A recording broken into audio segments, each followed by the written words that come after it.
world news, a private memorial service was today held for renowned archaeologist Lara. 'Tis a sad day, Winston. She will live on forever in our hearts. Surely, Winston.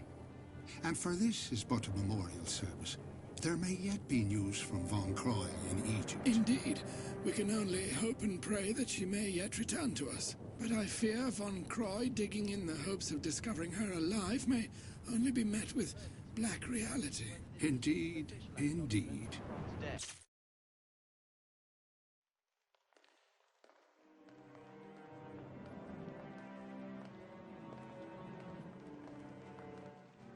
To the study, gentlemen, where we may pontificate over the day's disheartening events. Indeed, my friend. Even the heavens cry out. Ah, the Philosopher's Stone. One of Lara's early conquests, and one of her most challenging pursuits, if my memory serves me. And Rome still bears the scars of that little episode. Ah, she was never one for diplomacy, Lara. But she certainly knew how to paint the town red.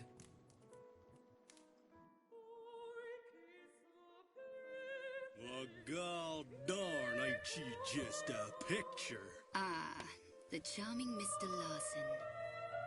Has Pierre let you off the leash? Talking of which, where is our learned friend? Oh, he's around. You got the cash? I've got the cash, but I don't deal with the monkey. Well, now that ain't polite for a lady. Even if the monkey has the Mercury Stone. Lucky I'm in a generous mood. Ah, crawled out from under your rock, I see. No need for unpleasantries, Miss Croft. I'm afraid I must, once again, relieve you of your burden. Easy come, easy go.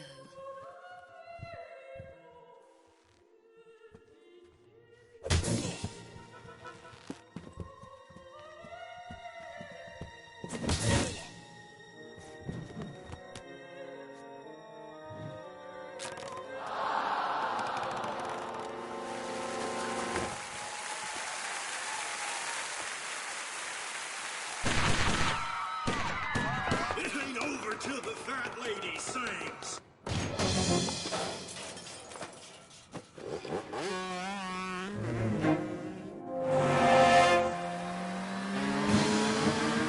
Fucking Bronco, baby!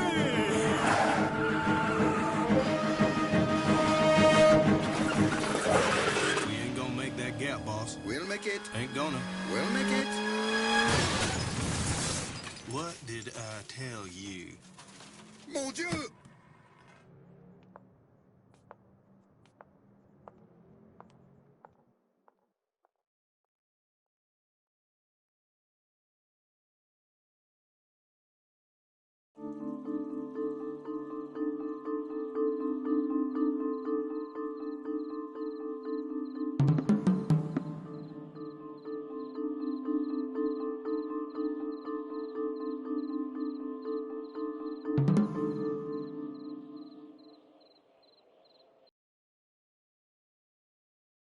Hello and welcome to my annual playthrough of Tomb Raider Chronicles.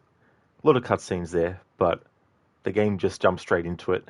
I didn't want to talk over the intro with the music and everything. Hey there, Lidus. How's it going? Hey, Zereth. Uh-huh. Welcome on in. Lidus, guess you're first? You could be. Maybe I was first to the stream. Zereth is like, no. How's things, Lidus? How's things, Zereth? Ancient no, from the Old Kingdom. Lidus, Hitman is officially not in this game. Yeah, it's funny, those enemies are really, really annoying in the Von Croy Industries levels. Hey there, Ryu. How's it going, dude?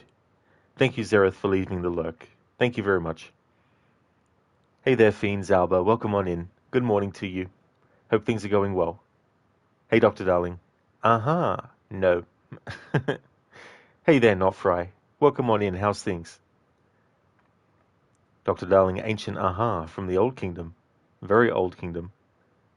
You going sleepy, Zereth? That's definitely understandable.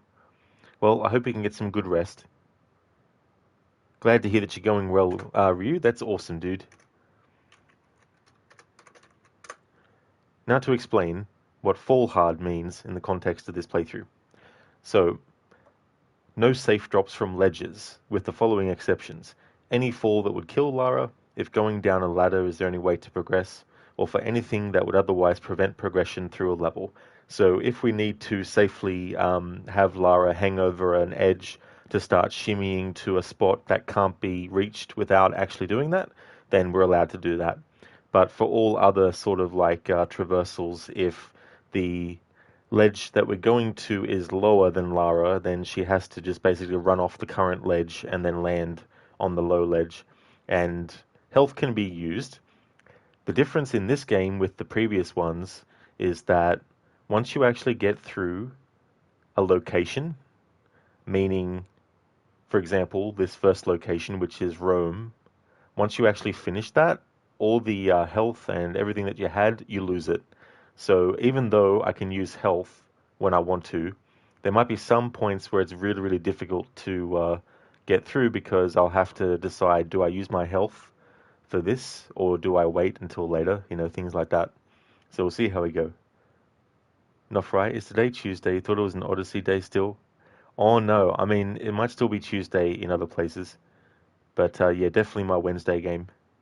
That's for sure. It'll be this, and I don't, like, I don't think I'll finish this game in one stream, but I've got tomorrow as well, so that'll work out good.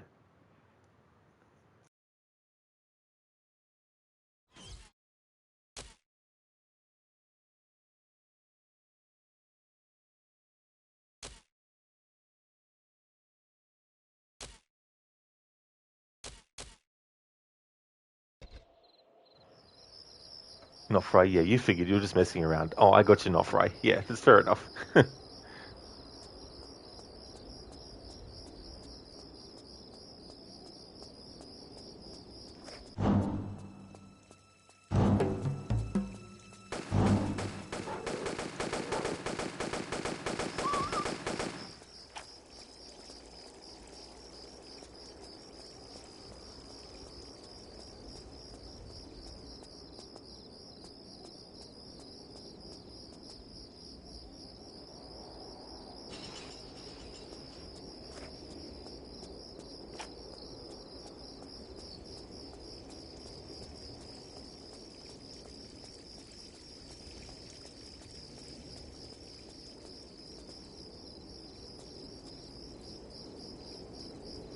Ryu, thank you so very much, dude, for the 44 months in a row.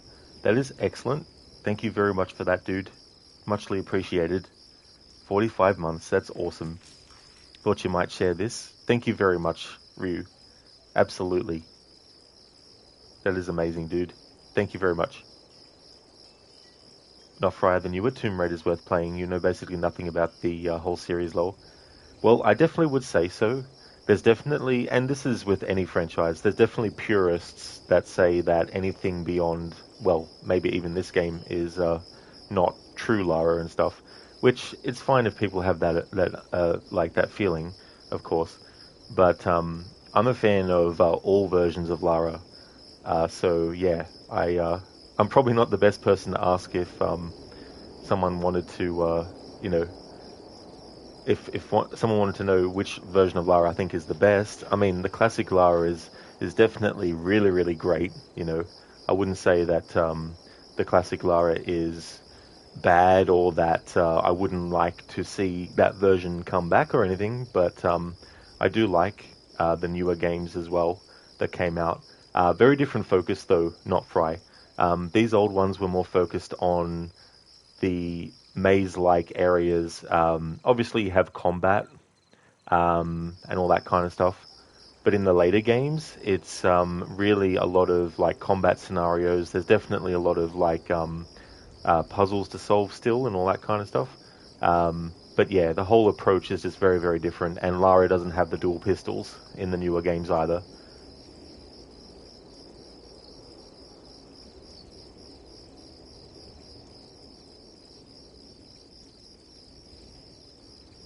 Be very, very quiet. I'm hunting Terminators. Nah, what's up, dog? Thank you, Ryu, for redeeming the Bane impression and the Arnie impression. Be very, very quiet.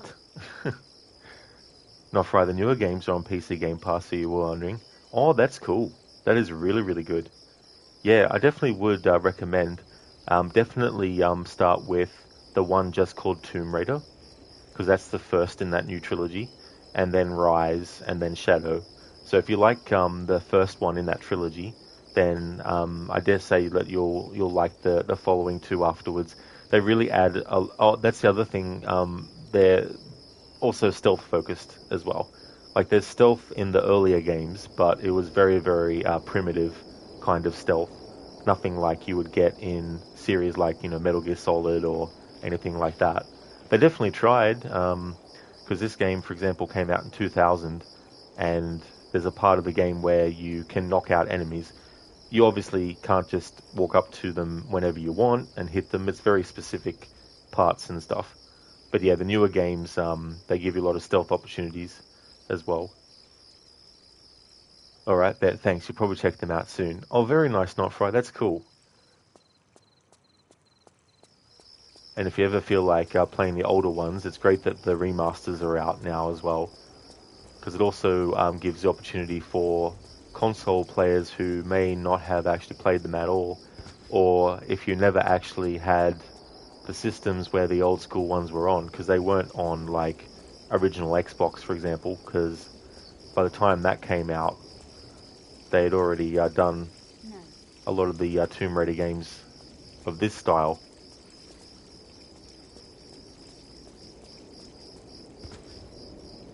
Now, for at the moment, you're playing Resident Evil 4 Remake Gold Edition, just bought it yesterday. Oh, very nice. That remake was really good. I thought they did a great job with it.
Classic gate opening sound effect.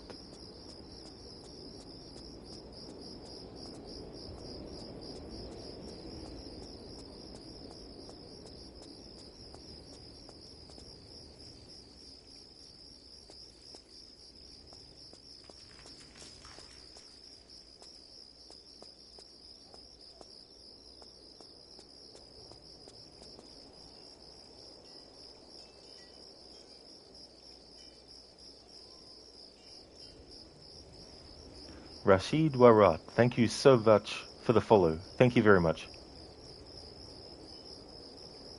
Nofry's Tomb Raider from 2014, the one you said to start with. Oh yeah, Nofry, yeah. Well, it was from 2013, but that's definitely the one as well.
Nofray. Yeah, they're all on Game Pass, so you'll definitely give them a go sometime soon. Very nice. That's cool. It's good that they're all available as well. That way, if you enjoy one, you can just jump straight into the next.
Dr. Darling, is this the game level with the cogwheels, or was that a different Tomb Raider game? You've lost track.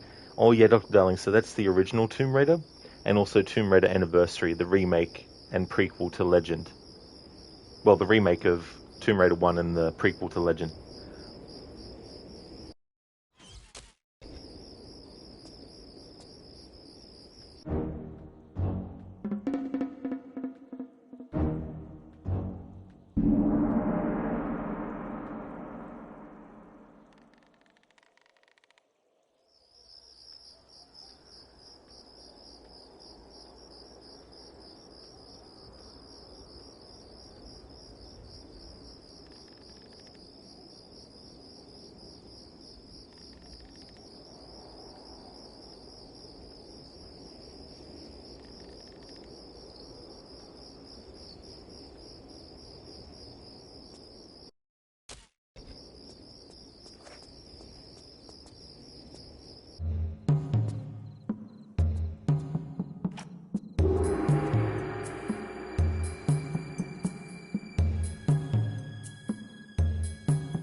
Very ominous.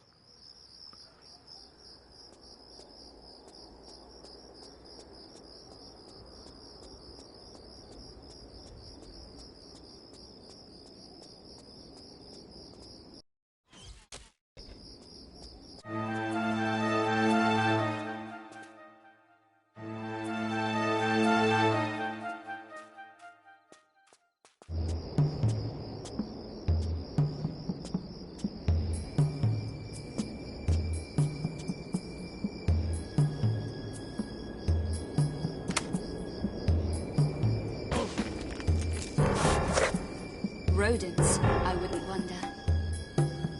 Big rodents.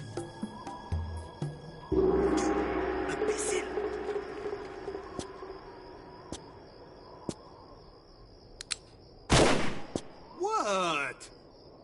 Idiot! Idiot!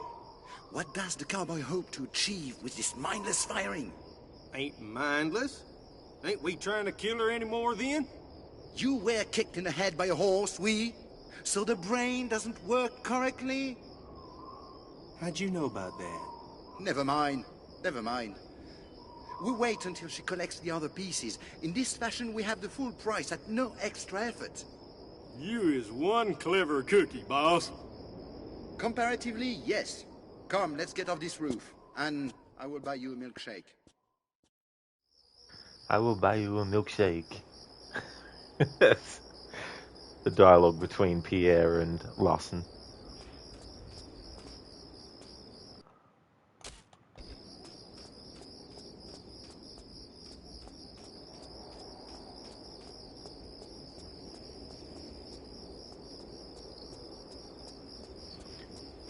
You is one clever cookie. He sounds like a character Mike Judgment voice.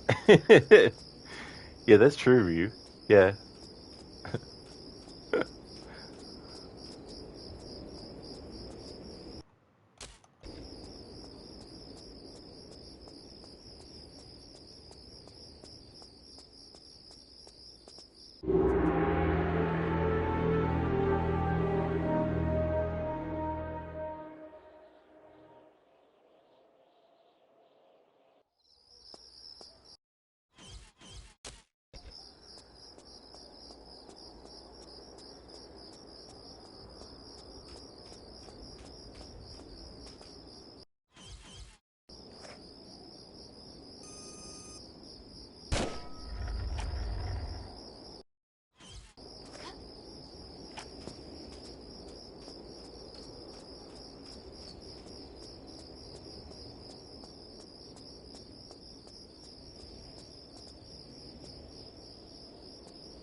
Ammo agreed. Hello, you live in this tomb. Please don't kill the animals. No guarantees in this game, but that's another thing that you could do with some of these games, is do like a human kill only playthrough. Or if you're playing like one of the games where there's hardly any enemies, it's like just don't kill any enemies. That could definitely be a challenge. Hey there, Spectrum. It's going really good, thank you. Things are going well. How about yourself? That's right, Ammo, a PETA run. That's right.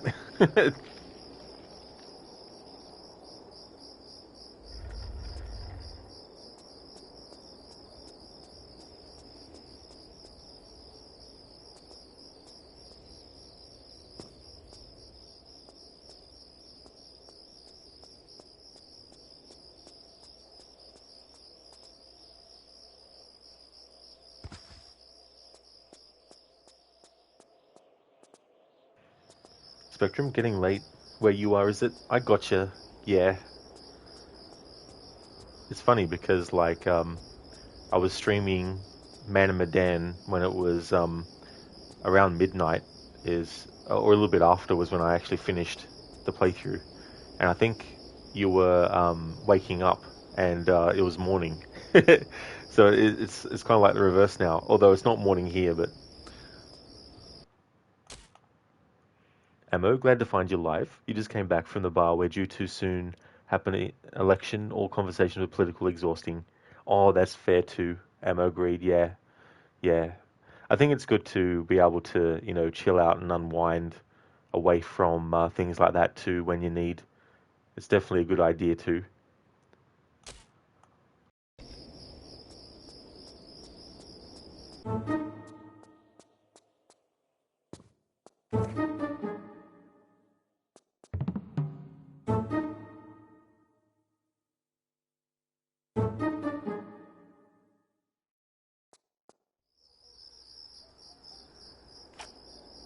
Oh, really, Ammo? It's 12 a.m. here in Honduras. Oh, definitely different time zone for sure. 12 a.m. Yeah, it's 4:10 p.m. here.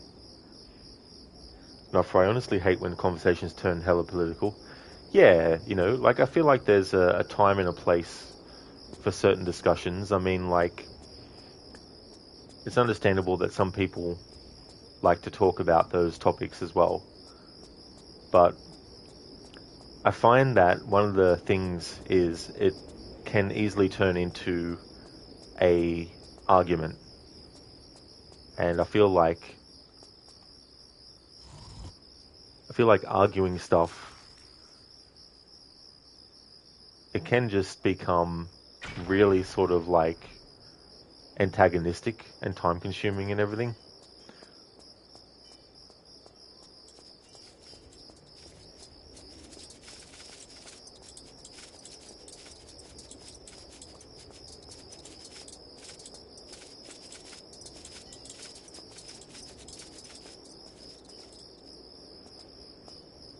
Not right, it's 11:10 p.m. Oh, nice. Cool. So, getting close to midnight. 2:10 a.m. for you, Spectrum. Very, very early, or late, depending. Ammo at bars, you can't resolve any political issues, just get mad at each other. Yeah, that's true too. Yeah, it'd be like, very, very, like, difficult to navigate.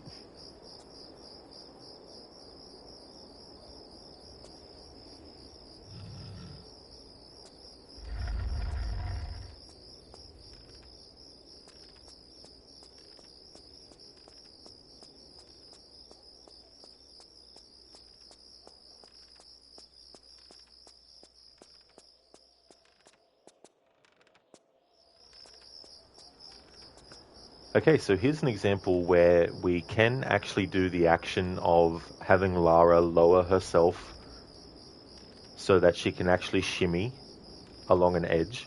So for this playthrough, it's only if we can find another way to get to a spot. So if there's a way to actually do a run and jump to get to a spot, then I can do that. But if the only way to get somewhere is to actually drop to a ledge and shimmy, for example, then I'm allowed to do that in this playthrough.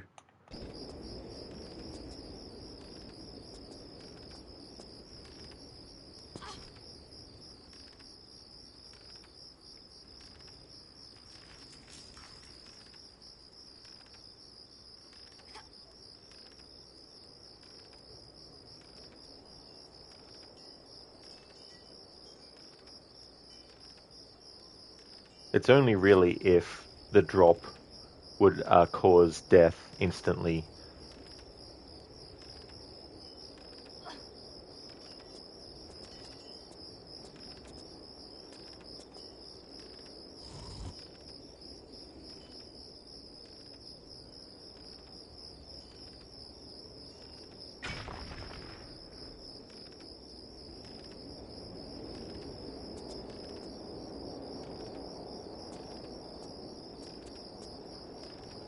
However, because the reason for shimmying is now gone, i.e. going to pull the lever down, it means that I have to actually drop Lara down here.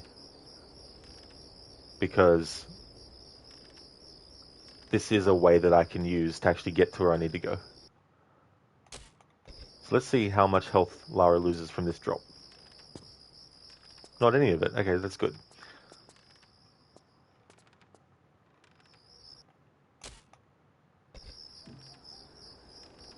off, right? Political conversations are worse than listening to Socrates speak for 5 minutes straight, laugh my ass off. Is it not better to make the decision about the other decision than it is to make the decision in the first place? Or is the very act of the decision-making process the actual decision that gets made?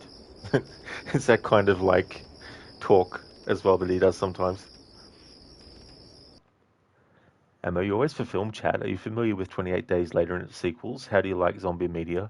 Well, I'm actually a big fan of zombies.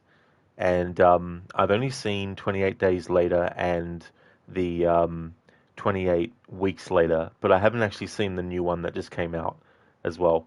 But I definitely I liked the first movie the best so far out of the two that I've seen. And my favorite zombie movie is actually George Romero's Day of the Dead, which came out in 1985, actually, now that I think about it. Yeah, 1985. Which means that this year it's celebrating a anniversary. But yeah, my favorite horror creature though is actually vampires, but zombies is next after that. And they're not technically zombies, I guess, but the Evil Dead movies with the Deadites. I like the Evil Dead movies a lot too. Spectrum, you can't stand politics. That's definitely fair too, as well. Absolutely. Spectrum, no leap of fail here either? No leap of fail, no. Yeah. Oh, actually, I forgot. I forgot to activate the Rest in Peace Lara. I knew there was something that I was forgetting. So I'll just activate now. I still do have that as a channel point redeem that can be used for the Tomb Raider series. There we go, I've reactivated it now. Had a feeling there was something I forgot.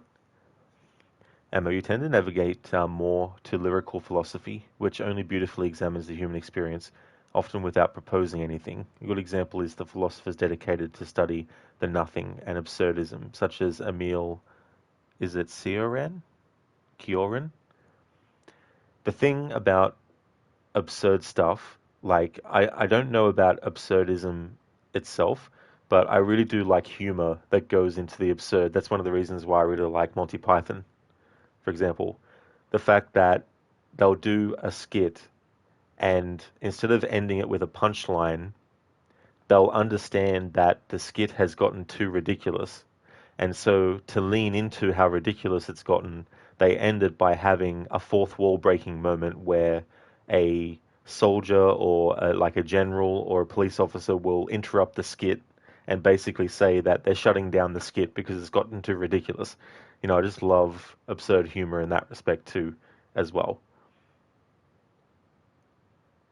Ryu, the Deadites are like zombies mixed with demons. That is true, exactly, Ryu. Yeah, because you got that possession angle where they can still communicate, they can still actually talk, and they're still lucid in terms of like when they're talking and all that kind of stuff. They're not reduced to just like guttural sounds or, you know, groans and things. Ammo, you love a good vampire, Blade and 30 Days of Night. That's a really good movie, Blade. I feel like the CG blood at the end and all that kind of stuff with the blood god kind of gets a bit ridiculous, but it still has one of the best opening sequences. Thank you, Spectrum, for redeeming a Rest in Peace, Lara. So would you like Lara to die from doing a dive off a high point? I've also got an area with water that we could have Lara go into and drown in. Just trying to think what else was there. I mean, there's environmental kills like that thing that's swinging. We could get hit by that. Is there any one of those that you would like to see? Spectrum, you like time anomaly movies? Oh, cool.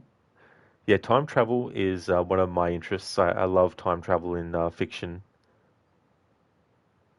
Blade 1 and 2 are the best. They definitely are. Yeah. Some say that there's a third Blade movie. Emma, yeah, there's a lot of resignation in absurdism. You often need cynicism to appreciate the beauty. Cynicism turns to satire and ironic comedy and realism. Yeah, like I feel like anything, there are some kind of like, well, not like anything, but there can be positive aspects to certain things, and sometimes a bit of cynicism is good because it means that you're not necessarily going to have someone or let someone pull the wool over your eyes, you know, because I think that's something that's good.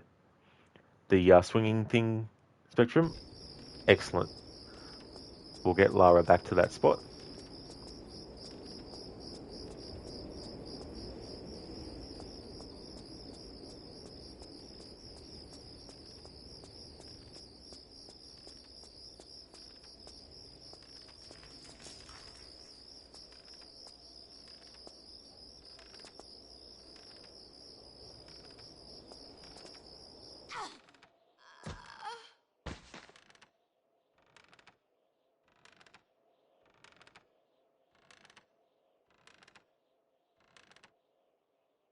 There we go, Spectrum. Thanks for redeeming the rest in peace, Lara.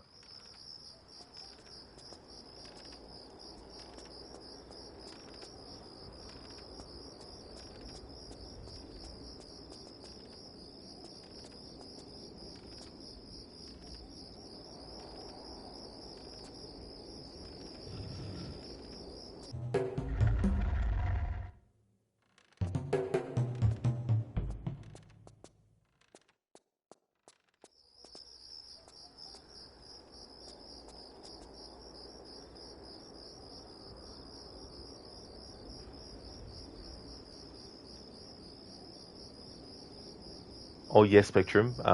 With cynicism and absurdism and stuff. Yeah, I feel like absurdism can be an acquired taste as well. Like, it's understandable if people kind of tune out to things that get too absurd. Ammo agreed. Absolutely agree. And absolutely you agree Blade Trinity was an odd thing to experience on the bad quality spectrum. Yeah.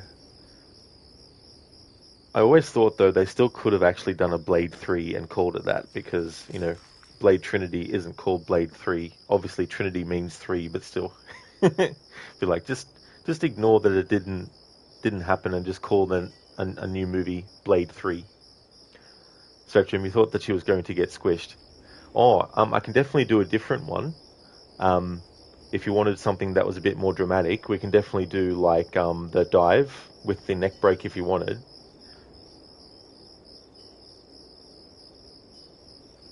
Emma, how'd you feel about Angelina Jolie's Lara? Were you aware at the time of the film release? Oh yeah, absolutely, Emma. Yeah. I think it's a fun movie. I like the first one better than the second one. But I think it's a fun movie, and there's a lot of really great moments in that first movie as well. And definitely was aware. In fact, I went to see the movie multiple times at the cinema when it came out. There was even one time where I didn't even go home to change out of my school clothes or drop my bag off at home. I went literally straight from school to the actual movie theater and watched the movie. It was just one of those movies where I just was obsessed with it. And I mean, at the time I was probably would have been about 17 years old, 18 years old at the time. But yeah, I just went crazy for that movie. But yeah, I like the first one better than the second one. Ryu, like how you can make a Mortal Kombat 2 that ignores Annihilation. Exactly, Ryu. That's it. You know? It's all about a thing where you just, you know, use the fact that it wasn't a 2 or a 3 or whatever number afterwards. It was a subtitle that they used afterwards, so you can then circumvent it and just go around it and be like, here's the next one. Stretching, you want the swing to knock her off into the water when she breaks her neck. Now, that would be an epic way to die, for sure, Spectrum. Unfortunately, not possible. But, seriously, though, if you prefer, like, a different death, that's definitely fair and fine, you know, because I want people, when they spend their channel points, to, you know, make sure that they're you know, well spent. Ammo, that's a real fan, Rod. Is it on the second one that she fights the shark? That's true. Yeah, she punches I think she punches the shark, and then as the shark swims away, she grabs onto its fins to get a ride. Ammo, considering the original material had so little dialogue, you think the movies did okay? I think so too. Yeah, and they really lent into Lara's sort of like give no fuck attitude that she has, you know. And also a very, very cool sense of humor too. Like that scene in the first movie where it's after the villains have broken into the mansion and there's been the big shootout and everything is all destroyed and they're cleaning up the mess the next day. And that delivery guy is walking through the hallway and he's just bewildered and just surprised by all the carnage that he's walking into. And Lara recognizes his reaction, and then she gets a smile on her face, and then when he actually delivers the package, she looks at him and goes, "I just woke up and decided I hated everything," or something like that, you know. And the look that she gives him, you know, just moments like that, they really did a great job. Spectrum, it's okay, whatever you want to do. Oh, thank you, Spectrum. Yeah, I think what I'll do is I'll do a different Rest in Peace Lara for you.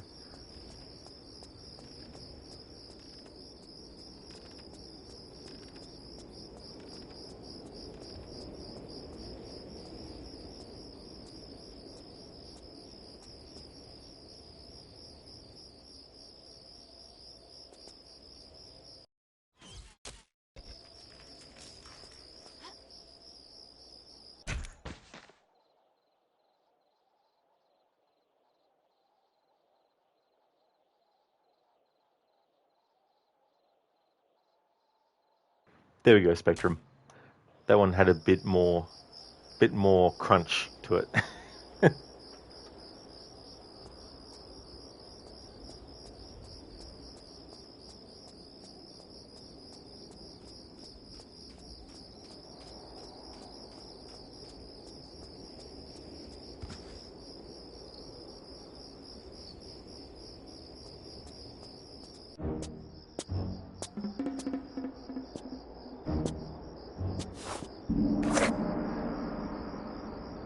Calm, Lara. We're all friends here. Begging your pardon, ma'am, but if you'd like to put them pea shooters away...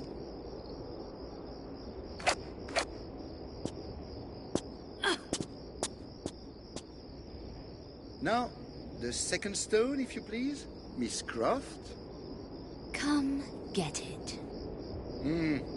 It's a little too late in the evening for these games. Larson, search her, if you please. Well, god darn if I don't get all the best jobs. You want to try the back pockets? Larson! Enough! Enough! My patience is exhausted with this childish nonsense. The stone, Miss Croft. If you put this into that gate, Pierre, you're going to get a lot more than you bargained for. Trust me. I'll put it in then. That would be one of the stupidest moves you've made. And that's saying something. I think you'll appreciate.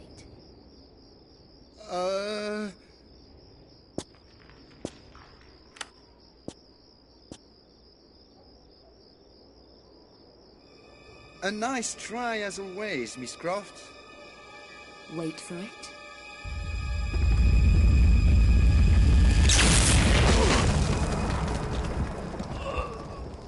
Don't say I didn't warn you. What is it? What have we done? In your usual flamboyant style, you have set in motion the next gate phase.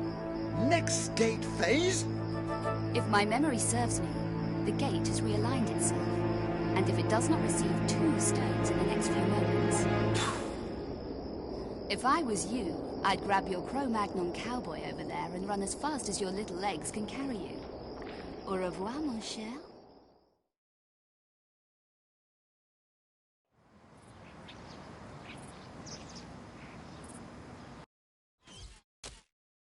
And there we go, that's that first level done. Ammo, that sense of humor was well placed. It really, really was, you know. And then there's like moments where she's sitting in on the auction that's happening, and she sees someone that she's there to meet, and so she gives a little bit of a gesture to say hello, because, you know, there's a bit of distance between them. And the auctioneer thinks that she's actually putting a bid into whatever's being bought, and then the relief when when someone else actually goes above that, because it was almost like, oh great, you know, what have I bid on now? What do I have to actually pay for? So that was actually quite funny too. Things like that. Very much an ouch, not fry. An ouch, a crunch, a splat. Indeed, Spectrum, a splat. Thanks, Rod. That's okay, Spectrum. There's no trouble at all. Yeah, I definitely don't mind doing a different kind of death for the rest in peace, Lara, if it's not something that is that exciting, you know, and all that kind of stuff. But it's totally understandable to have expected that the swinging thing would knock Lara off the ledge and all that kind of stuff. But yeah, they pretty much just make it like there's some like enemies that have a special kill Lara animation as well, like the Yeti in Tomb Raider 2, for example.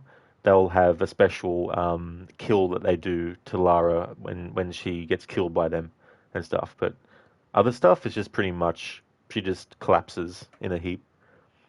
Emma, you're going to be cooking dinner for a while here, lurking for now, guys. Nice death, Lara. Thank you, Emma, for the lurking. I really hope that you enjoy your dinner as well. Thank you so very much. Not Fry. Oh my god, these character models are hilarious, lol. Crazy how far gaming has come over the years. Absolutely not Fry. And like this game was 2000, and the previous game to it was 1999. And in that game, Last Revelation, they started to actually do lip sync of a kind for the dialogue, and that carries through in this, of course. But it's very simple, of course, the way that their mouth moves and all that kind of stuff. It's pretty much almost just open, close, open, close, open, close, you know. Things like that. But it is crazy, you know, because like you look at games that came out 3 years, 4 years after, you know, and there's a big, massive leap as well. Yeah, Spectrum, oof. Larson and Pierre, those crazy people.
Not Fry. As a kid, you would play Super Mario 64 on the N64, and you would be like, "Oh my god, this game looks so realistic." Oh yeah, yeah. And that's the thing. Like some people might be like, "How did you think that that was so great?" And the way it works, obviously, is like, let's take something for example.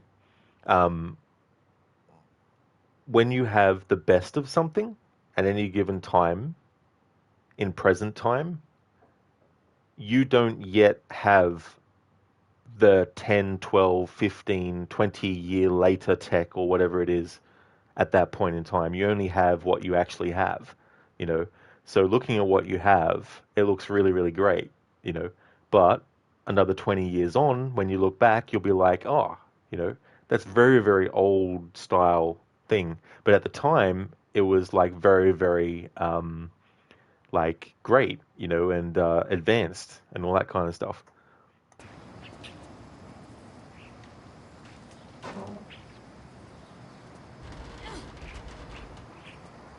Like you can imagine how things might look and be more advanced, but until you tangibly actually have something you can look at that is more advanced and go, uh-huh, that is way more advanced, then you're really only able to look at what you've got currently and work with that.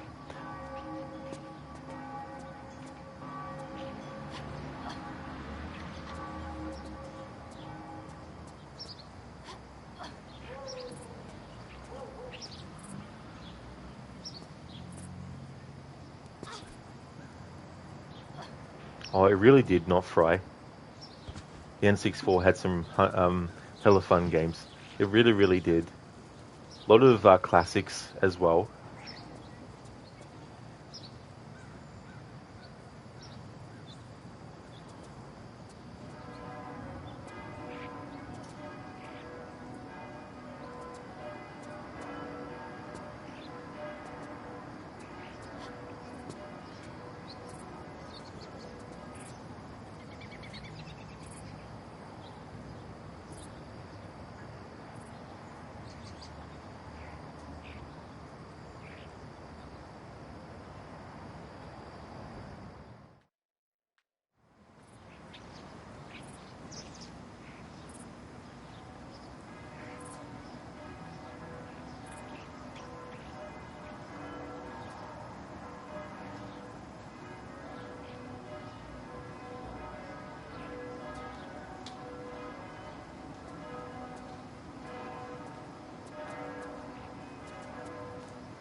Oh, and something else too. If there's a ledge lower than what Lara's on, but distance-wise, she won't be able to actually just drop down to it, I'm allowed to have Lara do like a run and jump onto it or a standing jump onto it.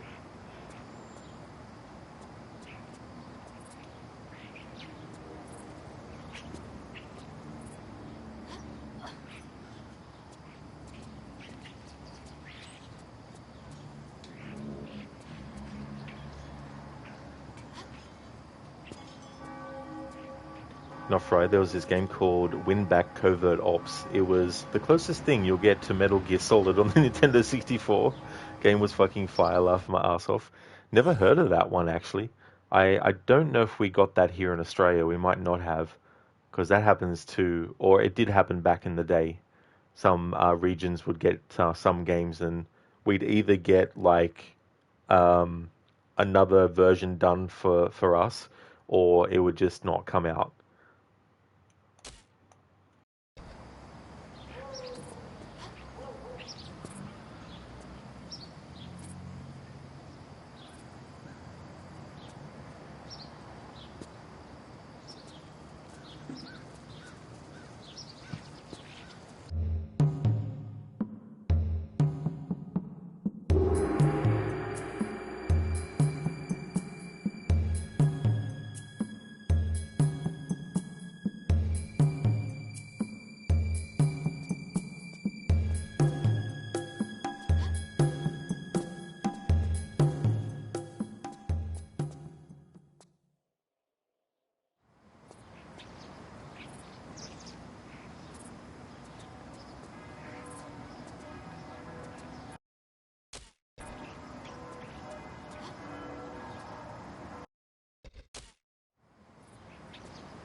There we go. That's what I was trying to do. Oh, I didn't mean to do that. Alright, so that's okay because I didn't try to drop down. If I had actually safety dropped and then dropped to the ground, that'd be a different story. So it's okay to do that as long as I don't let go and then land. I was so excited over getting that jump that I accidentally pressed the button that makes Lara go and lower herself on the ledge. But yeah, I can't lower and then drop.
There we go, this will actually help if I have the cogs lined up with each other.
Alright, so where we need to get to, we have to go on the ground, so that means that Lara cannot lower herself down. Now, if the fall kills us in one hit, obviously that's an exception. But here goes. Okay, we have full health. Let's see how much health we lose. Not a whole lot. That's not too bad.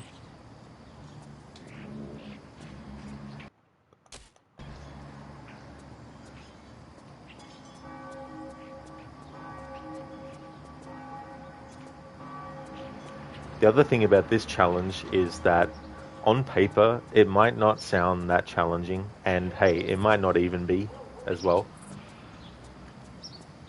But I was looking for something with this game that, because it's a short game, I didn't want to do something that would add hours upon hours upon hours of thing and have to redo sections over and over again and then be like 5 streams later and all that kind of stuff.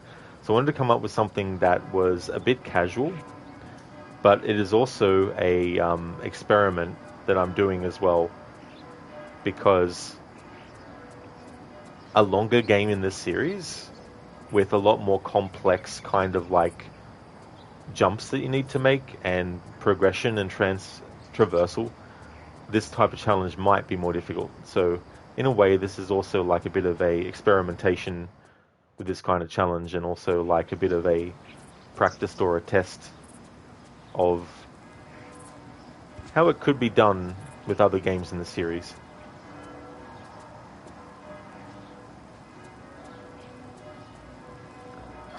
Oh, very nice ammo. Air fryers make decent hot dogs. That's awesome. They're really good, those.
Hello there, Octavius. Welcome, how's things? Good morning. Hope you and everyone having a wonderful day. Absolutely, thank you. Yeah, definitely. Having a good day today. How's things with you? And though you had so many toppings, end of the bi-weekly payment period, you always try to use all your veggies before the next shopping days. You were terrible at grocery management when you first moved out of your mom's place 5 years ago, and now the kitchen works like clockwork, trying to justify every item in the fridge. It's really so sad to see fruit and veggies rot in the fridge. Oh, absolutely, Emma, agreed. That's really cool too, as well. It's always great to be able to get your independence, and there's definitely a lot of things, that you learn, and that way you get a lot of different ways of dealing with things in a way that is more efficient, because there might be some things that you did in a certain way that just add too much complication or too much extra time to get done. So it's good when you can come up with alternate ways of doing things. I'm afraid I just saw a remake of Metal Gear Solid Snake Eater is coming out in a couple of days. Yeah, I see that some streamers, of course, have gotten their hands on it early. I never actually played the original all the way through. There's been certain moments in playing video games where, for whatever reason at the time, I just never followed through with certain games after playing a little bit of them. And Metal Gear Solid 2 and 3 were a couple of those games.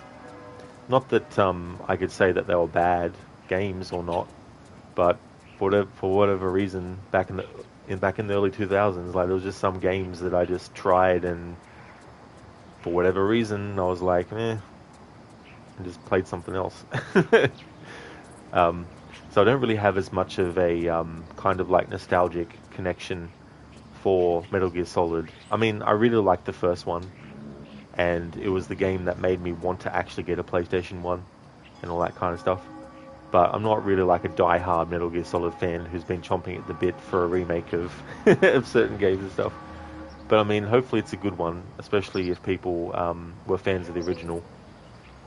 You never played any Metal Gear Solid games, unfortunately. Oh, I got you, Nofry. Yeah, there's so many now, and the only one that I've played all the way through was the first Metal Gear Solid. I mean, that wasn't the first entry in the whole series. There had already been games in that series before that one. But that was the first game in the series that had the Solid added to the title.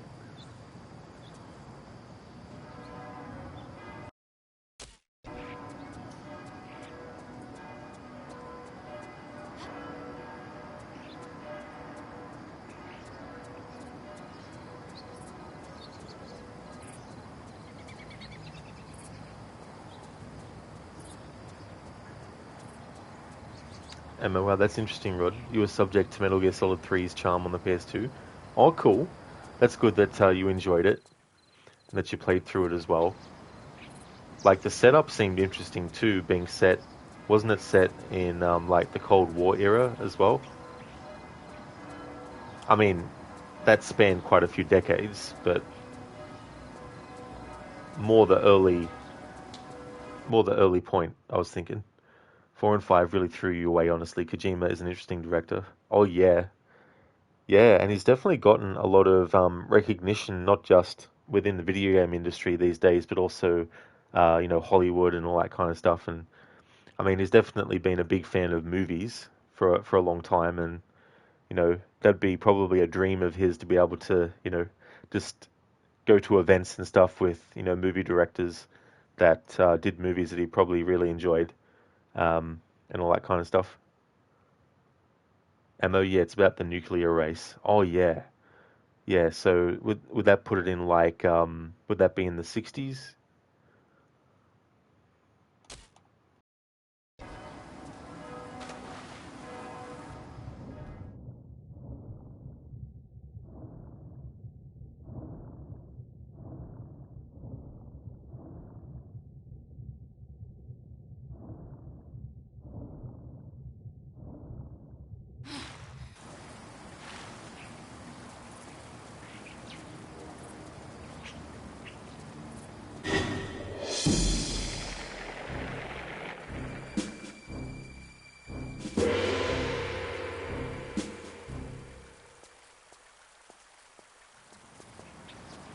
It's going well, thank you, Octavius. How about yourself?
Ammo, yeah, back when Cuba let Russia install missile platforms.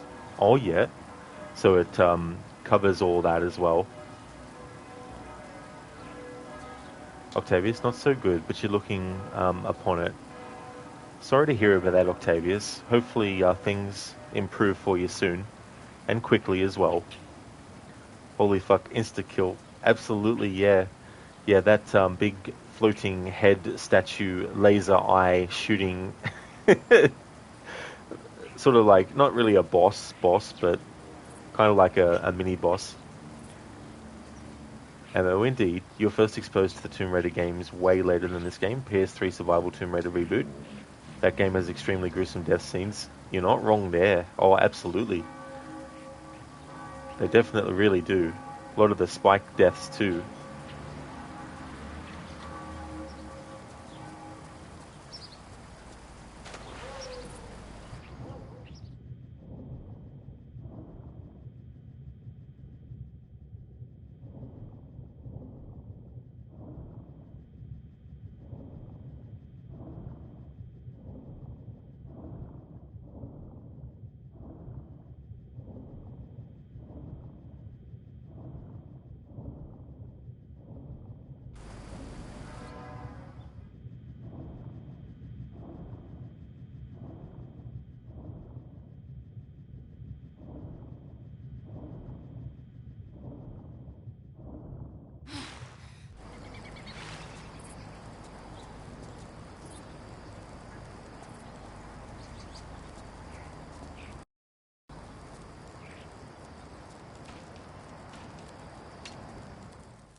Octavius, maybe you need to start physiotherapy because you had stepped on the wrong foot and the tendon was torn. Ooh.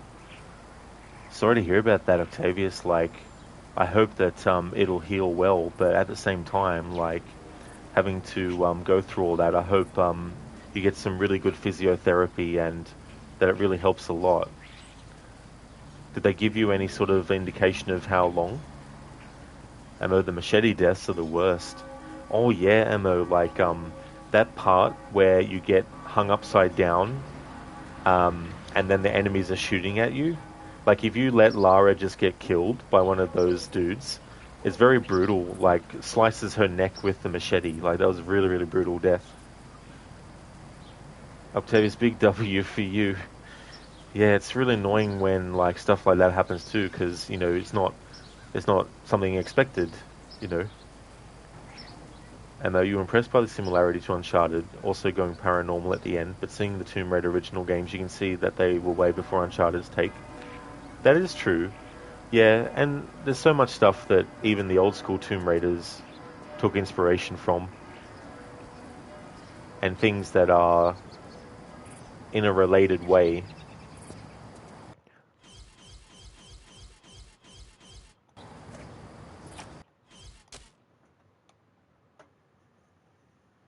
Octavius, you'll take the necessary actions and we will see. Hopefully it'll be really good for you as well, and that the process won't be too long. That's right, Emma, yeah, the upside down death. Yeah, that can definitely be very brutal if the enemy gets in close.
Fucking hell, that's where I saved it last.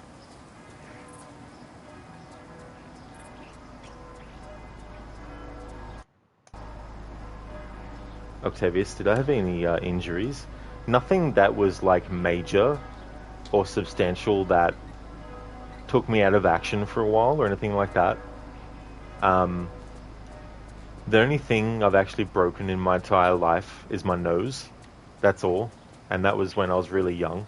I was probably like 6 or 7 years old when that happened. But apart from that, I haven't had any like broken legs or arms or necks or anything like that.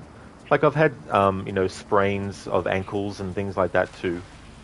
But nothing that's been, months of having to get better from or anything like that.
Ammo, Nofri, you fractured your elbow. It was really painful. Ooh. How long roughly did it take for recovery for that, Nofri? And is it something that you still have after effects of since? Ammo, no problem. You've experienced with twisted ankles, third-degree burns all on the same leg. Oh, damn. Once as a 6-year-old, you were assisting your family at trash cremation.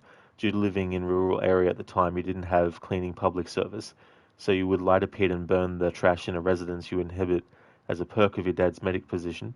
In the small town, you tried throwing a big palm tree branch to the fire but didn't let go quick enough of it. It made you knee on a melting plastic jug of milk. Oh, damn.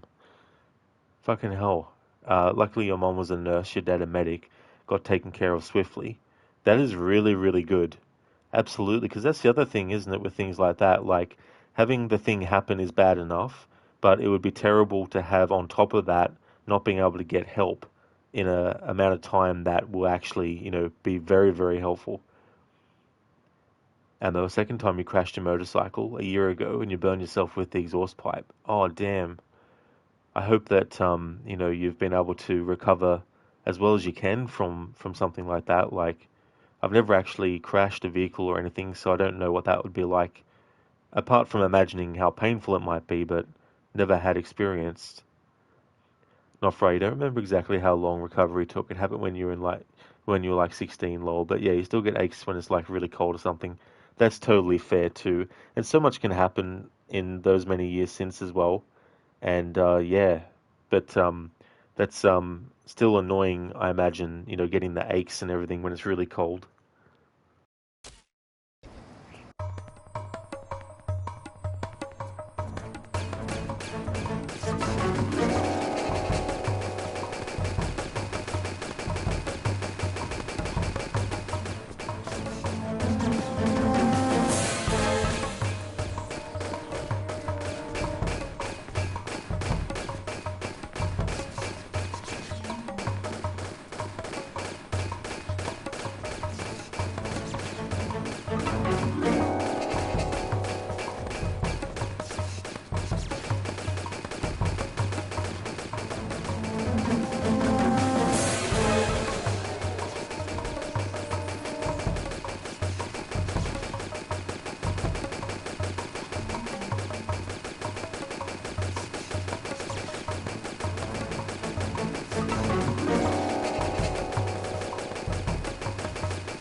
That face looks very, very angry.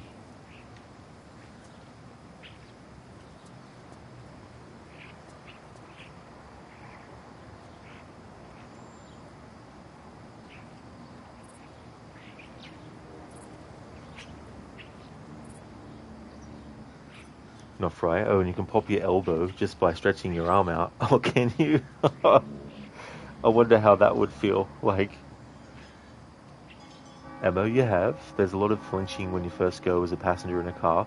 A bit of PTSD, but you've improved to full recovery this year. That is really good that you have as well.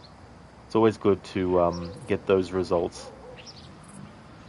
Not right, yeah, you were like 14 years, it was like 14 years ago, Law. You just remember wearing a splint. Yeah, you know, and the thing about injuries is like there might be some small, really, you know, overall insignificant things, like there might be a cut you got on your finger one time, but unless the cut was from something extraordinary, like, you know, you were doing something out of the ordinary or something that had a bit of a story to it, like you'd probably remember that more, but little knocks and scrapes probably would just be like, oh yeah, how did that get there? Oh well. That one wall looked like it was mad at you. It really, really did. There's actually a lot of really creepy faces in the old school Tomb Raider games when you look at Tomb Raider 2, for example. Yeah, not fright. So funny that they decided to do that face. Hey there, instant respawn. Whoa, this is a change from the Ubisoft. Ubisoft.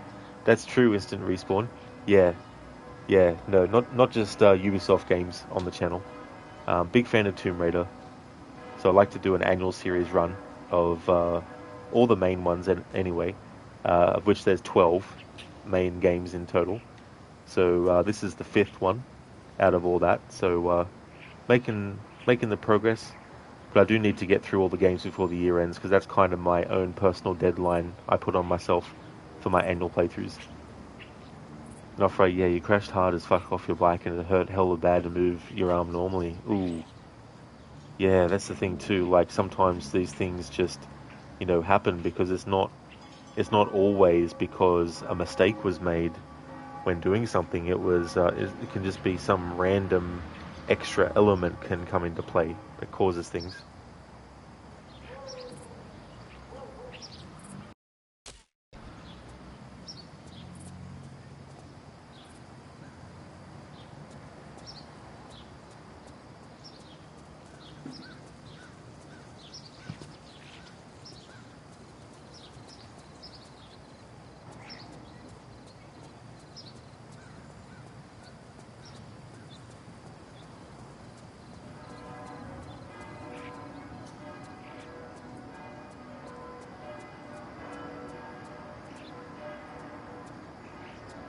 Instant Respawn, how many franchises do you play annually?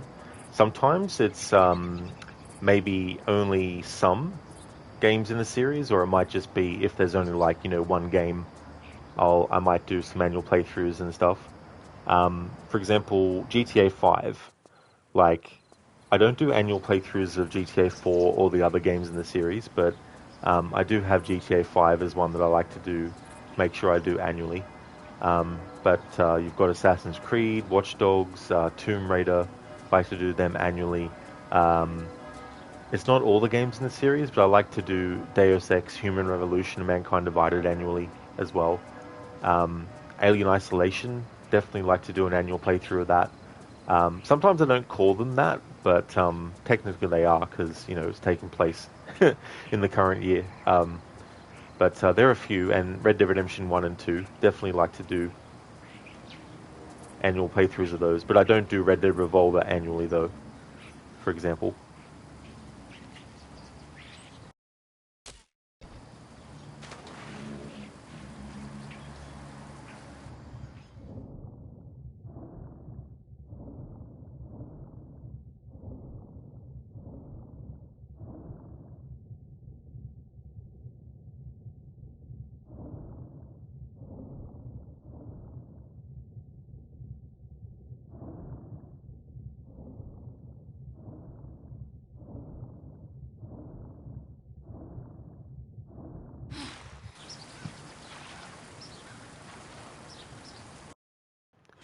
Okay, so I'm going to use a health kit here. We've got a boss fight coming up.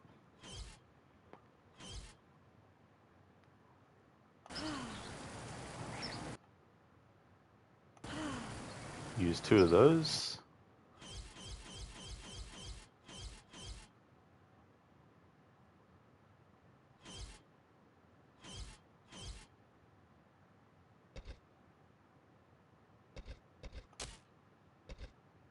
Got 0 of the wide shot ammo for that.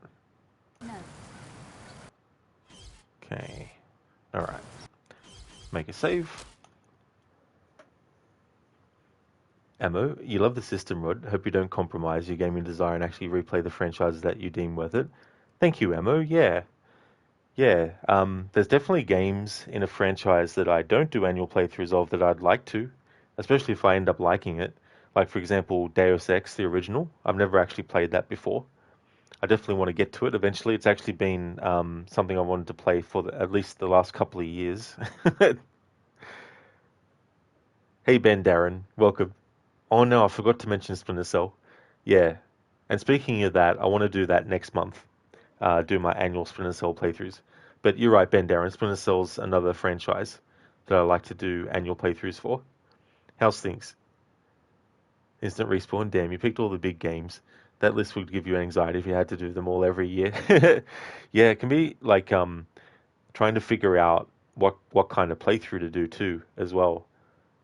Like, for example, Tomb Raider 3 this year, when I did the annual playthrough, that is, because I played the remastered version and showed the graphics difference between the remaster and the old school last year.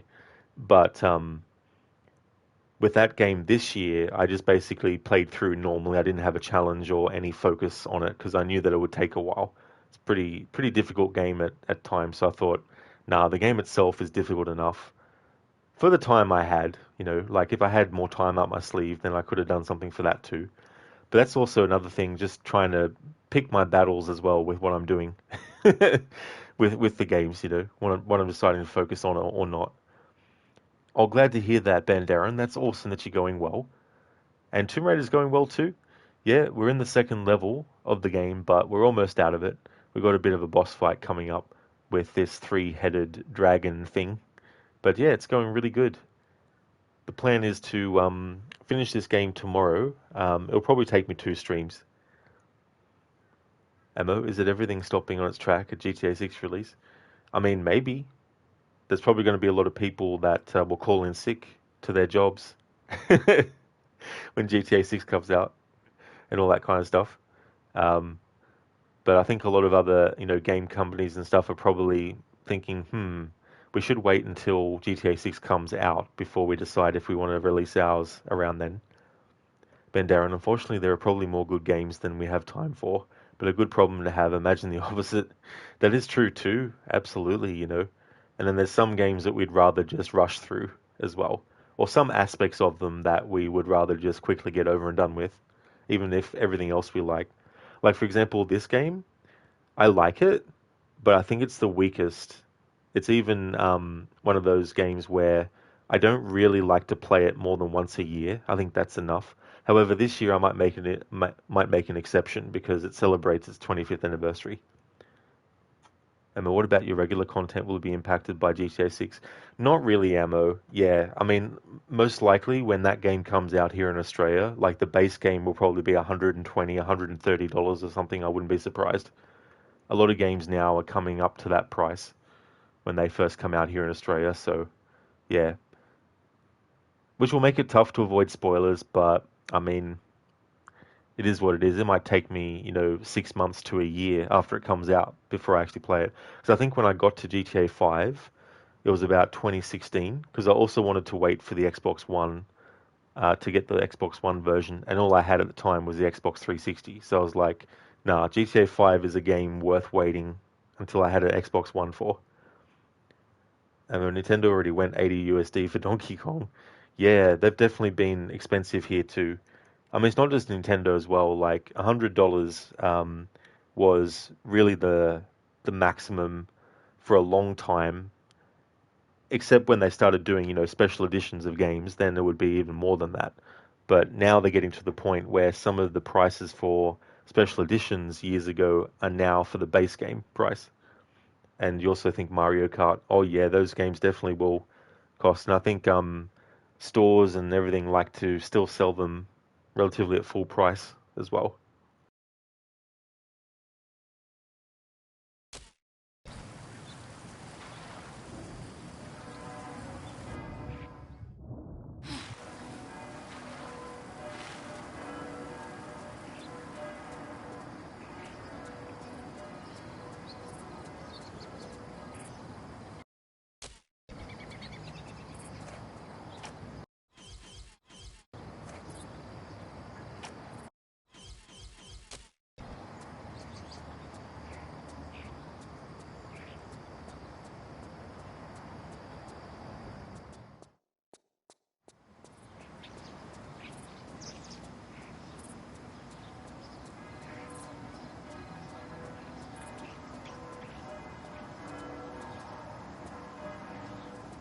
Ah, that's just where a secret is.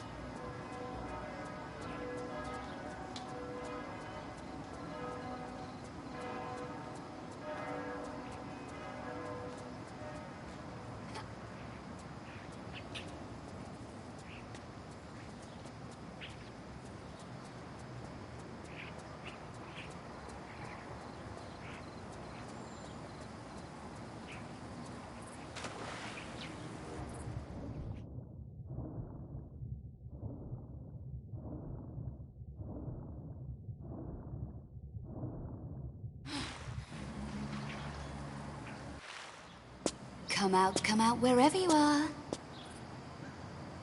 Heck, this ambushing ain't what it used to be. Not when you're involved, no.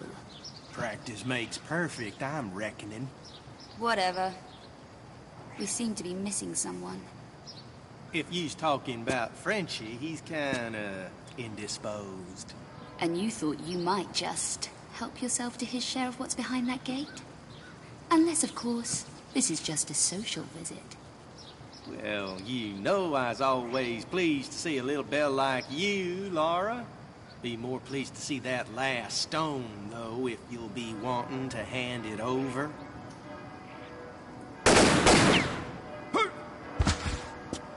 That ain't supposed to happen.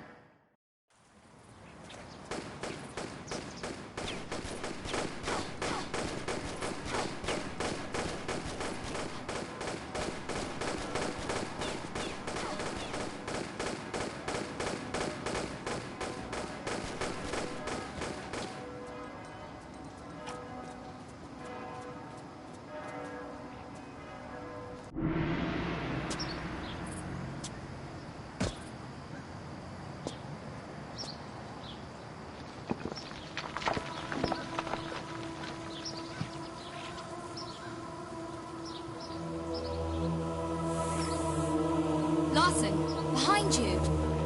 I may be a dumbass, but I ain't falling for that again. No, really. Behind you. Behind you! Behind you!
Toasty!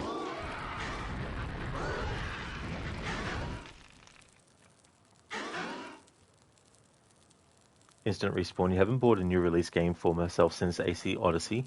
Oh, yeah. Yeah, that's been a while then, yeah, 2018. Ben Darren, you were thinking getting the new Mafia game since it's $40. That's definitely a good price as well. I haven't actually played any of those games yet, but I definitely would like to get to those. Ammo, you're not touching your vacations at work until you have a pre-order set for GTA 6, then you're probably going to take 15 working days.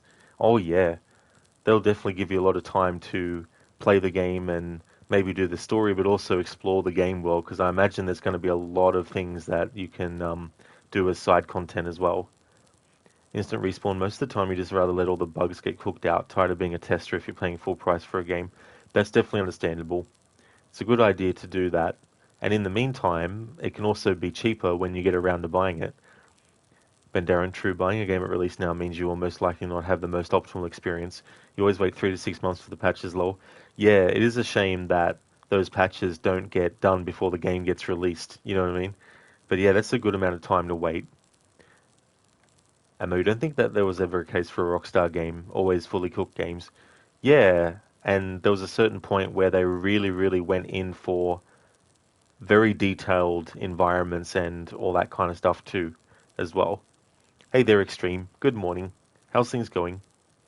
Ammo, you just can't wait. You have to play on release. Red Dead 2 has you too excited, even if the tone isn't the same. Red Dead proved that Rockstar can also be emotion-focused and acting masterclasses. Absolutely, Ammo, for sure. You know, even look back at GTA 4, for example. I feel like that's when their writing really hit a different level. And you see that progression too in Red Dead Redemption 1, which came out 2 years after, and all that kind of stuff. And yeah, they really do care a lot about telling, you know, great stories with their characters and stuff. Instant Respawn, you don't know about that. Remember that loading issue of GTA 5 that I might have fixed? No, I didn't actually realize there was one. What was happening with it? Yeah, not Fry. These are heads that shoot fire at you. It was funny though, because I got shot by one early on in that fight, and it didn't do anything. Well, it didn't make Lara go on fire. Ammo, true. A long loading time was fixed by a modder. Story mode was most perfectly at launch though. Oh, so it was like a loading time was the issue with it.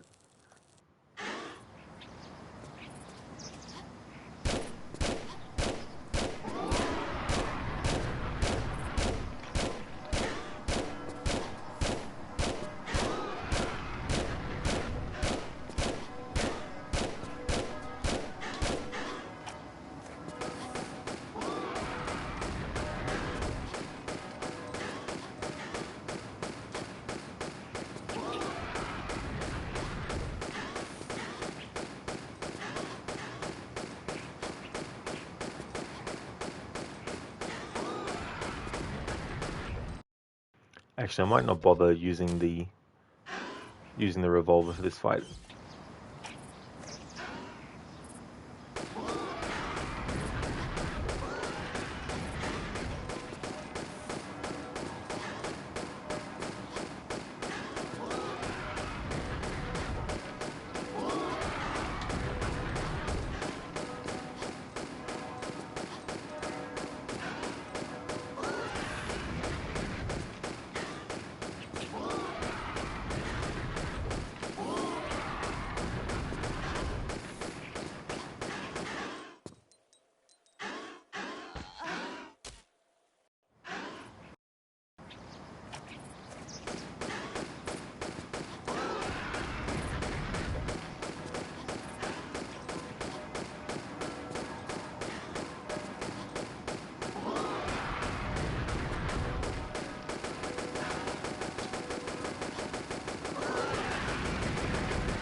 Finally.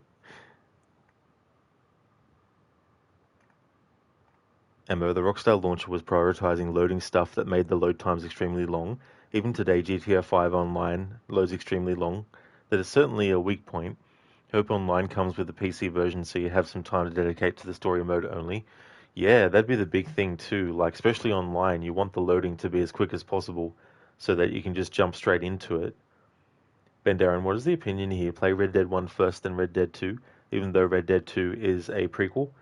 Yeah, having played them in release order, I would say that playing Red Dead Redemption first is good, if not 2, because when you jump to Red Dead 2, because you're going from one game which came out in 2010, and then the next game which came out 8 years later, obviously there was a hell of a lot of changes that happened in those 8 years, and so it's probably less jarring overall if you were to play Red Dead 1 first and then move to 2, whereas if you played 2 first and you've never played either of them, then it might feel like too jarring of a step back to play the first game, even though you'd be playing them in timeline order.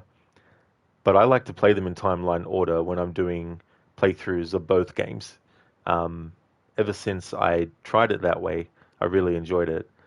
But it just really depends. I think that you can do it either way, really, because the way that the storytelling works is if you play Red Dead Redemption 2 first, there's all these things that when you play Red Dead Redemption 1, you've played through those moments that get referenced. So you have a full understanding of what actually happened, you know? Whereas if you play the other way around, if you play Red Dead Redemption 1 and you've never played 2, when you get to 2, you're thinking to yourself things like, oh, I wonder what actually happened. You know, when that gets mentioned in Red Dead Redemption 1, what actually happened? And in Red Dead Redemption 2, you get to play it, you know, and see what happened. So I think it can work either way, really. Ammo, you're going to miss Red Dead 2 too much if you play it first. Take the PS3 passage trial. Yeah, that's a fair way to do it as well. Yeah, to actually play Red Dead Redemption 2 second. But yeah, if you play it first, like, it's still going to work. There's still a lot of things in it that will, when you play Red Dead 1 eventually, you'll be like, oh, that's really cool. So they're referencing this, and this is actually what happened. You've played through it before. Ben Darren, you get your 720p gaming on. Yeah, definitely been there too, as well. Ammo, 27 FPS. No, that's a lot. I mean, that's not a lot.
It's definitely not going to be that easy. They do that trick in Tomb Raider 2 as well. When you get to where the dagger of Zion is, Xian. Always can't remember how it's actually pronounced. But you think, oh, the dagger's here. And then you go to get it, and then platform drops, and then you go and you drop. And then you have to come back and get it later through a different route. extreme. You're a bit frustrated with Ubisoft. You start Watch Dogs 2 on your PC, but it doesn't start every time. You've also Googled to fix it, but that doesn't work. There are many PC players who have had this problem for years. You can play Watch Dogs 1, yes, and you've also made contact with Ubisoft, but they don't do much. That really does suck as well. You know, and definitely understand why you're frustrated with that too, as well. And these are things that you would think that they would actually want to get fixed, like even a year or two after it came out, you would think that they would want to go and fix those things. Ben Darren, it's more cinematic that way. Oh yeah, that's the other thing too, as well. The way that cinematics have been done in games and how they've really improved, and the storytelling, but also the character animations and the motion capture and all that kind of stuff. Hey there, Inmita. Welcome on in, dude. Hello, anybody, somebody? I'm doing well, thank you, Inmita. Things are going good. How about yourself?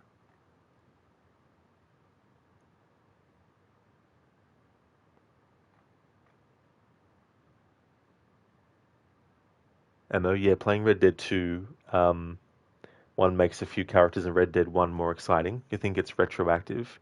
The music is great. Oh yeah, that's it too, as well.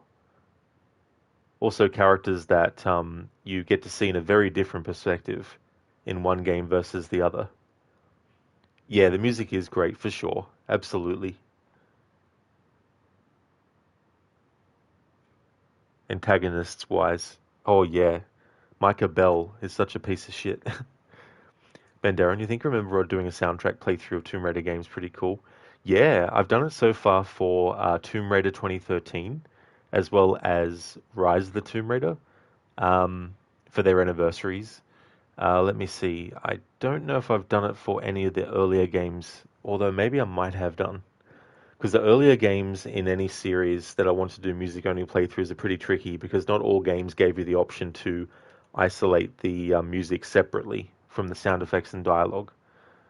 A lot of games, old school games, the volume was like even Outlast actually has all the audio for one volume slider, which is a bit annoying. But yeah, a lot of games just have the music maybe as part of one track or the other as well. But yeah, I love doing those kinds of playthroughs too, because it's not just play through the game with only the music on and just straight away do everything you need to do. It's also stop. If the game has a camera that I can move around, that's actually really good too, because then I can do that while the music's playing and listening to it. But it's also variations as well. Like you might have a piece of music that if you're far away from something, it'll be one piece of music. And as you get closer, more layers are added. So when I do music-only playthroughs, I like to also stop at each new layer of music that gets added on top, and then wait until that either loops or stops, and then build it up like that, and sort of really go and show the different layers of music that get added and all that kind of stuff. Sometimes it's very tricky too, because you've got things in the game that are trying to kill you, and I'm trying to not die from it, but I'm also trying not to kill the enemies, because then the music might change. And I haven't gotten the combat music on loop or until it stops, you know. Amita, good to hear. You're doing well, having another lazy day off, also debating on what to have for lunch. That is excellent, dude. Glad to hear that you're doing well. Always good to have another lazy day off. Absolutely. What sort of things have you thought of for lunch that you're deciding on what you'd like to have?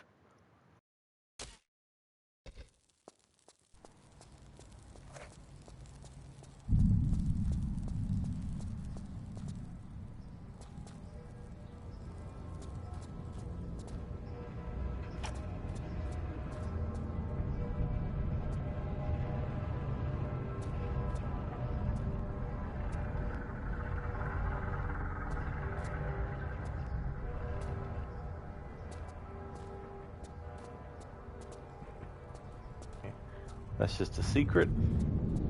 Not worried about getting them. Already did a playthrough of a Tomb Raider game where we got all the secrets, which was Tomb Raider 2. But I also made it so that every time Lara went, uh-huh, I would actually put in a command to chat to actually count it. And even if there was a section where I died and had to redo it, I still counted the ahas. So there ended up being a lot more ahas than items to pick up where Lara goes aha as well, because I had to redo some sections sometimes. In Mita, well, you don't feel like cooking for some reason, so you're thinking of getting a pizza or pie or order something else from the delivery people? Oh, they're really good choices in Mita. Absolutely, they all sound delicious.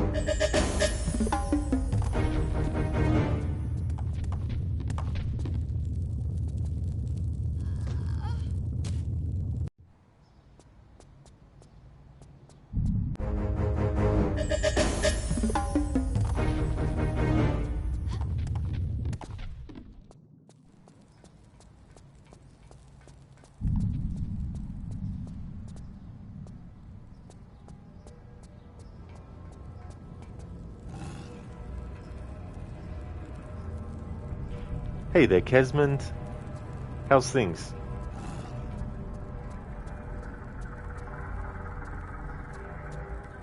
Okay, so for this part, we need to lower Lara down to the ledge that she's on to do some shimmying.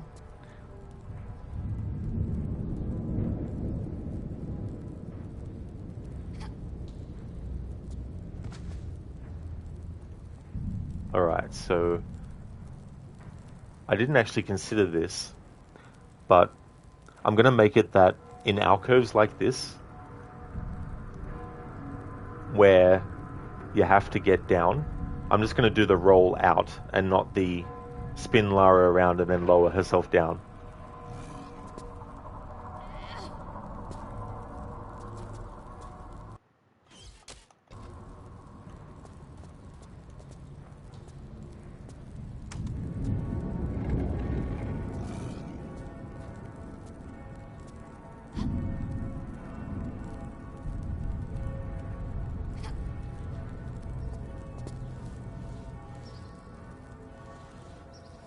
Alright, so this part again, we do have to actually lower down.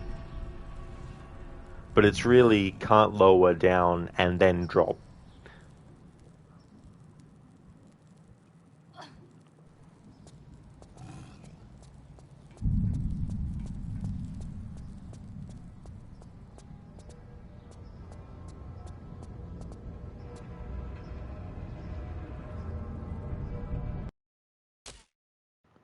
Kesman, you're looking at upgrades for your phone. Nothing tickled your fancy. You might hold off till January when the S26 lineup is unveiled. It's heavily rumored to have charging speeds up to 60 watt, and it may be utilizing silicon carbide batteries. So would that then mean that they last longer, Kesmond? Because I don't really know too much about battery types and that kind of stuff with them. But that's definitely fair too. You know, sometimes it is good to just hold off and not jump in straight away and get something when it first comes out. Just wait a little bit until certain things happen, or it gets to a certain, you know, like there might be additional things that aren't coming out straight away. That's okay in Mita, absolutely no worries at all. I'll see you when you get back, dude. And Darren, you're keeping your rotary dial phone also. It was so funny. I remember using them as a kid, and then getting the touchpad phones, which were, you know, obviously a lot quicker as well. Kesmond, higher battery capacities, all good. The S Ultras have been capped to 5,000 mAh due to flight regulations on lithium-ion batteries. Oh, yeah, that's definitely something I wouldn't have considered as a factor for stuff like that with flight regulations.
Kesmond. Lithium-ion batteries are very combustible. You mean look at the Note 7 fiasco? Oh, yeah. I think too some like scooters and stuff use those type of batteries.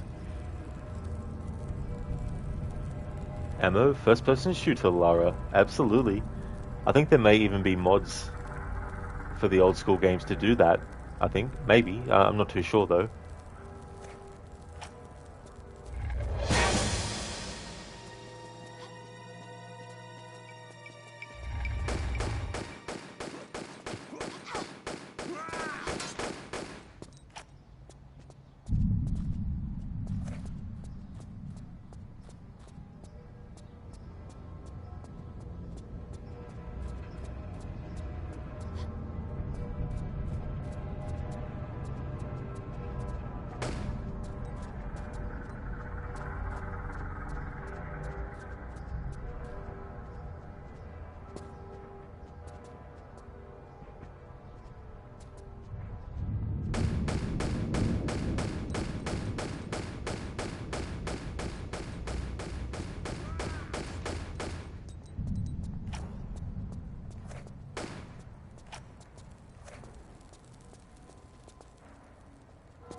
And I remember the Galaxy Note explosions, phones hit a ceiling, you believe. Very, very volatile. Instant respawn is still rocking a Pixel 3 XL. I mean, hey, if it still works and what it's capable of is still what you need, definitely understandable. Pardon me. Ammo, you hope the next thing is holograms or augmented reality without peripheral devices. Yeah, that could definitely be interesting. Yeah, having like holograms and stuff. Casman, while holding off on the phone upgrade, you may invest in a new car mats for your car, as the ones you bought on eBay have a massive hole on the driver's side. Only reason you're thinking about upgrading your phone was the S22 Ultra will receive One UI 8, which will be its final OS update. Oh, well that's definitely good then too, if that's the final update for it as well. But that's a good idea too. That's definitely understandable to hold off until a certain point. Ammo, damn, 22 Ultra is quite recent. You can't believe it's already on the last update. Oh, is it? Yeah. Well, sometimes things can be very quick. Kesman, yep, it's only got 4 years of OS updates and 5 years of security updates. Be right back, got a security update to install. No worries at all, Kesman.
There we go.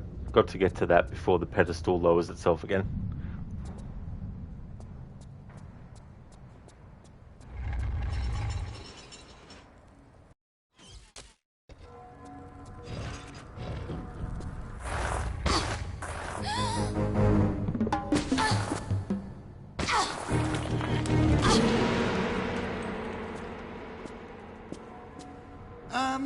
An unfortunate situation, no?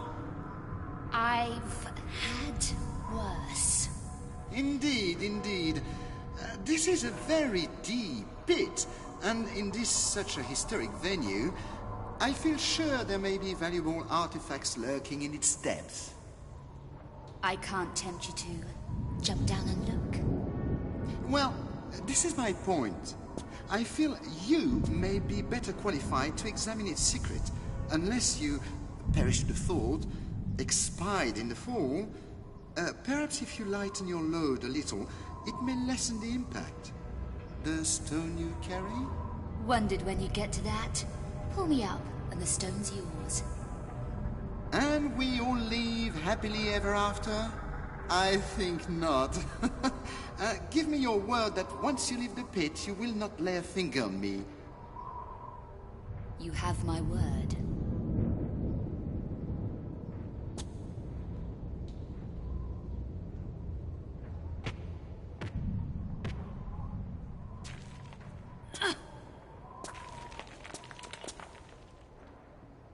The stone? Now, Miss Croft, you gave me your word. Come now, Lara. Lara, you promised. Boo!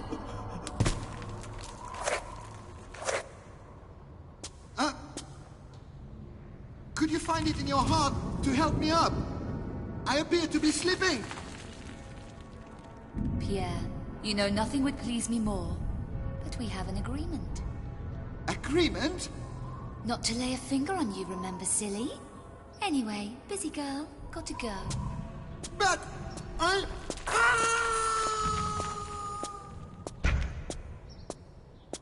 Don't let me hold you up. I love that. Don't worry, Pierre's fine. He survives the fall. So for those who don't know, this game is actually a series of flashbacks to adventures that in the previous games we didn't actually play through, but they're flashbacks to previous adventures that Lara had.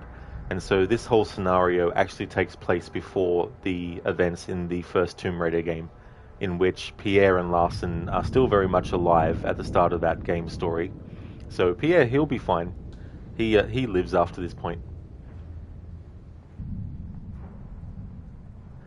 No, Ammo, I don't really remember which one I had in 2009. Yeah, extreme, lot of leaping as Lara. That was fun to do Tomb Raider 1 with a leapfrog challenge. Hey there, Wub. Things are going well, thank you. How about yourself? Remember, Sally, when I promised to kill you last, I lied. Thank you, Ryu, for redeeming that as an Arnie impression. Very, very nice callback to Commando, of course. Having a character that is being, held and they could fall and do. Except Pierre is a bit more lucky than Sully is. Instant respawn, that's cold. That is true, and that is classic Lara.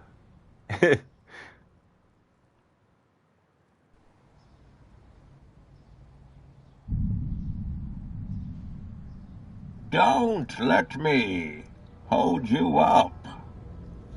Thank you, Ammo, for redeeming that Bane impression. Wop, you had a silver flip phone as your first phone and someone stole it. Oh, that sucks, Wop. Bloody hell.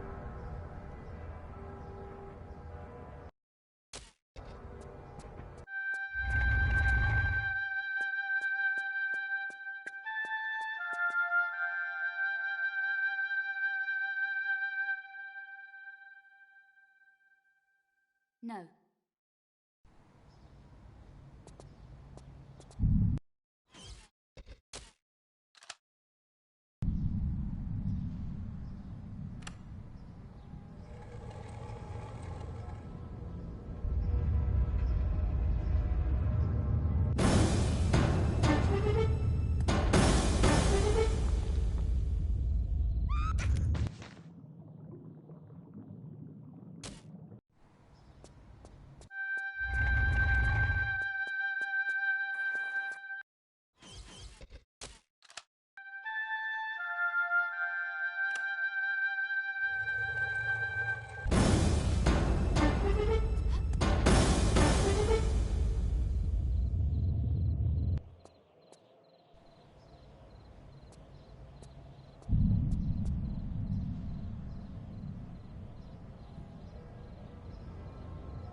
Alrighty then, so where we need to get to, I'm allowed to get down to that spot by shimmying through those gaps there. I mean, if I just walk off and try to land... Oh, I can. Never mind. There we go. I thought I'd try that first.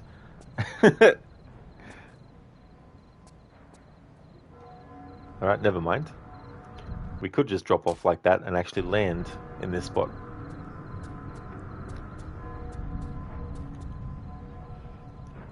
You uploaded some new edits to the Discord. Oh, very nice, dude. That's good. I'll check that out soon. You can't even tell me what's your first phone. That's definitely fair too as well. Yeah, it's been a long time since I had my early phones. Welcome back, Kesmond. And I remind you of the gulag where Bane stashed Bale's Batman. That is true. Oh yeah. That's a whole great scenario in that movie. Kesmond, your first phone was an old-ass Triumph Astrial. Oh, was it? Yeah, ammo rip indeed. Wup, you abandoned Valhalla for the time being. I don't blame you, Wup. There's definitely a lot to that game as well, so if you need to take a break from it, definitely understandable. Kesmond had a pull-out antenna, did it? Oh, really? And your phone in 2009 was either a Motorola K1 or a Motorola V3i. Okay. Yeah, I don't know if I own a Motorola phone. Kesmond, then your first full-fledged phone was the tank Nokia 3310. You could drop a bomb on it, I imagine. And up until the 2011 BlackBerry revolution. Oh yeah, so that's when that became a thing, was it?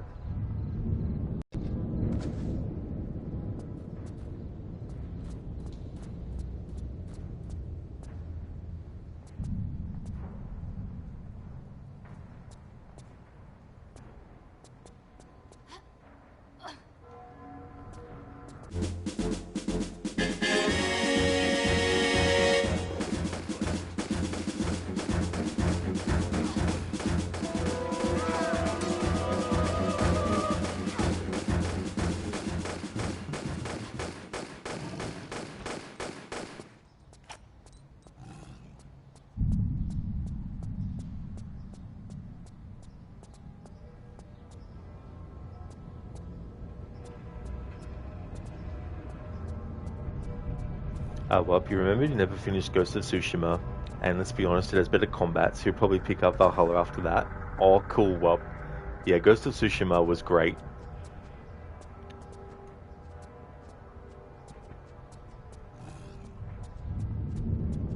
Kesmond, you dropped your 3310 on the bus, the case broke, but the main board was intact. That's really, really sturdy then. And the Microsoft Messenger and BlackBerry Messenger were your thing. Oh, that's cool. Yeah, I don't remember using Microsoft Messenger too much, I don't think. Because when you have your old Xperia X10 Mini, however, the protective case is disintegrating. Super old phone, still on one phone. Oh, that's fair too, though, as well. It's good to get the most out of something before moving on and getting something different.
Kesman, those old 3310, huge reputation for being a tank.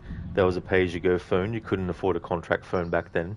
Being at college and unemployed, now you can afford it. The S25 Ultra was a potential upgrade until Samsung announced that they were ditching the Bluetooth on the S Pen. You hope on the S26 Ultra they bring it back after fan backlash. Yeah, that's understandable too as well. Like if there's a backlash on stuff, it's good if they improve things and make things better than they are. And definitely understandable too, you know, like you got to do what you can with what you've got to work with, you know. Instant respawn, you dropped yours so many times too. Your favorite phone before the smartphone era though was those Sony Ericsson slide-up models. Oh, those, yeah. The W580i is the one that you had. Oh, cool. Yeah, it's so funny having, thinking about those old phones. Hey there, Enmita. Welcome back, dude. Okay, Ryu, I just want to check that post that you made. Some edits you did for what you feel a 2002 Mortal Kombat flick could have been, at least how you would handle it. Oh yes. Robin Shu and Mark Dacascos as Liu Kang and Kung Lao respectively, yeah.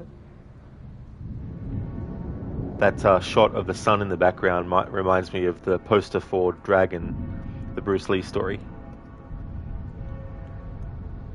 Oh yeah, Ali Lata as Sonya. Yeah, that would have been an interesting choice. And Michael Jai White as Jax. Yeah, definitely Ryu, for sure.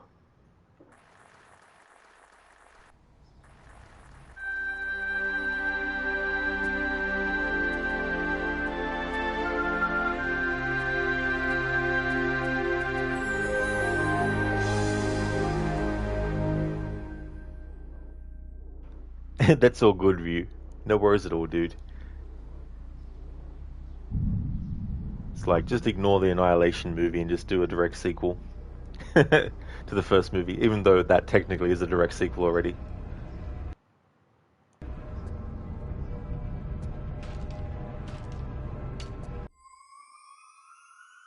And so ended the first of many. I'm sure Miss Croft would be the first to apologize for her not entirely courteous behavior regarding some of the more delicate religious artifacts, Father Patrick. No need, my friend. All in a good cause. At least we knew they were in secure hands. And fortunately, the church was above sending a bulletproof envoy to retrieve them. Ah, but she recognized her place in the great scheme. Some things, as history has illustrated, best left to their slumber. I speak in riddles. I talk of the stricken wolf ship. Ah, the U-boat episode. Miss Croft would never enlighten me as to the details. For my own protection, she would often stress. Indeed, Winston. And for this you should be grateful. Deep in the bowels of their vessels lay one of the most powerful artifacts in all Christendom. An artifact which, when wielded at the vanguard of an army, would make that army invincible. The Spear of Destiny. But the boat never reached the fatherland with its precious cargo. It disappeared from radar 3 weeks into the journey.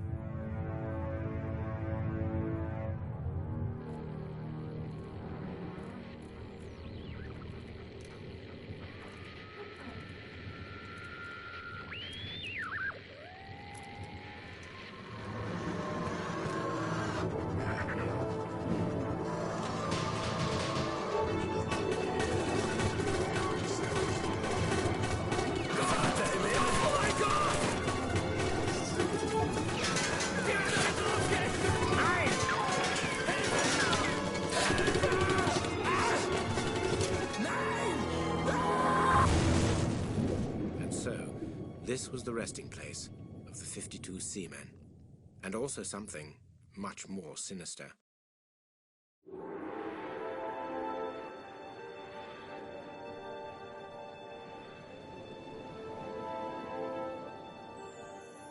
The Zapadnaya Litsa port, once the pride of the Russian fleet. Ex-KGB, the majority of them. Trained killers. Dealt with mafioso before. Unpleasant memories. Prefer to avoid them whenever possible. Yes, I would prefer this also. Hardly a major search party, is it? There's something you're not telling me. Ah, yes. I'm a big girl now. Hit me with the bad news. It is bad news. The Admiral's allegiance has been bought, and under his command, a nuclear submarine. It's housed in one of the dockyards. Well done. Nuclear submarine. Sounds nice. Perfect holiday. Lara, wait. Take this tracking device. What's this? You're not worried about me. Yes, somebody has to. Touching, but don't wait up.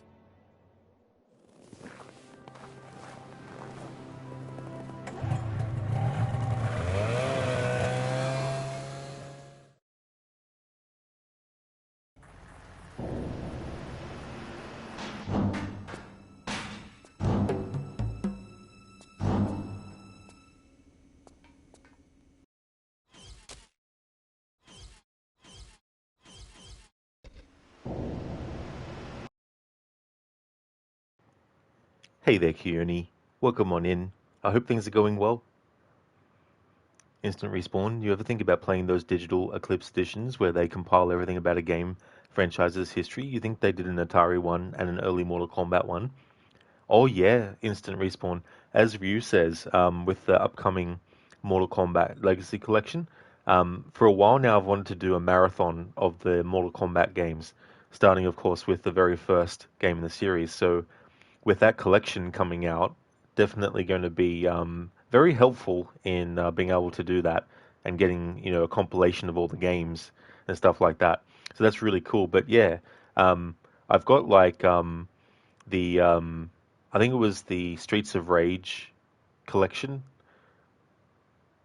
but it didn't include Streets of Rage 4, but it was the first 3 games and stuff. And I've got like the Castlevania collection, the first one that they did. But yeah, Ryu, I definitely want to get to that when I can.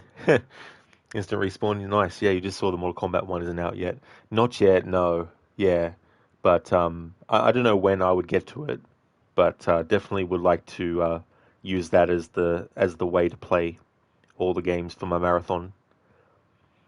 That dialogue between Lara and I always forget the guy's name, but anyway, that dialogue where Lara says, "I've dealt with mafioso before." That's actually referencing Tomb Raider 2, so it means this flashback versus the previous flashback levels that were in Rome, they took place before the events of Tomb Raider 1, and then this event takes place after the events of Tomb Raider 1 and 2.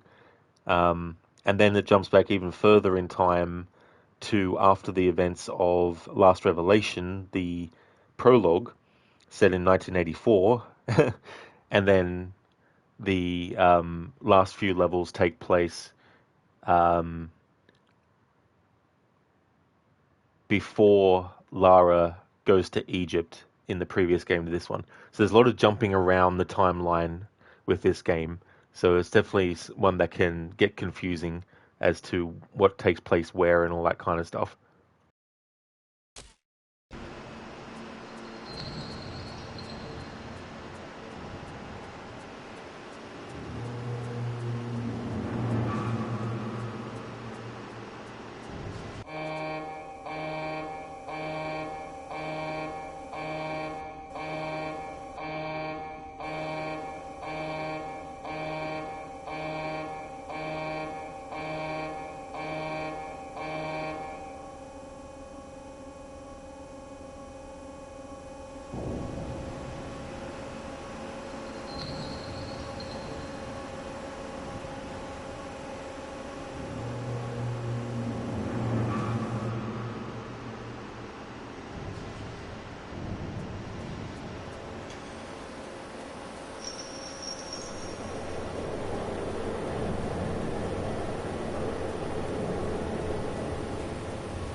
In Meta, in the end, you decided to get some pizza, so you went to the bakery, got 2 big slices.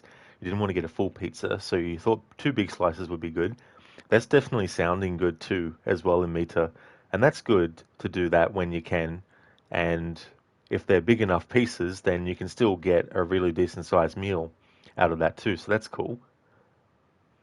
Instant Respawn should do a chronological playthrough of the franchise where you jump around the games. Oh, yeah. Yeah. It's like, okay, so with Chronicles, we'll do, like the Rome levels, and then when the Rome levels are finished, jump into Tomb Raider 1, and then when Tomb Raider 1 is finished, do Tomb Raider 2, and then when that's finished, jump back to Chronicles, and then do these levels. Jumping back and forth. Ryu, you love pizza, but two big-ass New York slices would be enough for you. Oh, yeah, Ryu. Yeah, so they're pretty decent size. Nice.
Uzi 9mm.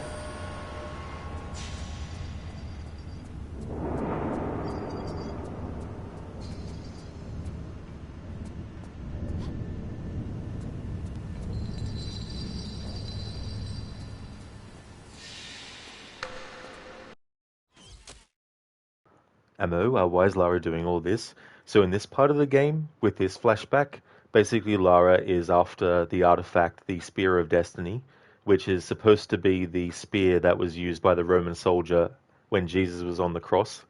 So that's the artifact that Lara is after in this part. And it's also kind of like a bit of a homage to Raiders of the Lost Ark in how that was an artifact that had religious significance, and you had like this really powerful artifact that could do a lot of damage. And so that's basically what is going on here. Lara's trying to get her hands on that spear and prevent, I think the Russians or a faction of them from getting it. In Meta, yeah, they're big enough for a meal. They also make them very delicious, and so many people buy there. If you go later during the day, you won't find anything, so you had to go now that it's 10 a.m. Oh yeah, in Meta, go when you definitely need to get the best that you can. It's definitely understandable. And you just hope that no one else has the same idea. Ammo, lol, that's the Constantine plot, the Keanu Reeves movie, minus the demons. I never actually saw that more than once. I can't really remember too much about it. But yeah, I wouldn't be surprised if there's that element too, as well. But the wider narrative for this game is that Lara is presumed dead. So basically they're holding a memorial service for her. Meanwhile, a character named Werner von Croy is in Egypt trying to find Lara's body to confirm whether she's alive or dead. So basically these flashback levels are just the reminiscing of events that Lara went through, and we get to play them. Yeah, and Mita, it's like some people have the same idea. So you think, I'll get in early and I'll be one of the first few people there, and then you turn up and like 10 or 20 people have decided to be early as well.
Ammo, that's a very cool plot. The coming back in time happens a lot in Uncharted 2. Yeah. And you have, like, an opportunity to show a character much earlier in their life than what you're used to seeing them as. And it can be a good way to show how they came about, certain things that became part of their character. That was the great thing about movies like Indiana Jones and the Last Crusade, where it starts off with Indy when he's younger, and it shows how he got his fear of snakes. It shows how he got the scar on his chin, and it shows how he got the, it shows how he got the fedora, and also the whip, things like that. And it's a really good chase sequence on like the train and everything like that too, as well. And I felt like River Phoenix did such a great job at playing a younger version of Harrison Ford. Like, I think of all the actors who have actually played the character in live action, definitely River Phoenix was the most similar to Harrison Ford himself.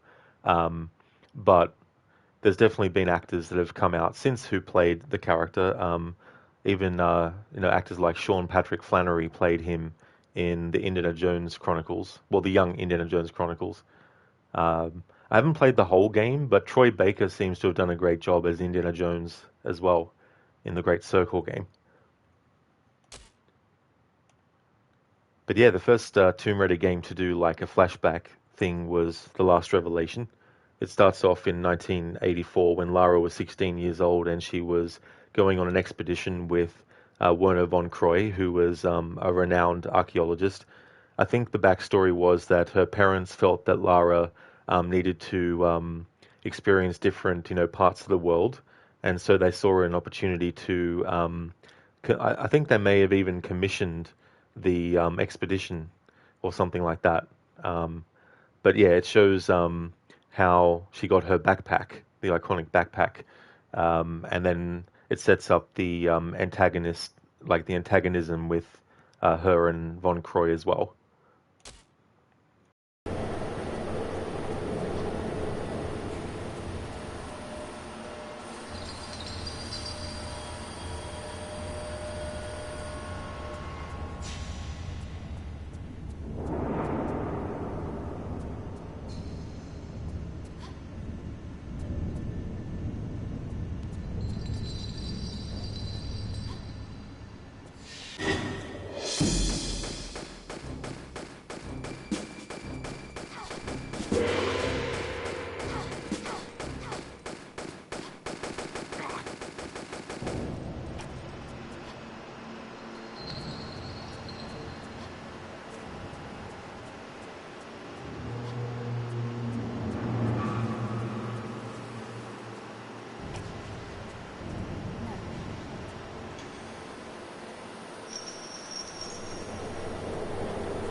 Move your men along, Yarofev. I do not pay such extortionate prices for incompetence.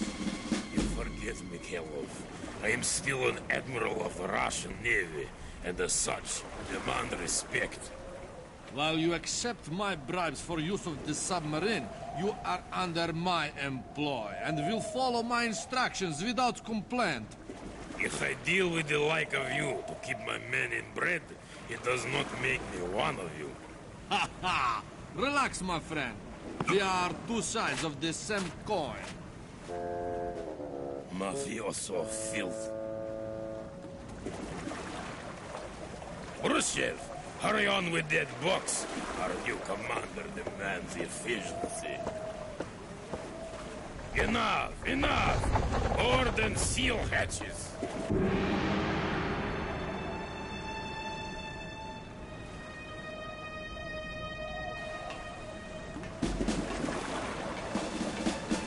As you have promoted me to commander, is it not fitting to board before the admiral?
I really wish they still kept Lara saying, "Uh-huh."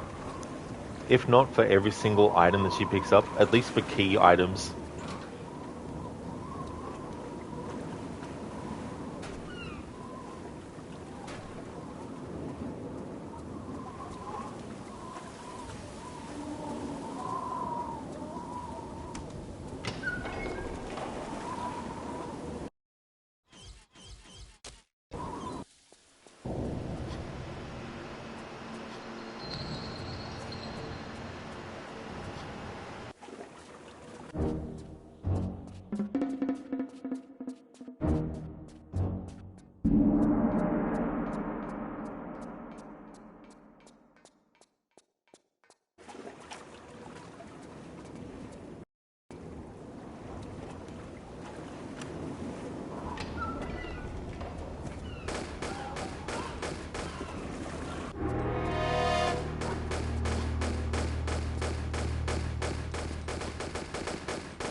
Economy class.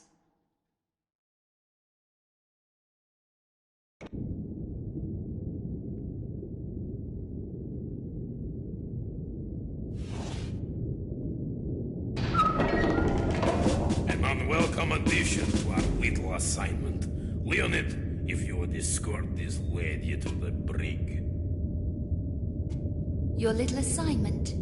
You have no idea what your mafia-financed assignment is, do you, Admiral? Young lady, who you are and what you know is of very little concern to me.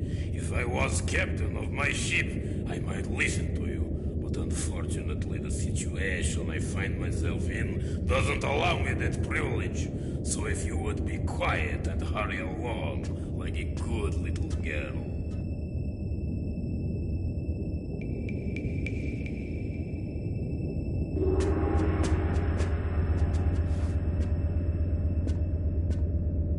Inside, please.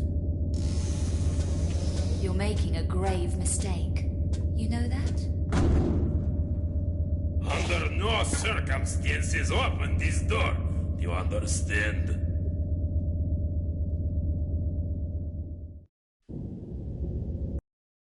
It's like, under no circumstances open this door. But what if we need to go to the toilet? Well, one of you go, so that there's still at least one guarding the door. But what if we both need to go at the same time? Well, whoever needs to go the most has to hold it in the longest, and stay there until the other person comes back. Instant respawn, did Lara just kick Guile's ass? Yes. It's so funny seeing the two Guile-looking henchmen. Also makes me think of the Double Dragon games where you had like a lot of those big brute enemy types, and sometimes you'd get two of them fighting you at one time. They were basically twins, like a Bobo and that.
Instant respawn? Ah yes, Double Dragon. Many quarters spent at the 7-Eleven for that. I never, unfortunately, got to play those games at the arcades. Definitely played the NES Double Dragon games, and there was also a couple that came out for the Super Nintendo. Then you had like the crossover team-up games where it was Double Dragon and like the Battletoads as well. Haven't actually played any of the other games in that series that they brought out later yet, though.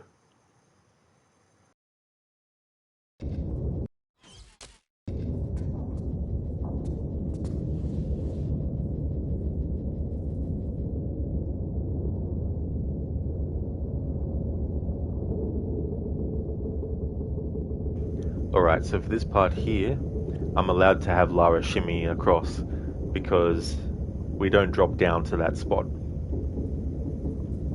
So it's okay if Lara's just hanging off of edges to shimmy across them. But if there is something that she can just run off the ledge and land on, then we have to do that.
a stricken U-boat. Now we find if its cargo is still intact.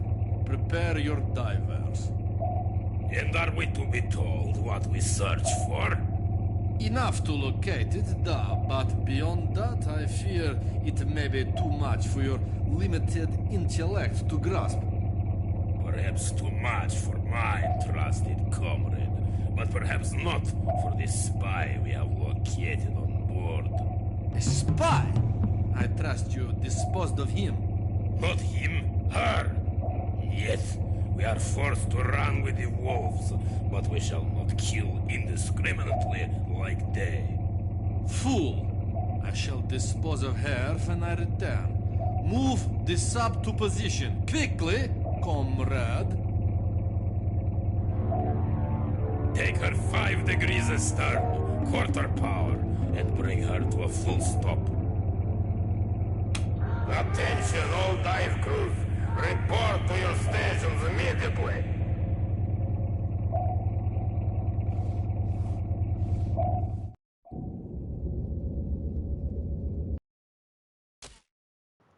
Ryu, speaking of Guile, that looks like M. Bison.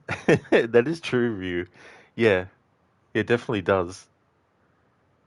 Someone should mod the game so it's literally Guile and M. Bison.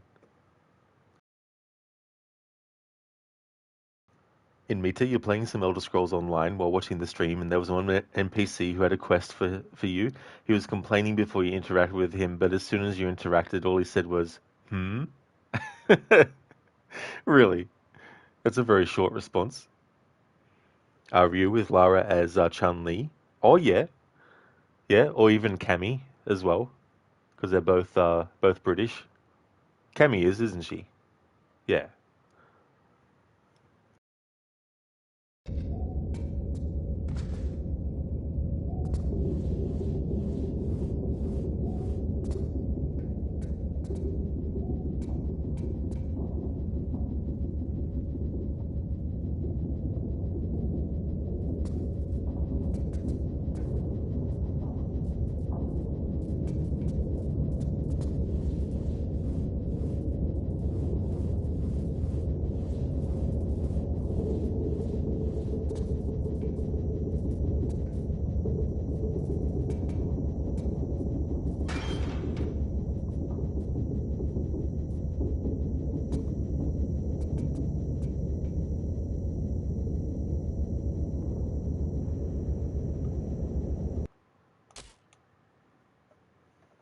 Cammy works very well. Lara's braid is almost like Cammy's pigtails. Oh yeah. I mean, that's the other thing to consider when doing mods, I guess, of characters is if there's anything that relates to like hair and how it moves and stuff. In Mita, yeah, you're like, that's all you have to say. It's like, come on, surely there'd be something else, that the character would say. It's funny how the devs sometimes make NPCs say all lines of dialogue before you interact with them. And as soon as you interact with them, they say only one word, like in this case. Exactly. It's like, at least add something a little bit more than that.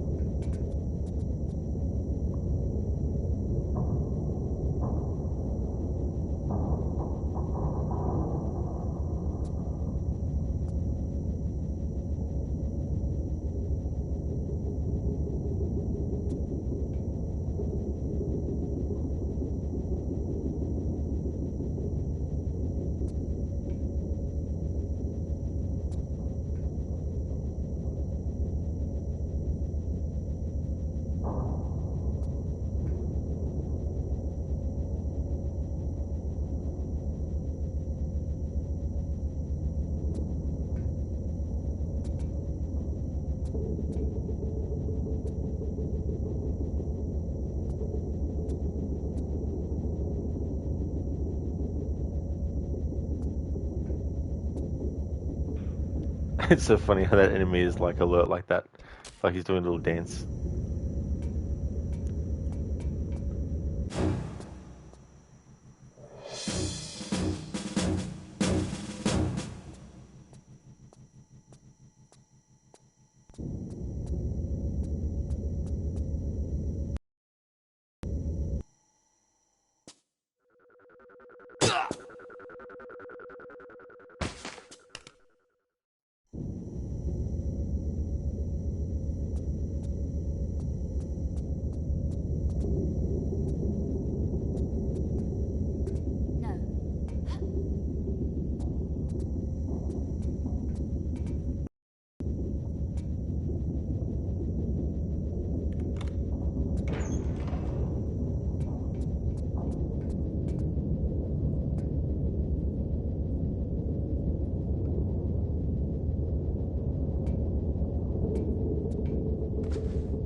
Instant Respawn, kind of funny to think how Lara was on magazine covers as a sex icon with her low poly boobs.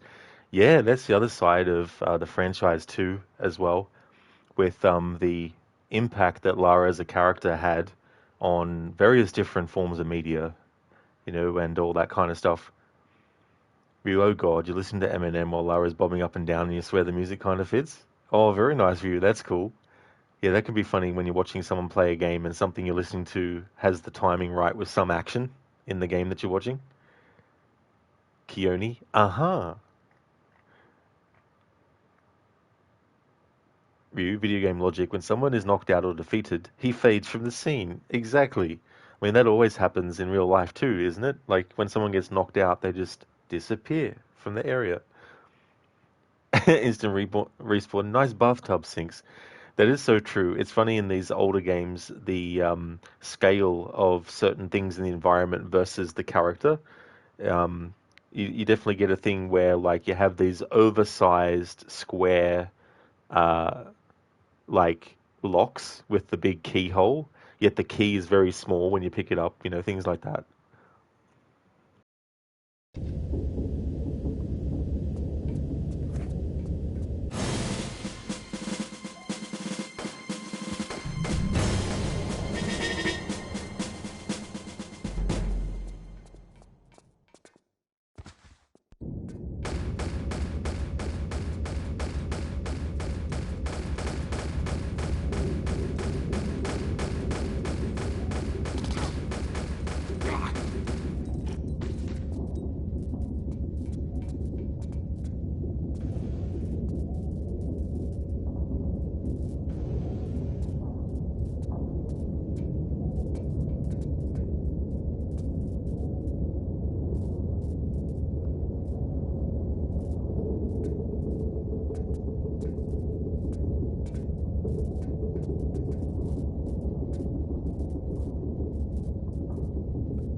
No.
Alright, I don't think I have to backtrack that far. But I hate in these games when you forget an item somewhere, because then you have to figure out which out of the last 20 turns of direction was it that the thing was in.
Instant respawn must have took a wrong turn at Albuquerque.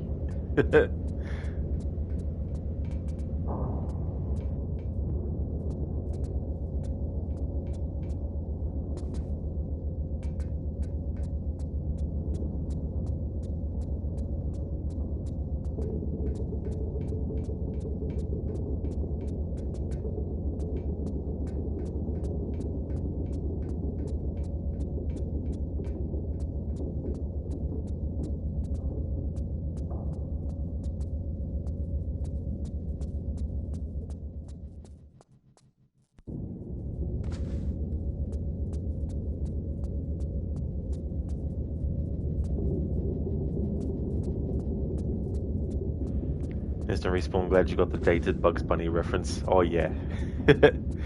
Bugs Bunny. King of the Trolls since, what was it, 1940 something?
Hey there, the Percenter. Welcome on in. How's things?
Instant Respawn, is there a game series or franchise that you like to watch being played rather than play it yourself?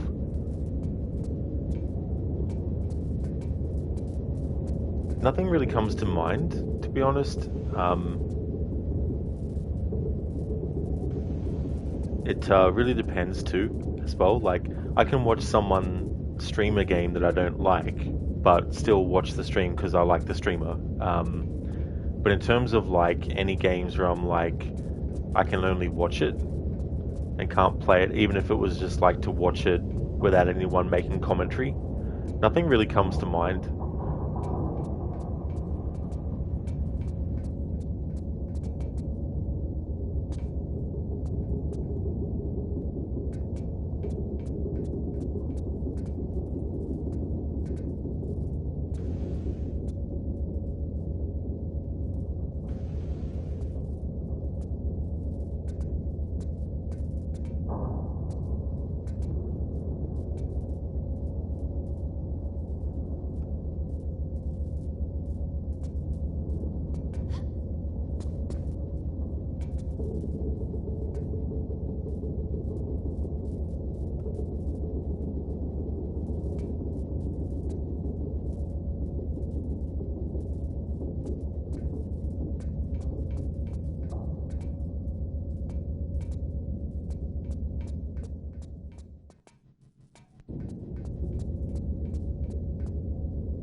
Aha. That's where I need to go back to. There was one of those hatches that you need to open.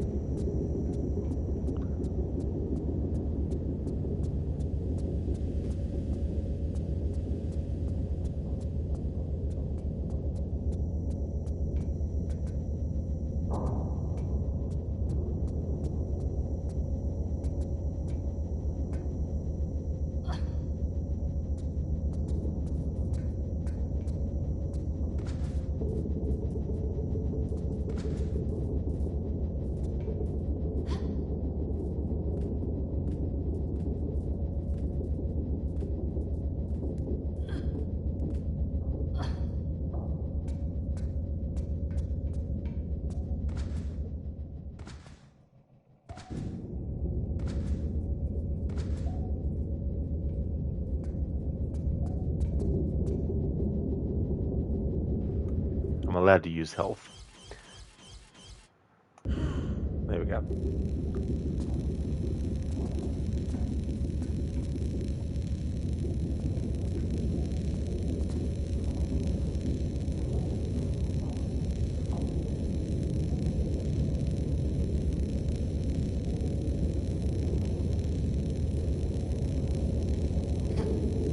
Oh, hang on, what am I doing? That's right, that's where the turn is. There we go. This way.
Time to turn the tables.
Be right back.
Alrighty then, I'm back.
unannounced visitor. I fear you have an item in your possession that I require. To be used in your continuing quest for world peace, I presume. World peace, not entirely my purpose in pursuing this artifact. This artifact contains untold power. Power of which the likes of you will never harness. If you wish it, you may have it, but you will regret it. The world may regret it. Hand it to me and I may spare you. On your head be it. Take her to the torpedo room and eject her into the ocean.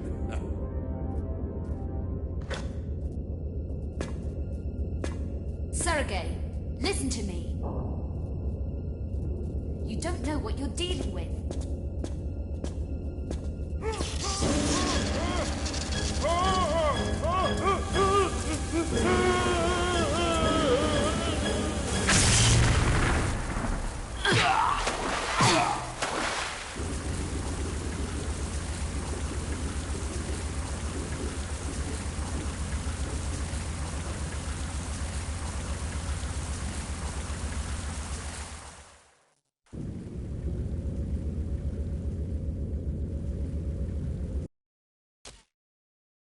Don't you hate it when Spears of Destiny do that?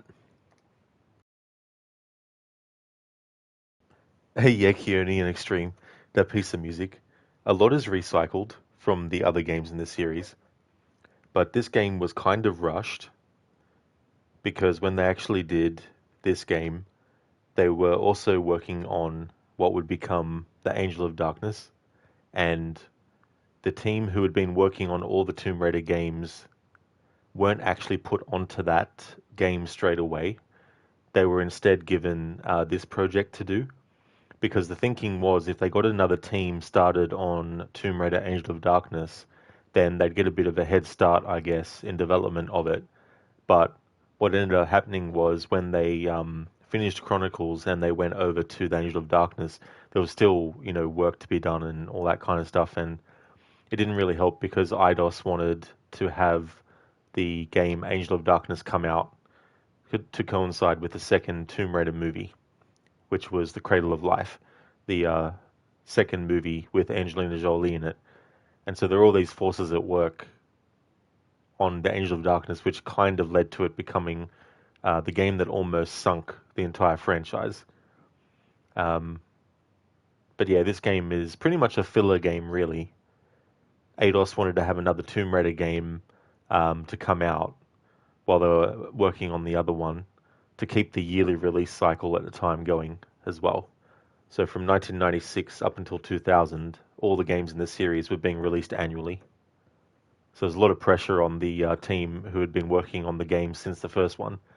I don't think there was much turnaround between finishing one game and having to start work on the next as well. So much so that they actually decided to kill Lara off in The Last Revelation, but apparently they didn't tell the head of core design, I think it was, or no, it must have been Eidos, didn't tell them that they were doing that. But yeah, this game obviously confirms that Lara doesn't actually die, and yeah, so it's unfortunate. I think it would have been better to actually have the new team work on this game and then have the OG team work on the new one at the time, which they were working towards, because they had.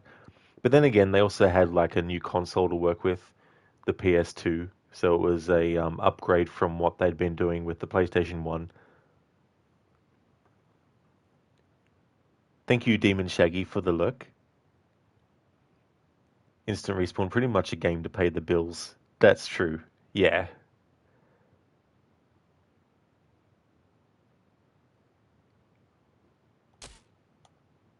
Yeah, Keone. But the music is great though, like even though they do reuse it, but that's definitely not something that I think is bad about a game. Like even Assassin's Creed does it as well. For example, Resident Evil. They probably have recurring music and stuff too.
or something else which came about with this game was the Tomb Raider level editor, which went on to be a major thing where fans of the series could actually create their own levels, or even in some cases create their own games. And in the years since, of course, they've been able to have different texture packs and different character models. Like there's even some where they've taken the character models from some of the later games and used them in the older sort of engine and stuff as well. So there's a whole big massive kind of like archive of all those as well that people have uploaded to the internet, where you can download it and play them yourself as well.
No.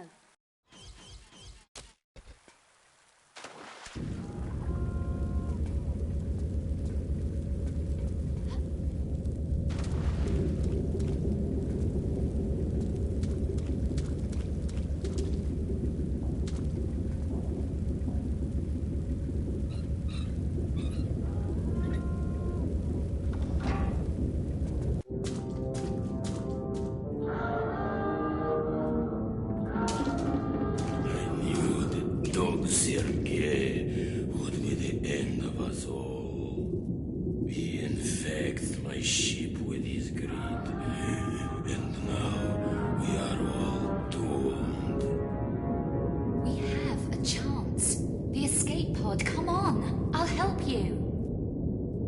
I do this only to help my man. He babbles of the biblical spear, and I feed his madness for money to feed our families. And now, to these corpses left for the fishes.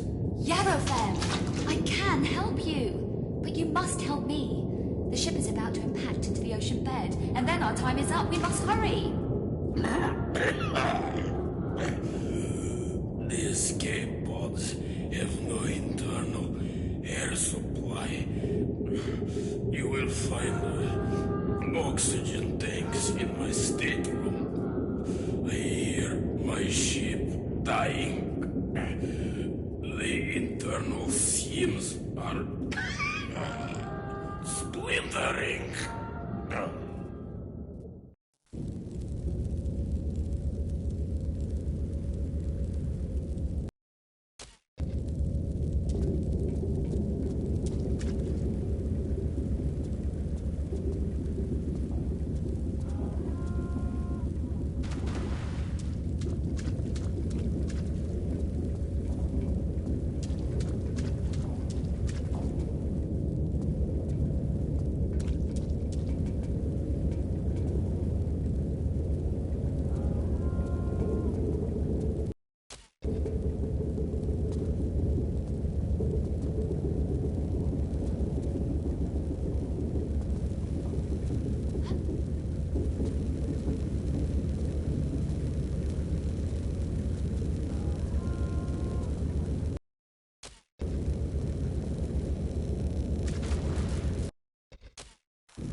Hey there, Crooked. Good day to you as well, Senny. Welcome on in. Tomb Raider's going pretty good. Getting through the levels. I still haven't decided if I'm going to push to finish the whole game in one stream or not. I'm kind of thinking about splitting it up a bit and then finishing off the rest tomorrow. But yeah, it's going really well. We're currently in the part of the story where we're doing a flashback of Lara going after the Spear of Destiny, and it involves a Russian submarine that some mafia have taken over, and basically the spear caused an explosion that's destroying the ship basically, and so we're trying to get out of there before it kills Lara. Wasn't there a level with electrified water in Rise of the Tomb Raider or one of the other ones too?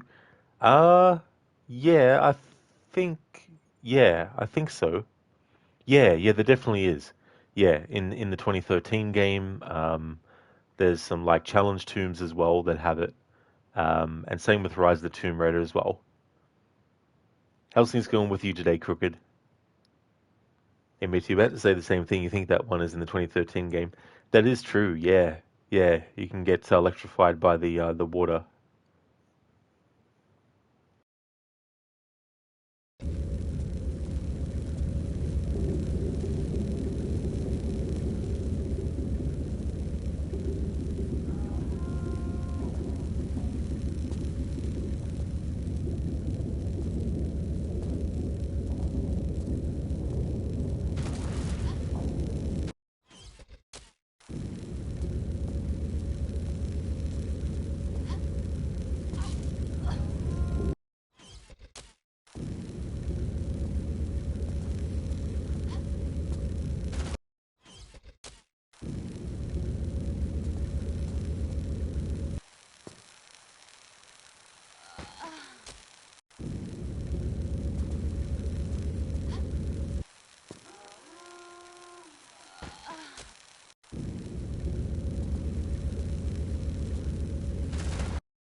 Crooked, good to hear.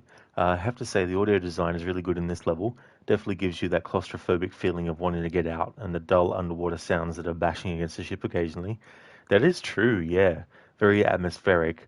And that was one of the things about these older games too, is that there was music, but it wasn't constant, and it would only happen if there was something going on, whether it was like a big boss that just appeared, whether it was just a section you got past, and then the game was like, here's some music of relief, or something like that. But pretty much everything else is just the ambient sounds of the environments, the footsteps, the dripping of water off of cave, tops of caves, and all that kind of stuff. So yeah, they definitely did a really good job even back then with the sound design, given what they had to work with, as well. You're doing well. You're gonna have to head out in a few and apply for a new travel pass for your trip to London later this year. Oh, nice, dude. That's cool. That's great. Yeah, so hopefully you'll be able to apply for it and get it. Hopefully there won't be any snags in the process as well. But that's great that you're going well too, as well, dude. So when you go to London, like, are you going to go for like a week's time or a couple of weeks? It's really interesting how it has changed with video games. Nowadays, every game has a full soundtrack, but in turn, you feel like there's less focus on ambient sounds and creating an atmosphere through that. Oh, absolutely, I think it can be very effective. And these games aren't horror games, but I feel like that kind of element is really done well in these games where you have these very creepy kind of like locations that haven't been visited in centuries, and you get all these kinds of like creatures that are lurking around as well.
Reddit, it's going to be an extended weekend, so about 4 days, but really looking forward to it as you've never been to London before.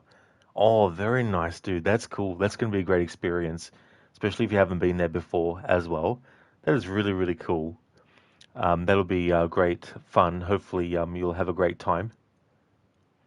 Dr. Darling, have you dealt with a certain annoying cyborg yet? Oh, definitely not, Dr. Darling, no. That's in the Von Croy levels. We're still quite a fair way away from those levels. We, probably what? I think this is level 6, I think.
Yeah, Crooked. No.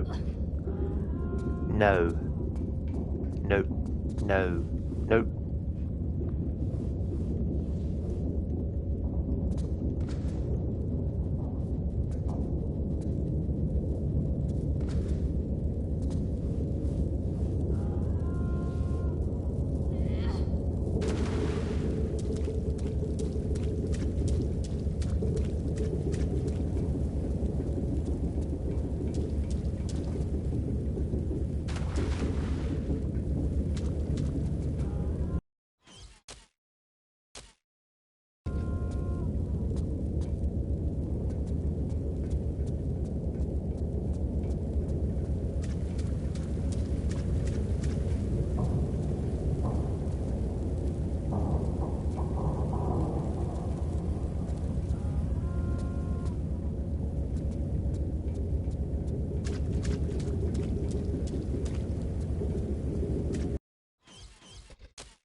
Yet. No time. The hull is breached, and we will drown soon. With the oxygen, you escape now. Not without you. I am Admiral Yarofev of the Russian Imperial Navy. I have served my great country for many years, but the country I know withers. The bear lies down to sleep for its final time. And I wish also this fate on the ship I have grown to love. No deal. Yes, deal. For the outer airlock can only be opened from inside the ship. This is my gift to your child. I release you to a future beyond this dying vessel. And my gift to you? Tell my story. Tell how the proud men of the Russian Navy fought against the enemy from inside and sacrificed their lives for that their country may once again stand proud. You have my word. I salute you. Quickly, into the airlock, and I will release you.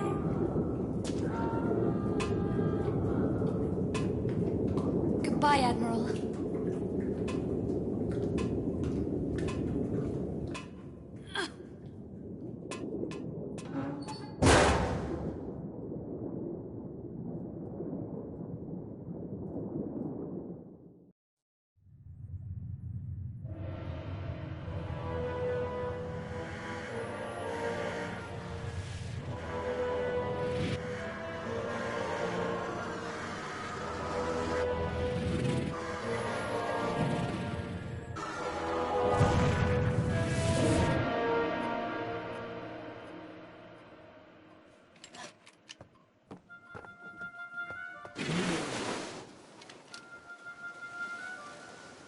Lara saw enough of the power of this artifact to recognize its rightful place was where man could never again misuse it. And not enough for it to destroy her. Some powers are beyond the wit of man. Oh dear, gentlemen. I do apologize. It seems someone up above has a sense of humor. If you will excuse me a moment, I shall fetch candles. It is a night spurred by hell. And as the horsemen drove ever onwards across the world, the heavens boiled in their wake. Ah, benefits of a religious education. This night reminds me of the time out at Canusi. Winston's home? Indeed, yes. The staff had taken leave due to flooding. Lara, back when she was a slip of a girl, was staying with Winston and his wife. It was her that contacted me, as a matter of fact. Some trouble out on one of the islands. Weird lights, manifestations, that sort of thing.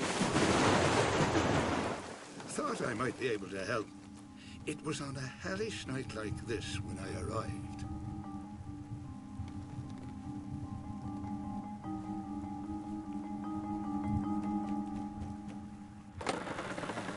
Evening, Winston. And how would I be able to help? So, people have seen these apparitions out on the island. There is talk of little else in the village, Bram. I'm doing all I can to keep this gossip from Lara. You would be a wise man. It would be unwise for her curiosity to draw her to that place. And you have some idea of what it could be? To be frank with you, no. But as the devil finds work for idle hands, I've spoken with Father Finnegan and have a boat chartered for the crossing late on this very evening. Good Lord, Bram. You have not chosen the evening for it. I have my faith to protect me, Winston. Be careful. I fear on that island it's what you cannot see that will hurt you, Bram. Time to get to the bottom of this, old friend.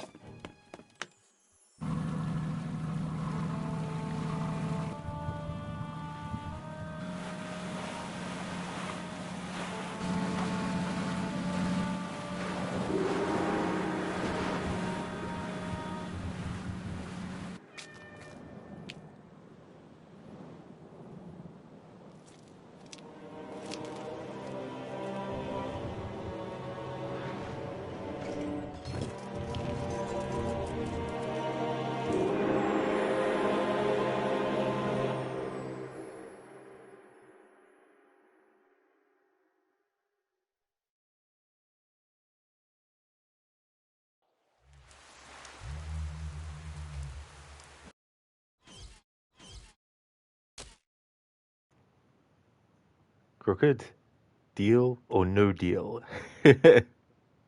Lara's like, no. In meters, she should have said, goodbye, comrade. Yeah. As far as I know, Lara doesn't go to tell the story that he told to tell people as well. He's like, please tell the people this and that, and Lara's like, I promise, and then never says anything. As far as I know.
There we go. Finally got in there.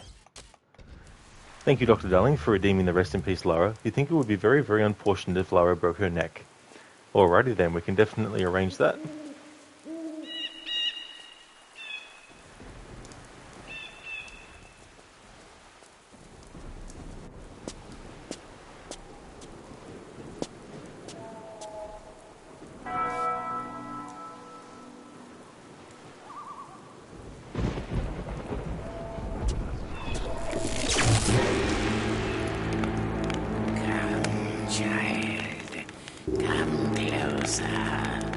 for I have gifts for thee. I'll stay where I am. Fear not this visage. It is but a vessel for my troubled spirit. Come closer, for you are safe, while I am hung like so much butcher's meat. Who are you? Who? For it is more like what? Condemned to wander between the kingdoms of man and that of the elementals. But I must be swift in my request, for they watch and wait to once more draw me back into the darkness. Request? My heart, girl. They have hidden my petrified heart in the roots of this, the world tree, down under the watchful gaze of the dragon Nidhogg. Find this, my child, and return it to its rightful resting place, and you shall be rewarded. And why on earth should I trust you? Not on Earth, girl. In between. My soul is gone, and how it fares, nobody knows, and nobody cares.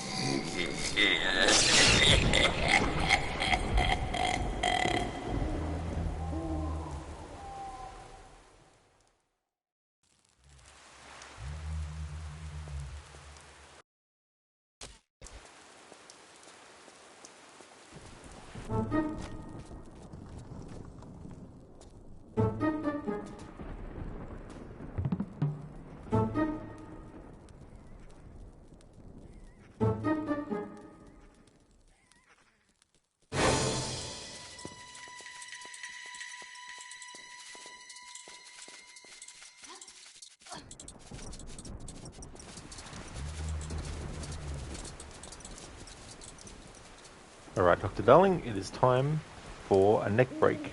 I think we won't... Yeah, just be careful or don't land in the water. Here we go.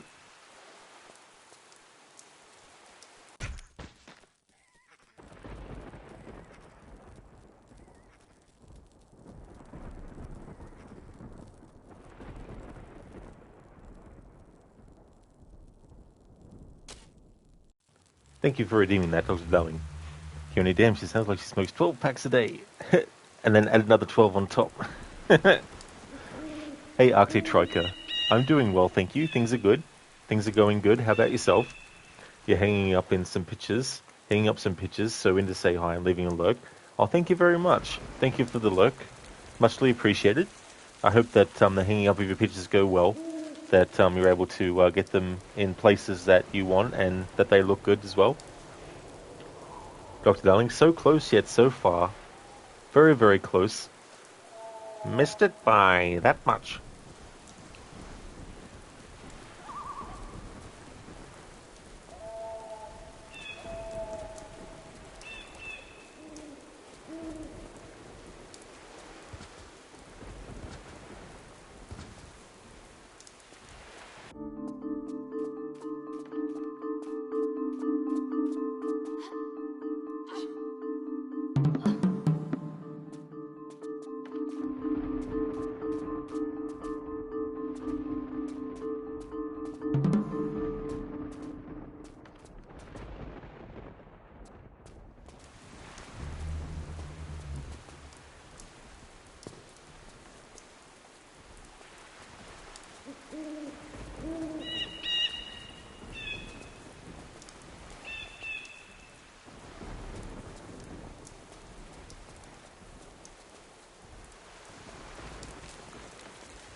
Hey Dumbledore, good morning.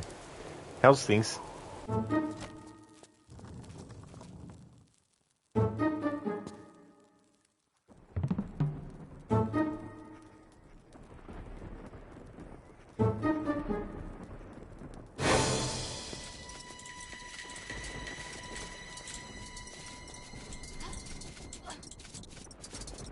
Things are good, Dumbledore. Excellent.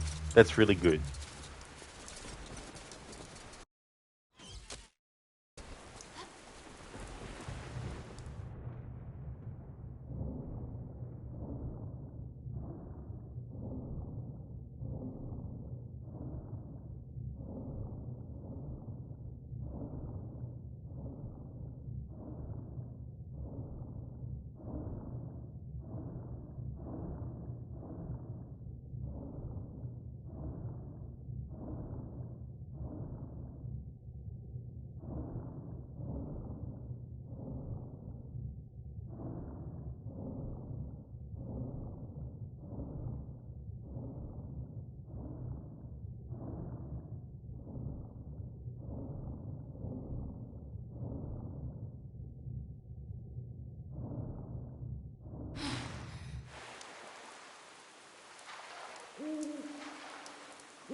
Hey, Maxi. Good day to you as well, dude.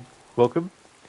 Things are going good in the levels now where we're in Ireland. We're playing as Lara. I think it might be 1984 or 1985. And we don't have the dual pistols, of course. How's things going?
Maxi, things are going good, thanks, dude. Just relaxing on your birthday so you can watch streams. That is excellent, Maxi. And happy birthday to you. I really hope that your day today is really, really good. Hope that you can get some good relaxation in and have some good times as well. Happy birthday, dude. Yeah, unfortunately though, it's not something that Lara can use more than just that point there in that cutscene. But I think they originally wanted her to have a slingshot that she could use to shoot rocks at enemies, but they didn't actually put it in that respect. Cheers, dude. Definitely going to relax all day. That's definitely a great way to do it, dude. For sure. Absolutely. Oh, yeah. And hope the time goes really, really slow, too.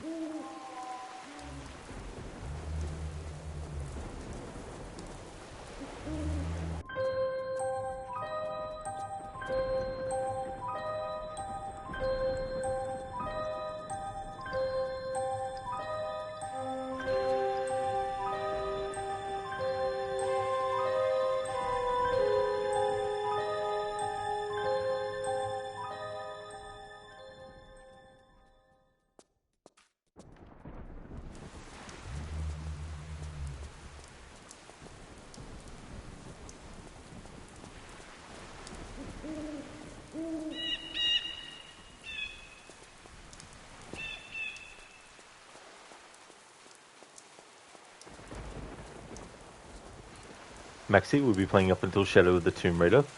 Yeah, so I don't think I'll put a break between Tomb Raider annual playthroughs like I did with Assassin's Creed, beyond what I just already did. But maybe I will. It just depends on how many games I get through before October starts. But that's definitely the last game in the annual series run that I'll be doing for sure, Shadow of the Tomb Raider.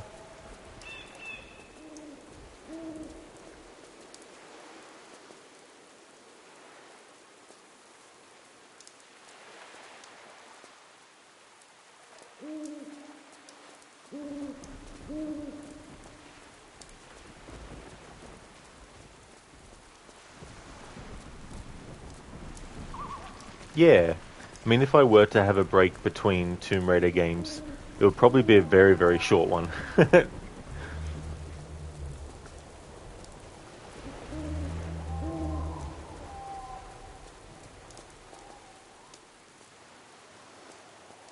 We'll be eating good with the Tomb Raider games. Oh, absolutely, dude, for sure. Oh, yeah.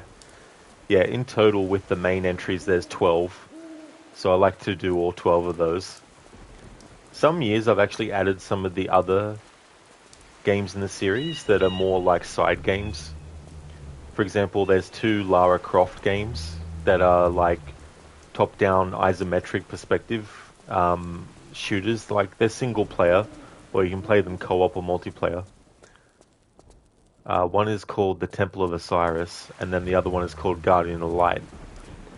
But I haven't played them for a very long time, but I won't be doing them for this annual playthrough series. And I've also played the 2 Tomb Raiders on the Game Boy, like the original Game Boy, although Game Boy Color was when they actually released it. So I've done them, and Tomb Raider The Prophecy, which is the Game Boy Advance one. I've done that too in the past.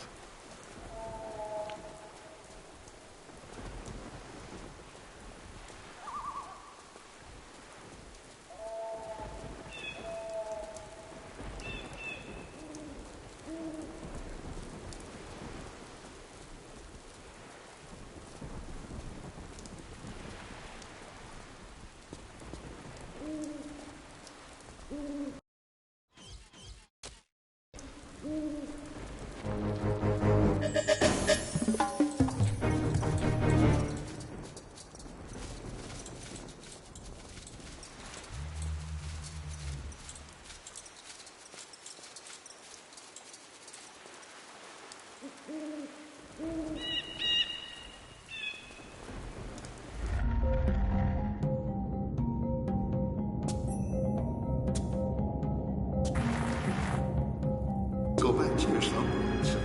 This is but a child, and she shall not cross your boat, as you shall not cross ours. Come closer, false prophet.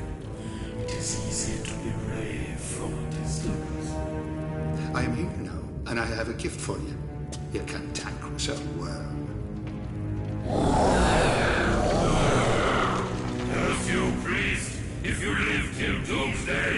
shall burn a week longer than the world, I swear! Iron, never found a demon yet that doesn't burn at its touch. What was in the hole? In the...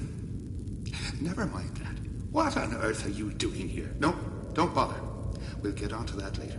Right now, we need to get you out to somewhere safe until the morning. That's assuming you'll stay in one place, young lady. Nothing with demons, right? Well, I can't promise anything in this godforsaken place. I light the way and go on ahead to clear out any unwelcome guests. Now, once you're out, head to the chapel, over the bridge. I'll meet you there. I'm forgetting me manners. Don't speak to strange things.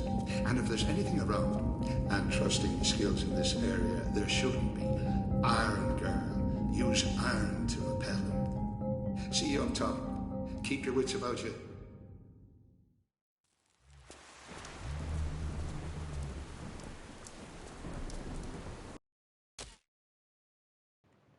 Extreme, 2 days.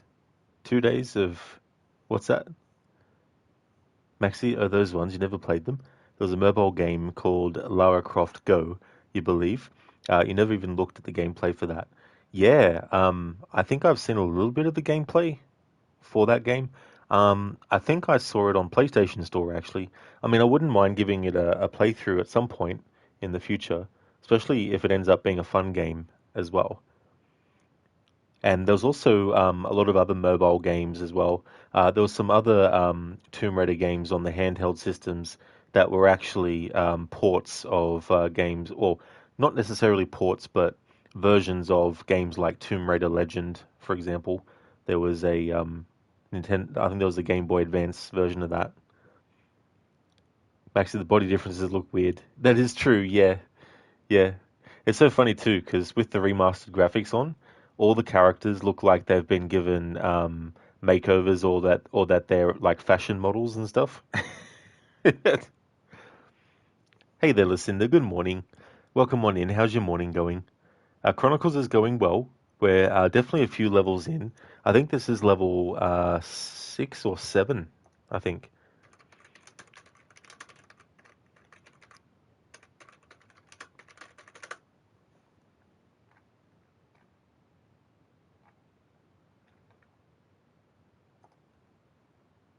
No, actually, I'm further along.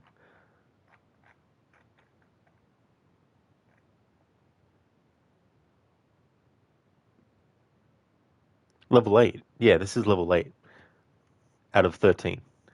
But yeah, it's going really, really good. The challenge hasn't been like difficult, but it's okay because I didn't want a challenge that was going to make the playthrough, 50 hours long and all that kind of stuff. But it's also a great way to test for other games in the series how it might feel to actually go through without being able to do safety dropping, where basically you lower yourself down over a ledge and then you let go and drop down. I'm allowed to actually have Lara hang off the edge of stuff, but when it comes to actually getting off of something and going down on something, definitely have to run off and land, unless it's a one hit. Like if it's way too far and we're gonna die, Oh well, progressing fast. Yeah, yeah, it's good with this game because it's relatively short overall. It's definitely the shortest game out of the older ones, but I'd say Tomb Raider Legend from 2006 is the shortest game in the entire series. Does that mean using a medipack every other drop? Sometimes, yeah. Yeah, I'm allowed to use health, so that's good. Um, but yeah, if there's if there's a ledge that I have to get to that's lower than Lara, but she can't make it with just dropping down onto it, then she can do like standing jumps and run and jumps and all that kind of stuff. So it's not overly restrictive. But I'm thinking, having done it now or doing it with this game, I think if I was to do it with other games in the series, I would probably have like a limit on health kits, I think, would be the way to do it.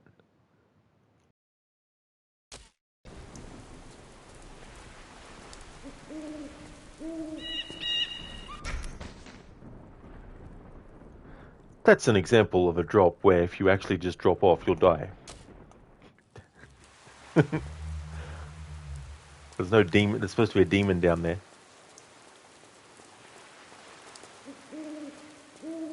Listen, interesting. Yeah. It's a good game to do this kind of challenge with because of how short it is.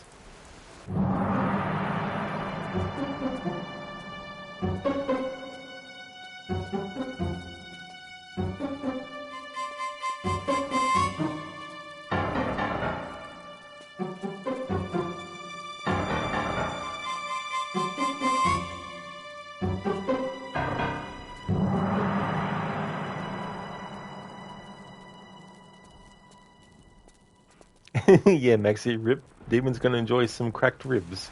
It's like cracked ribs and all broken bones, and now Lara's barbecued.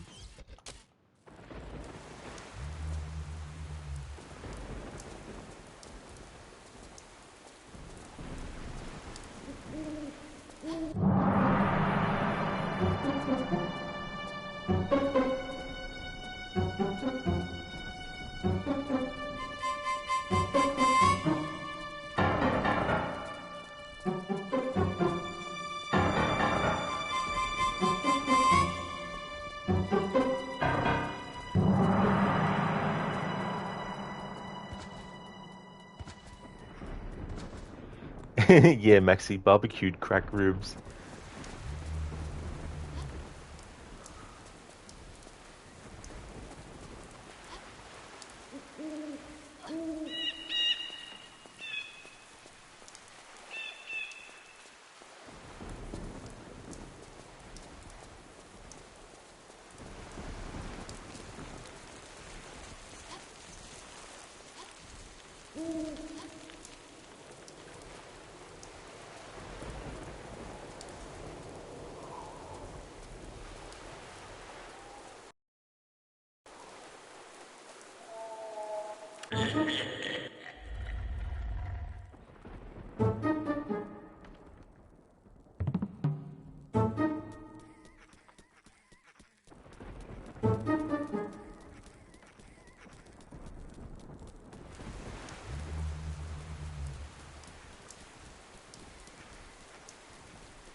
Oh yeah, Maxi, absolutely.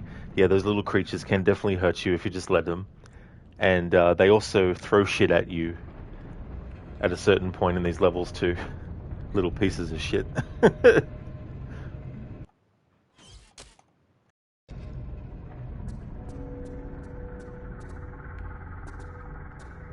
Yeah, Lucinda and Maxi. Because there's a part where you have to swing on a rope, and they can throw the rocks at you as you're trying to deal with that.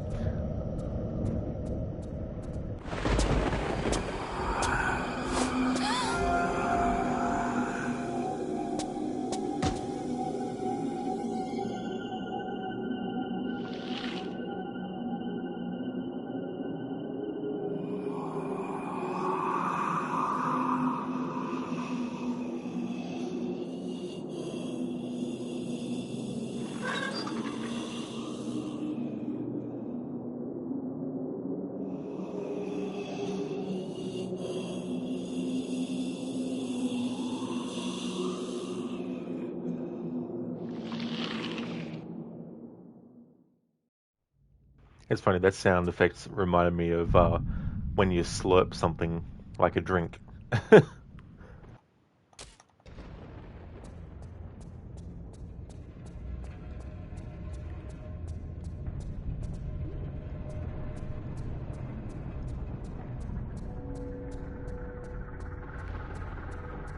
Maxi delicious.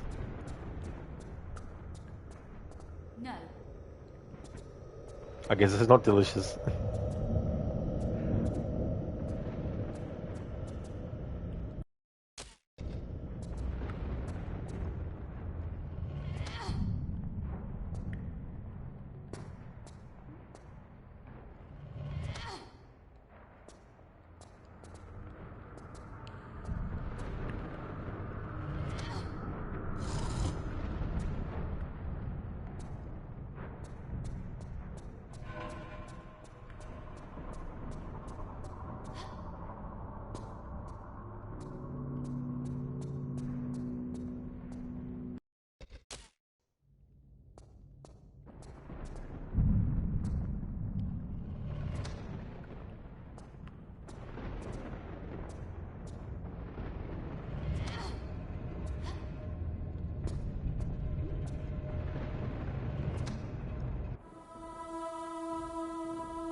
No.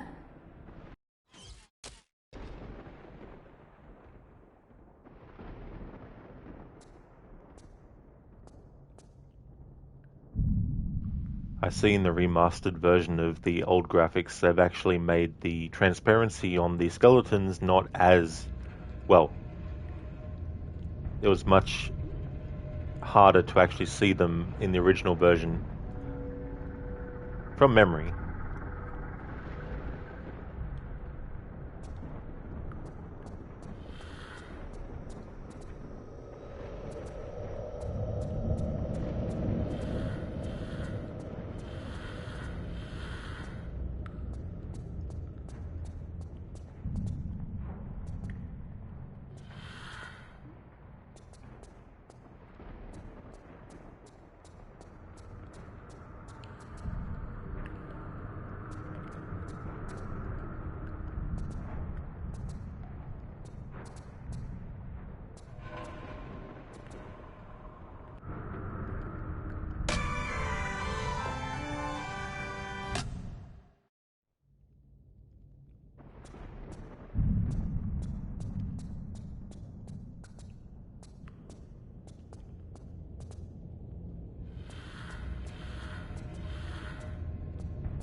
Alright, so landing there without doing a safety drop is instant death, but that's only from that side of the opening.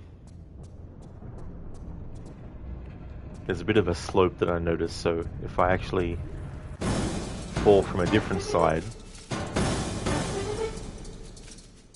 yeah, here we go.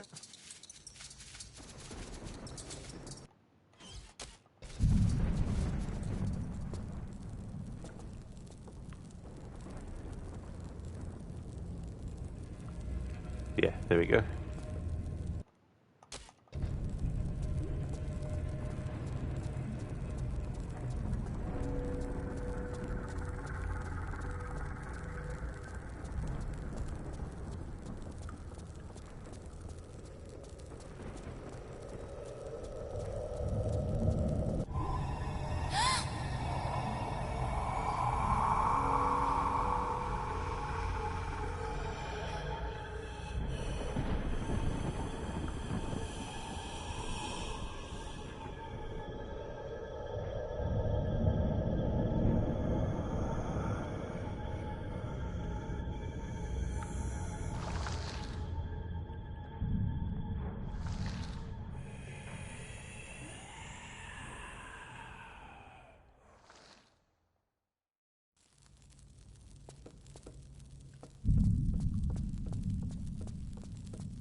Hey, Ogorki. Welcome.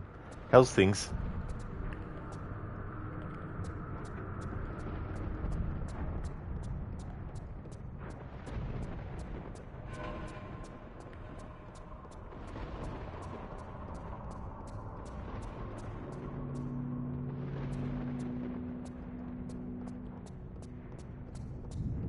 Oh, nice, Ogorki. That's good. Glad to hear that you're doing well.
The bestiary, which has all the names of all the demons.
Alright, that's just where a secret is.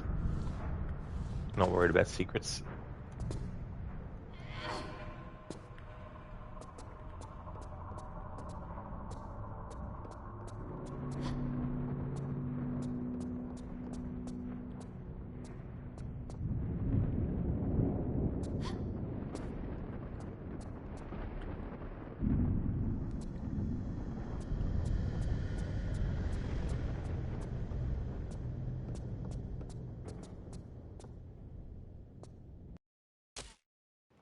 Okoki, do I ever have a day where I don't want to play games?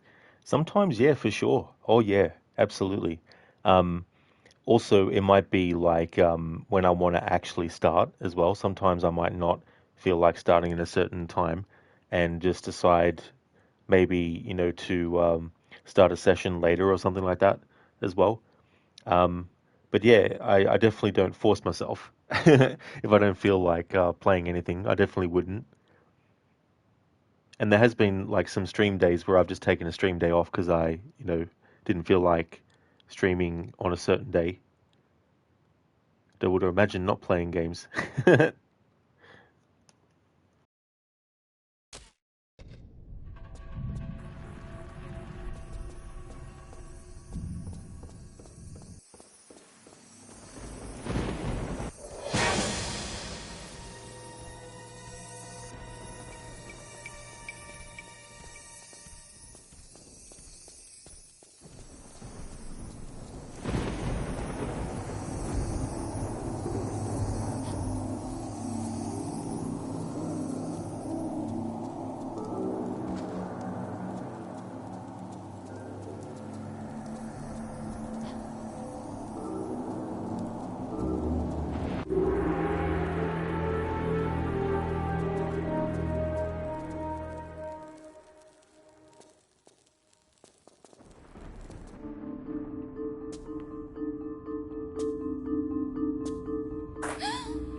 Good Lord, girl, it's me. I've enough on my plate without you making me jump out of my skin and all. Your hair. What about me hair? It's white. Aye, that'd be right. I was detained by some unpleasant fellas from down below. Gave me quite a fright. That's why I wasn't at the chapel. But I can see you've kept yourself busy. Anyways, let's get you out of here and back to safety.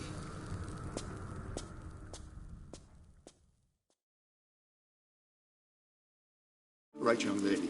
I'm going to have a quick look around now for a safe place to put you. Now, you stay put, or you'll be banging into something that'll make your hair turn white.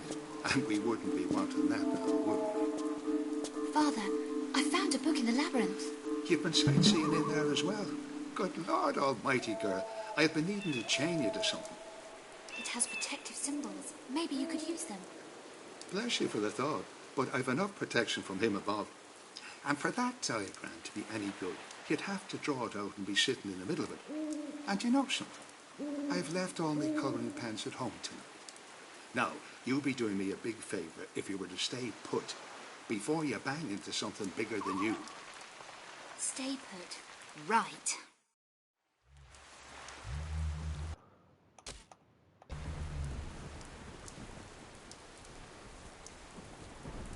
Just want to show what happens if you try to go where he went before you actually have the chalk. Because you need to get the chalk to write the symbol on the ground.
Max, are you glad you're not feeling burnt out from games as much now?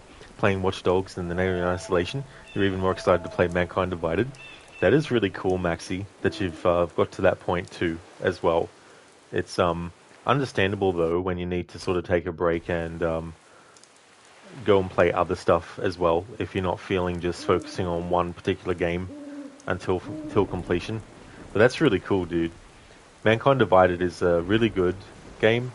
I like Human Revolution better than it, but I don't feel like it's a terrible sequel. I just wish we actually got a third game to finish out the Jensen trilogy.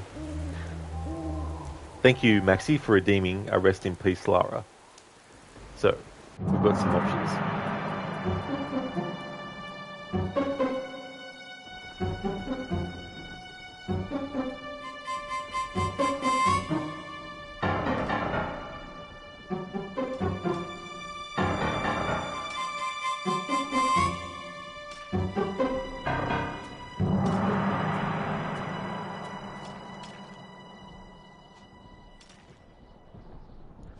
So we can do a dive and neck break. We can be fancy and do a rope swing and then jump and then land and break legs.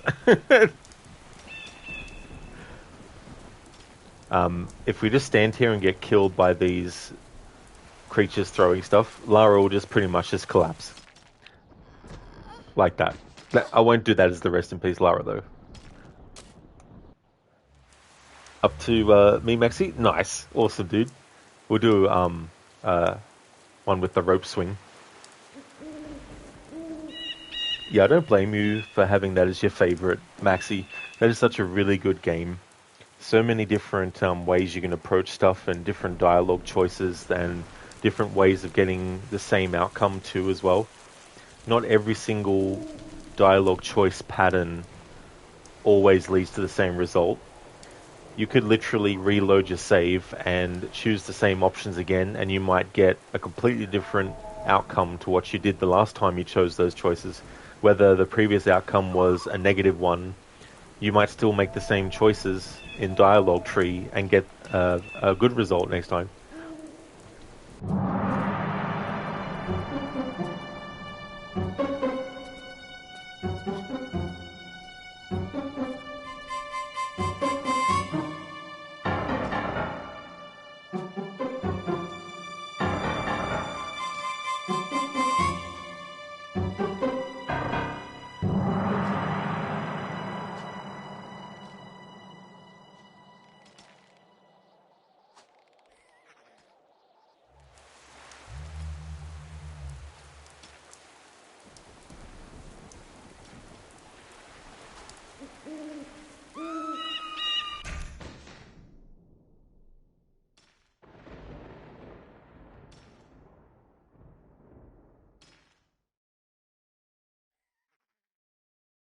There we go, Maxi. Thanks for redeeming the Rest in Peace, Lara.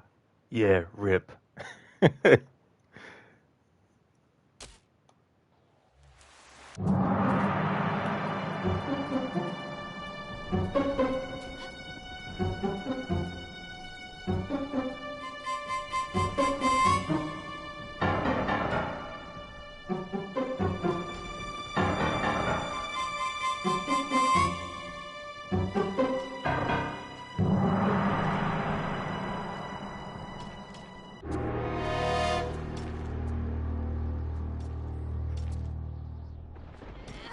That's all good, Maxi. No worries at all.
Alright, so now that we have the chalk, the grey tile on the ground here, we need to use the chalk on that to create a symbol which will allow Lara to actually get past without the demon interfering.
That stands before me, the first to visit me in my prison 700 years past. 700 years? All alone in a barn? Oh, those winter nights must have just flown by. Silence, ignorant heretic, or I behead you! Leave him be! For the child has spirit. But what is that, when this island is littered with the bones of holy men? My gift to them for their spirit in obstructing me from claiming my rightful inheritance. And this inheritance, I would wonder, would be some way to explaining why you're walking and breathing when you should be gone long past. The inheritance is the gift of eternal life, contained within an ancient scroll, concealed by the dullard abbot and his cohorts, a scroll which draws forth pale demon blood through my veins. I am no longer man. I am 1 foot in earth, and 1 foot above the gaping abyss of Hades. So why stay on the island? Came for a holiday and fell in love with the scenery. For Hold your yapping tongue, for want I clip it. Boils and plagues plaster over this island and its treacherous inhabitants. For it was they and their pox-ridden abbot who plotted to incarcerate me in this dungeon hole for an eternity. I, Vladimir Kalita, who worshipped in the first Kremlin, who butchered the Swedes under Nevsky on the banks of the river Neva, incarcerated within this prison of flowing water. Running water? You're trapped here by running water? Demons cannot cross running water. Indeed, the abbot's final trick before I was transformed. And you shall find a way to shore up this stream, or your holy man shall be opened up and gutted like livestock.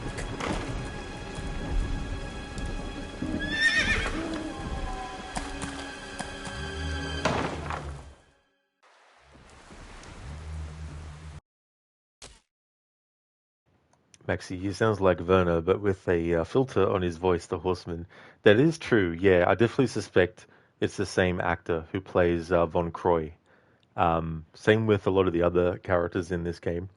But yeah, it is one of those games too where they probably only had like a handful of actors, if that, who just did roles as like, you do this part, you do these other four, you play this lackey, all this kind of stuff. Dr. Darling, take it easy. I'm just needling you.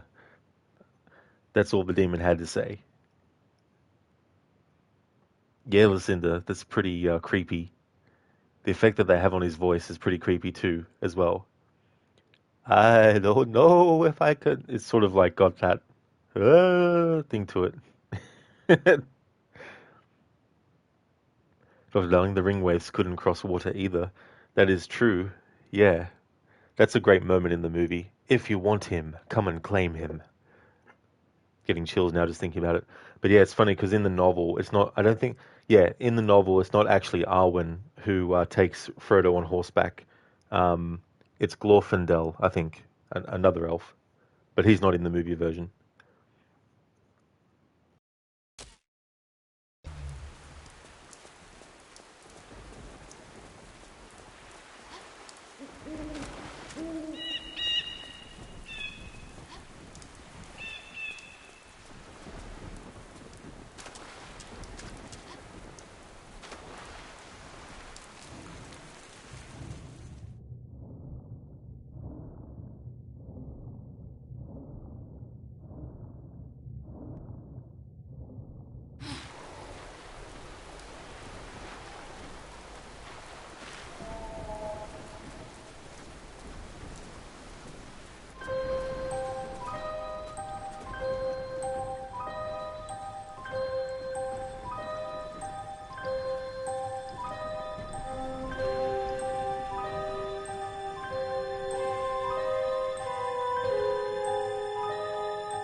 Thank you, Ogorgi, for redeeming the Red Dead 1 or 2 quote. Thank you.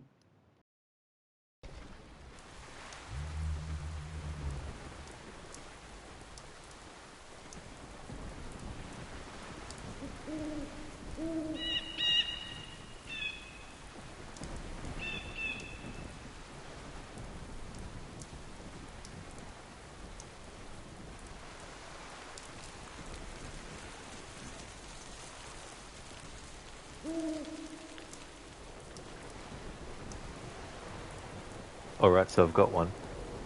Excuse me, you Edgar Ross? Do I know you? Forgive me for startling you, sir. I have a message for you.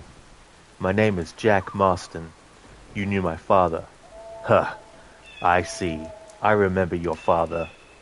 I've come for you, Ross. And you, boy, have sure as shit found me. You killed my father. Your father killed himself with the life he led. You killed him. I saw you. You keep saying that. You sent him to do your dirty work, then shot him like a dog. And I'll shoot you like one too, you little piece of trash. Now get out of here before I kill you as well. I ain't going nowhere, old man. That, of course, is Jack confronting Ross to get revenge. Thank you, Ogorki, for redeeming that.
They're like, om nom nom nom nom.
endurance runs.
There we go.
Oh, now the game lets me do that. Okay.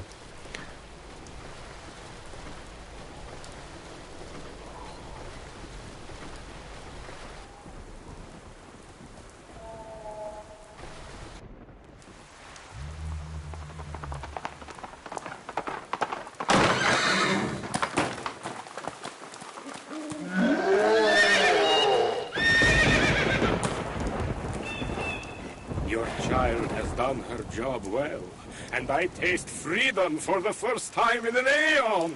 You will not now fear me, for you have served your purpose well, holy man. And for this, should I exercise mercy as a god might? Now, that'd be nice, but I'm not holding me breath. Yes, I shall spare you, and secure for you a fate worse than death. For when you pass beyond this world, heaven shall no longer welcome you, for you have released a demon. My faith will protect me from feckless lesser demons as yourself.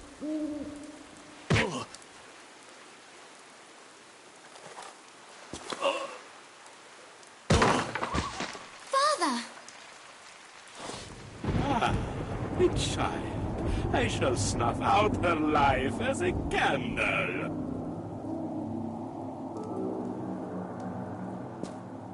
The book from the library.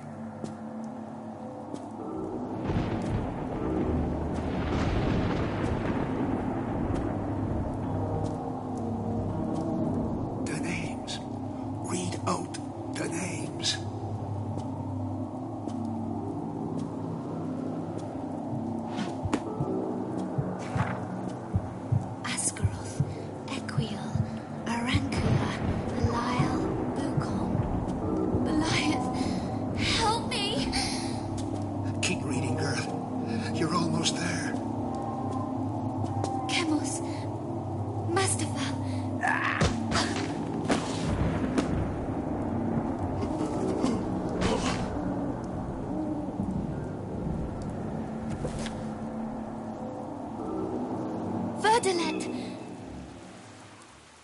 How is this? I move to strike, and yet cannot.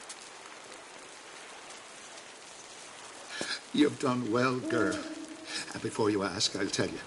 The book you've got, I myself was looking for it, but as I couldn't find it, assumed you had it. And lucky you did. But how? If you name a demon, you have power over him. And you named him. It's your shout, Lara. For this you shall burn for eternity. I shall drown you in a mire of your own entrails before I squeeze. Be quiet. What do you reckon we get out of this godforsaken place and go and get a nice cup of tea with Winston? Almost forgot. Would you be wanting to wave goodbye to our little friend? Back to where you belong. And you'll have learnt a few valuable lessons from that, I'd be thinking. You'd be thinking right, Father. Her curiosity was eventually her failing. The path she chose was the path she loved. And for this, we should celebrate, not grieve. Although I fear for Von Croy, pursuing his inner demons, driven half to madness in his quest for her final resting place, he will not find peace in himself until this is complete. Ah, the infamous trophy room. And you will be doing the acrobatics to enter, Winston, yes? Miss Croft did enjoy her little games. And here it is, gentlemen. The artifact which led to the animosity between Miss Croft and Von Croy, ending ultimately in this terrible business. Okay, Miss Croft, I'm presuming by the lack of communication that you're in position, facing the Von Croy Industries building, right? Containing our little prize, the Iris? Affirmative. Right. Now this is what you're good at, yeah? Time to switch roofs. Switch rooms? Easy to say from the ground floor, wouldn't you agree? Come on now, stiff upper lip, top hole and all that. Time to get hip with Zip. Gone.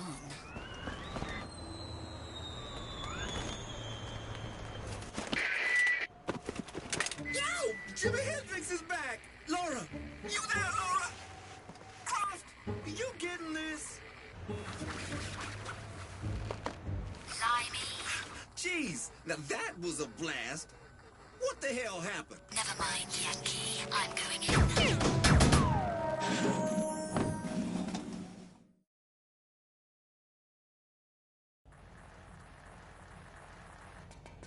I'm in. Okay, now let's see what you can do. Follow the vent to the main corridor. You've come in at the 13th floor. Unlucky for some. Unlucky for them. Any welcome party? That's your job, girl. I ain't no X-ray vision superhero. I'd noticed the last bit. Ooh, you are so sharp you're gonna cut yourself. Just remember, the less attention, the better. You dig? Thanks, but that thought had crossed my mind. Just making sure you're on the ball, lady. Enough talk. Contact me if you see anything. Whew, that girl has got one bad attitude.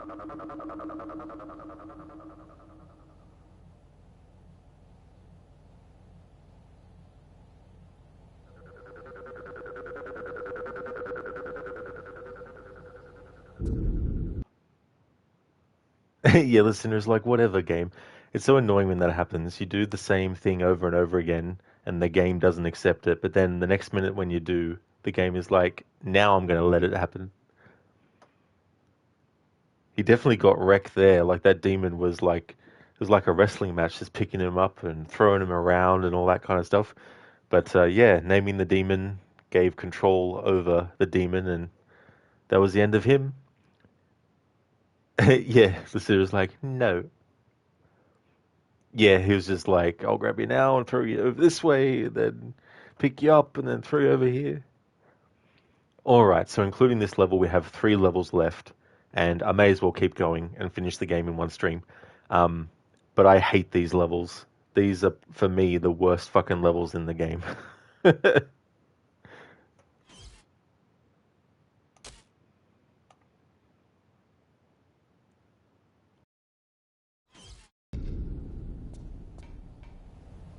Yeah, Lucinda.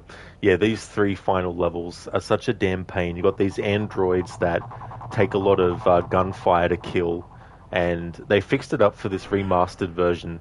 But in the original version of Tomb Raider Chronicles, there's actually a glitch that can happen where water fills a room way earlier than it should, and it doesn't matter if you made a save right before the room, and you came across that glitch, reloading your save doesn't actually fix it. It'll just keep on going. So that was really, really annoying. And if you wanted to actually prevent it from happening, you had to reload an earlier save and hope that the one that you made was actually away from the area enough for it to actually not keep triggering. Yeah, it really is. I'm glad that they fixed it in the remaster too. Yeah, it was just ridiculous. Because like you have to actually make the water go into the room, but then get rid of it, because the android has to be destroyed. But of course, with the water's electrified, you'll fry yourself. So that's what you're supposed to do. But if you got to the room and it was already flooded, then you knew that the glitch was happening. Hey there, Code. And home, finally. 2.5 hours of overtime. Well, hopefully you got paid for that overtime, Code. That's for sure. That'd be a relief for you to be finished as well.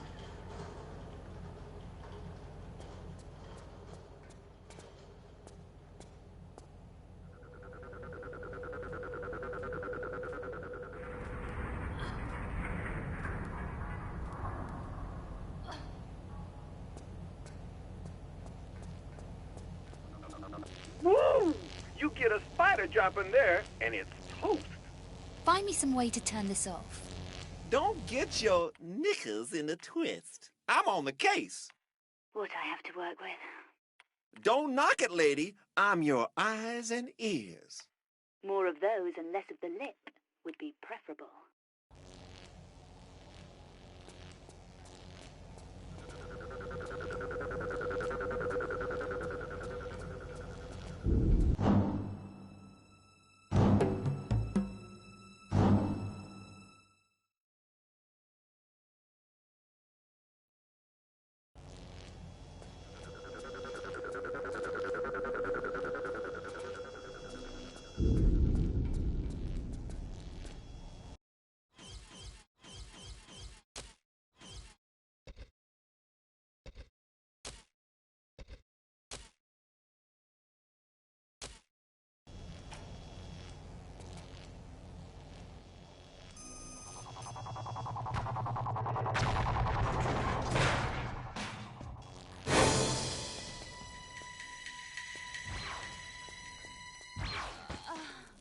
Whoops.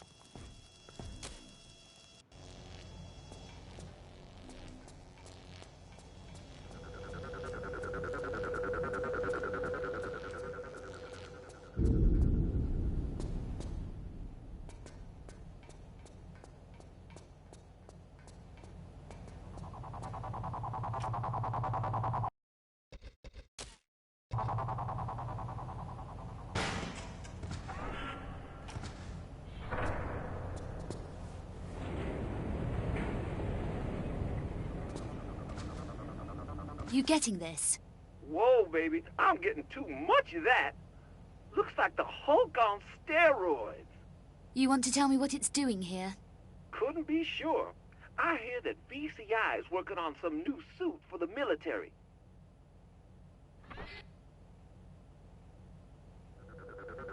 And that, sure as Mom's apple pie, ain't no civilian protection. Can't argue with that. And the guns? Well, my picture ain't all that clear, but it looks like low-frequency laser weapons, limited range. If you get in the way of one, they'll have to take you out in a plastic sack. I get the picture. Code dimes. Tomorrow will be like 4 hours of overtime as the community day thing is again. Although you think you'll eat tomorrow on their dime, so you guess it's fine and dandy. Oh yeah. Yeah, it definitely sounds like a lot of hectic time, you know.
It's funny, I don't care about getting secrets in this playthrough, but I sure as hell have come across a lot of secrets without meaning to.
Dumbledore, getting paid to play would be awesome, but would you like what you played? Yeah, that's the thing too, as well. That's the other consideration. Code, although the end of the day is like adult daycare food options for tomorrow's crispy butter fishies, mashed potatoes or meatballs, fried potatoes, some weird salad options, and possibly dessert. Weird salad options. I like that phrasing. I mean, some of that sounds good. Smashed potatoes, meatballs, they're delicious. Fried potatoes as well. I like mashed potatoes. They're my favorite way of eating potatoes, but still, I'd eat those potato kinds as well, or done in that way.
Dr. Darling, if you could lose 140 points, you would have had exactly 444,444. That would have been impressive.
Check it out, man.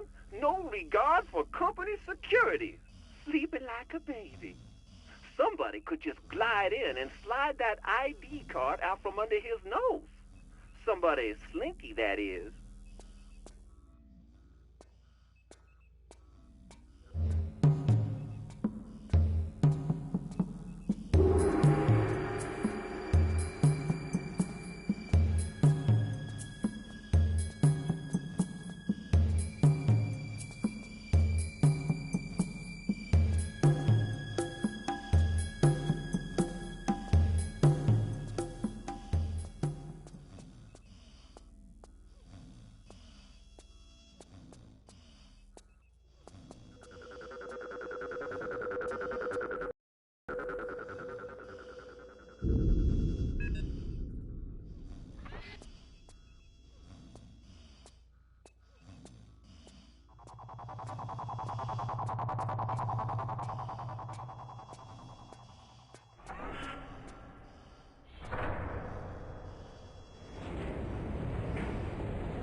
Hey, Bioshock Dragon. Welcome, how's things?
Okay, Twinkle Toes, tread carefully, 'cause I'm picking up some weird signals from in that area. How weird?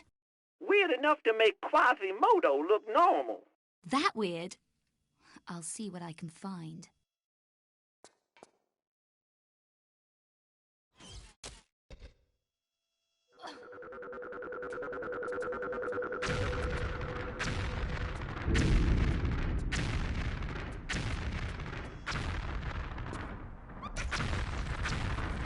Okay, so there's no way to get down from there by just simply running off the edge.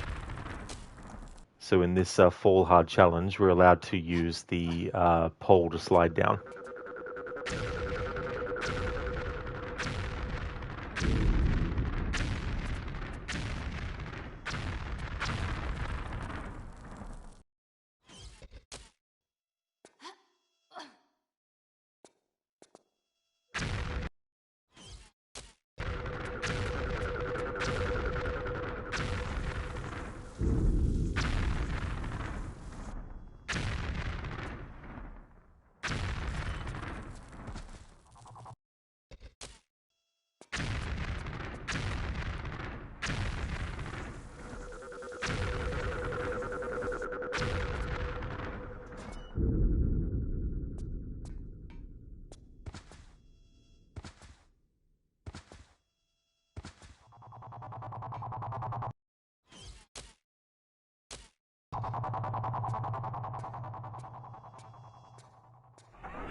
Uh-oh, you're gonna have to play some fancy moves to get past this quarterback. You got any suggestions? Anything to distract him? I got a suggestion right here. Go find a different way out, 'cause you don't want to know what happens when you make the Hulk mad. Indispensable information as always. That face ain't got armor on it, right? Well, that's how you're gonna have to do it. You one hard-boiled lady. Now, you'll think of something. What exactly am I hiring you for? My extraordinary knowledge of security systems and my unsurpassed skill in cracking them, not to mention my ineffably addictive personality, baby. You're right. I won't mention it.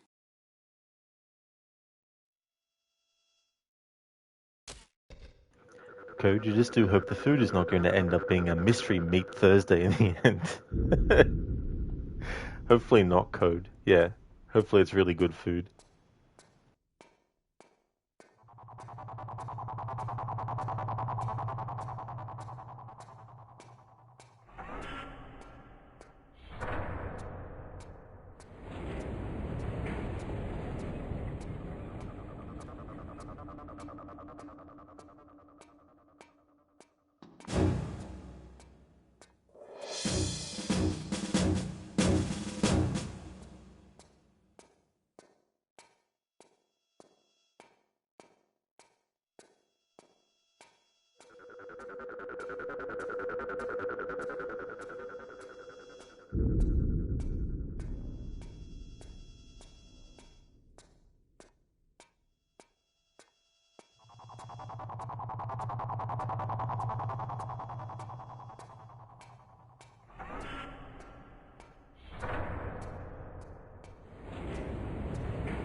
No.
No.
Hey there, Sona. Welcome.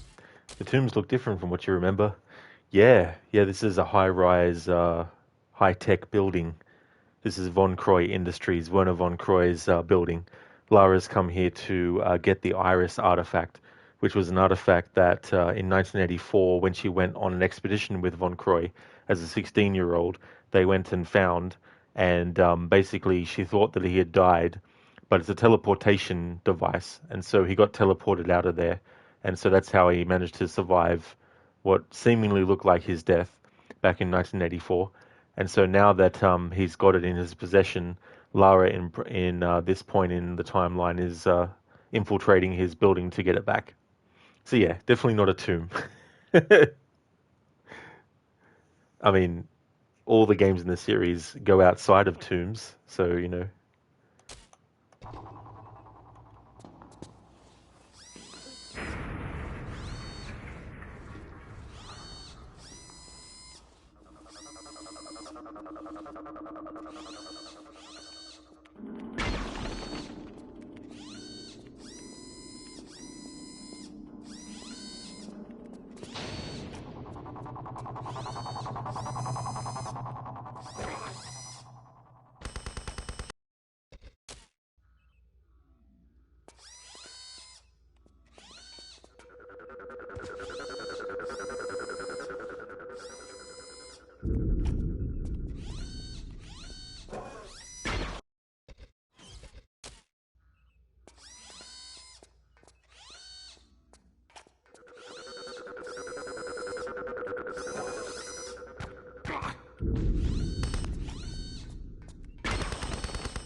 Now, this ain't gonna be easy. This door operates on that pass you got, except it needs two inserted at the same time. Meaning what, exactly? Meaning, against your better judgment, try not to go killing that guy, 'cause we need him, yeah?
Now, this ain't gonna be easy.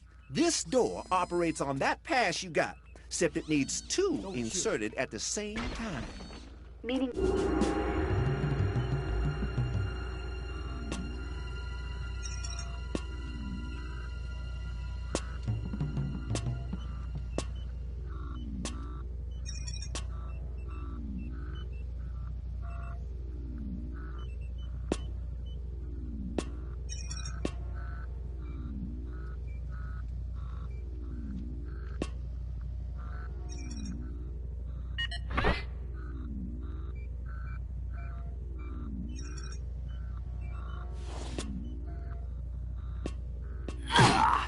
Sweet dreams.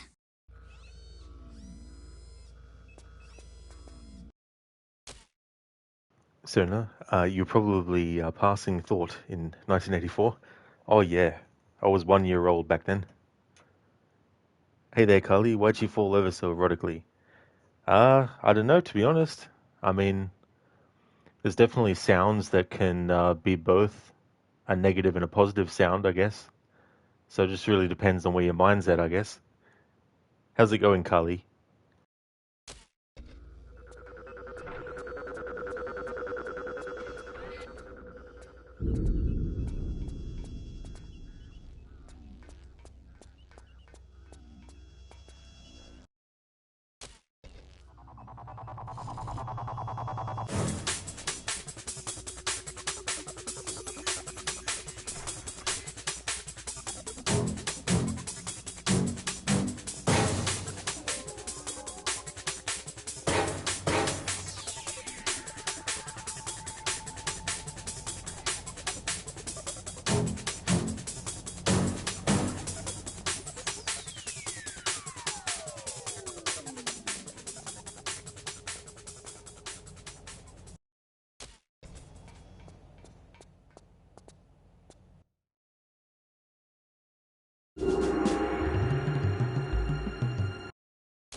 Okay, you've been a bad girl.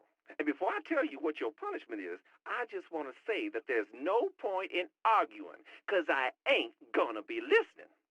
Now take all your metal items, yes, guns is metal, and put them in the tray, now. So you're telling me to disarm myself in a building crawling with armed guards? Now, if I was listening, which I ain't, like I told you before, I would counteract this argument by alerting the person asking me this to the fact her guns ain't any use against 10-foot-tall walking tanks anyway. But I ain't listening, so I ain't saying nothing. I'm doing it. But if you mess this up... All right, I'm listening again. And trust me, I ain't gonna mess this up, okay? Do I have a choice? Nope.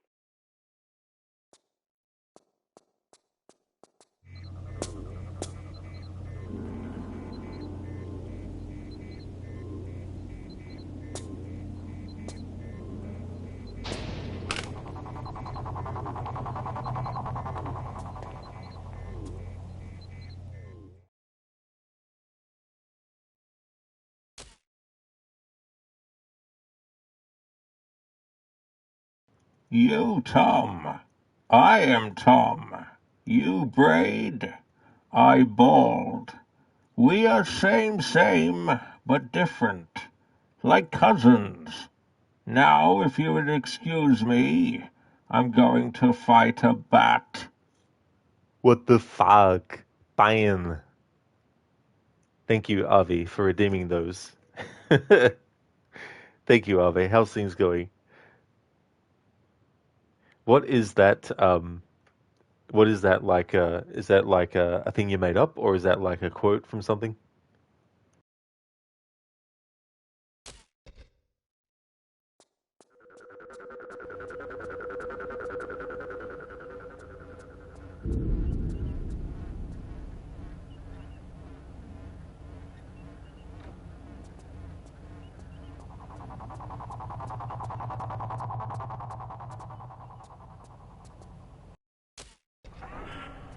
I don't like to be the bearer of bad tidings, but the stairs are out unless you bulletproof.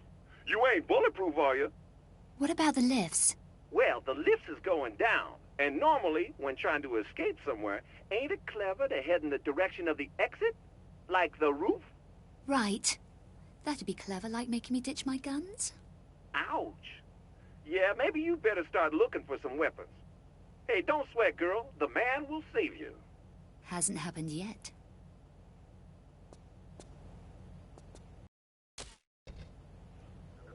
Okay, Ave, so it's from Expedition 33.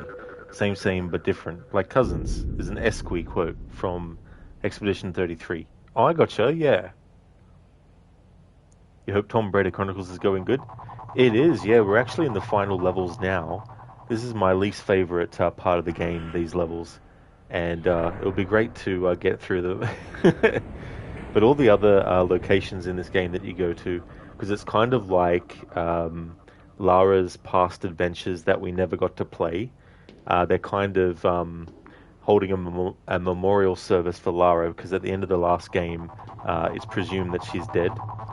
So they're basically reminiscing about some of her past adventures, so you get to play as them. So this particular one is at Von Croy Industries. You go to Rome. In one of the other ones, you go to... I don't know exactly where it is. I think it's in Russia. And then you also go to Ireland as well. Hey there, Zereth. But wait, there's more. Rest in peace, Lara. Alright, Zereth, so we've got some options. I think we've got... there's a... Zereth, there's a bomb in one of these crates. Like these things. And if you get it wrong, obviously it blows up. So we can do that if you like.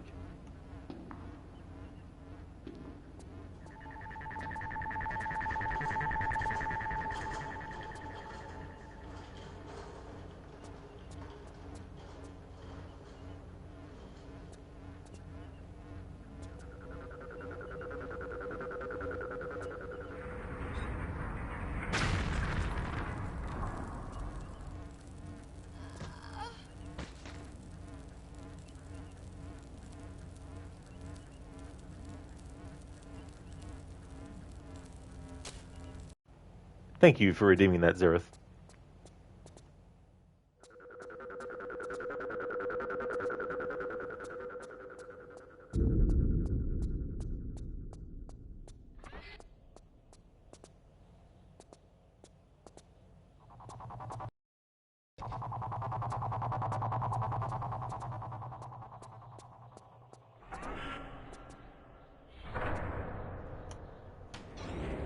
They're glad to hear it's going good. You're at work. Just wanted to drop in and say hi and see how the game is going.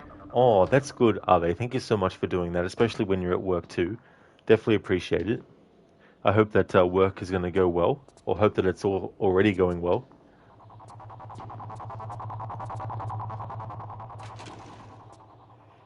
Finishing this in this stream means that the Thursday stream will be Tomb Raider: The Angel of Darkness, and that won't be getting the game done in one stream, but it'll be good to make a head start on that game anyway, because there's quite a few levels.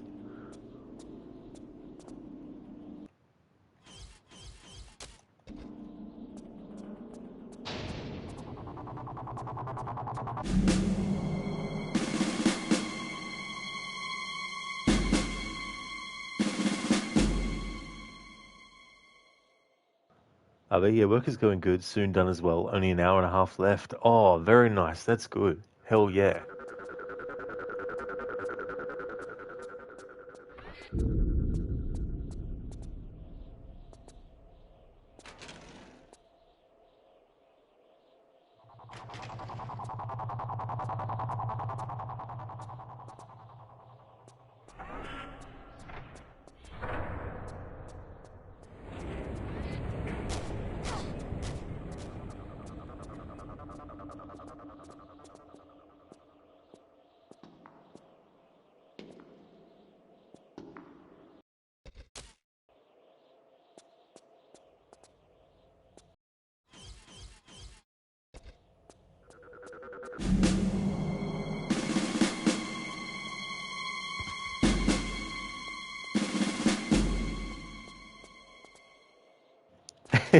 Ave, enemies become suspicious, seeing a dead body.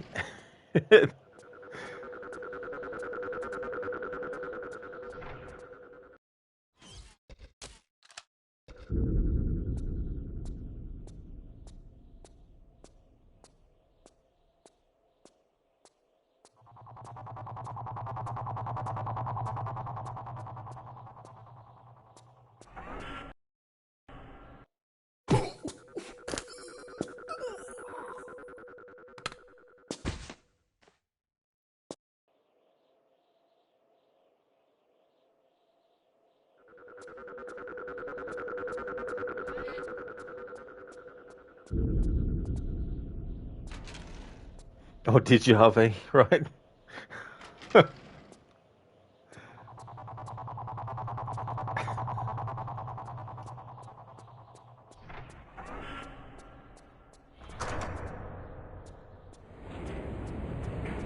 I think we all would, Ave. I think we all would become suspicious if we saw a dead body. Especially just randomly.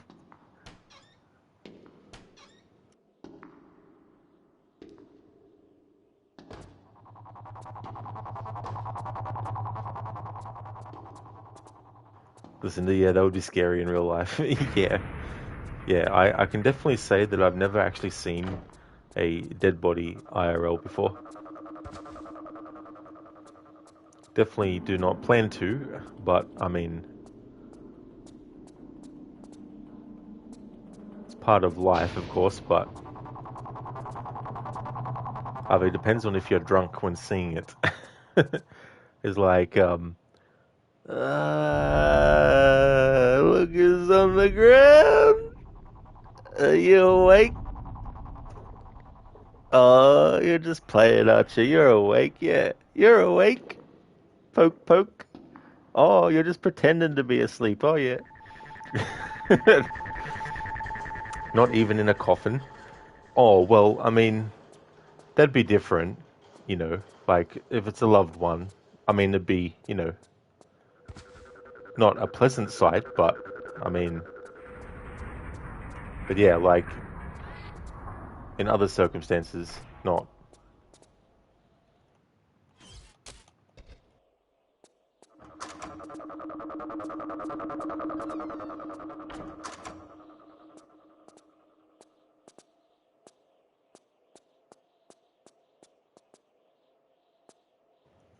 Listen, you mean you suppose you've seen a few dead bodies in coffins, of course, but you mean anywhere outside of there? Oh, exactly. Yeah, yeah.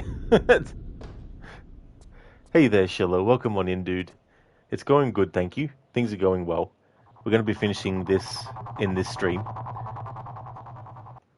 Including this level, only have 2 levels left.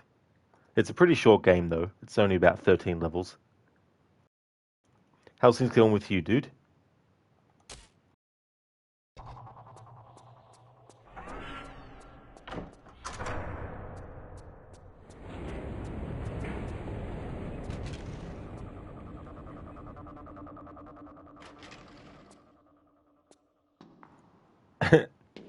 Oh, there. Good morning, bro. The clock is like 1 a.m. Rise and shine, bro. There. Want a sip of my beer? Are you too tired? No fun. Bye bye, bruv.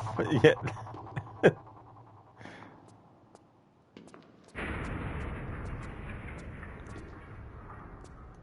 Then you get Walter in Alan Wake 1 who's drunk. It's like, it was a goddamn space alien.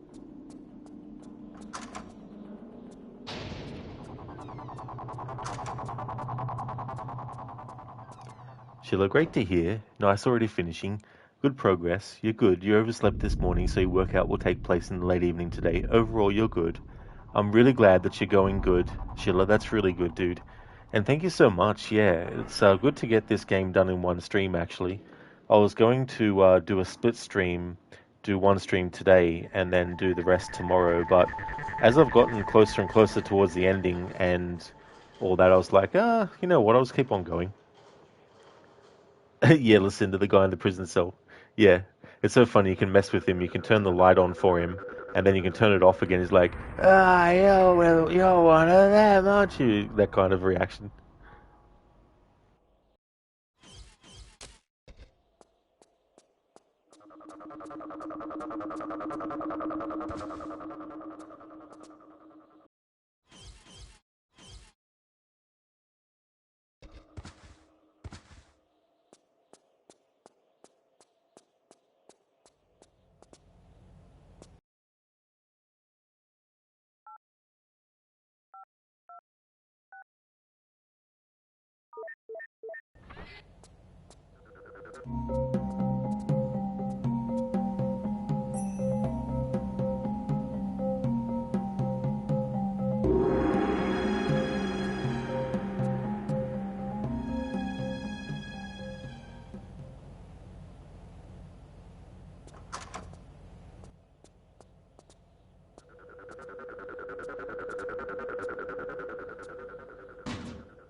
Alright, so we can't just run off the edge and land without dying.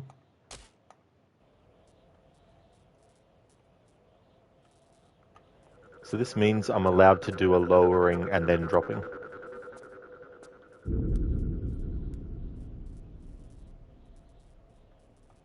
Because there's like a gap there you have to drop to and grab to.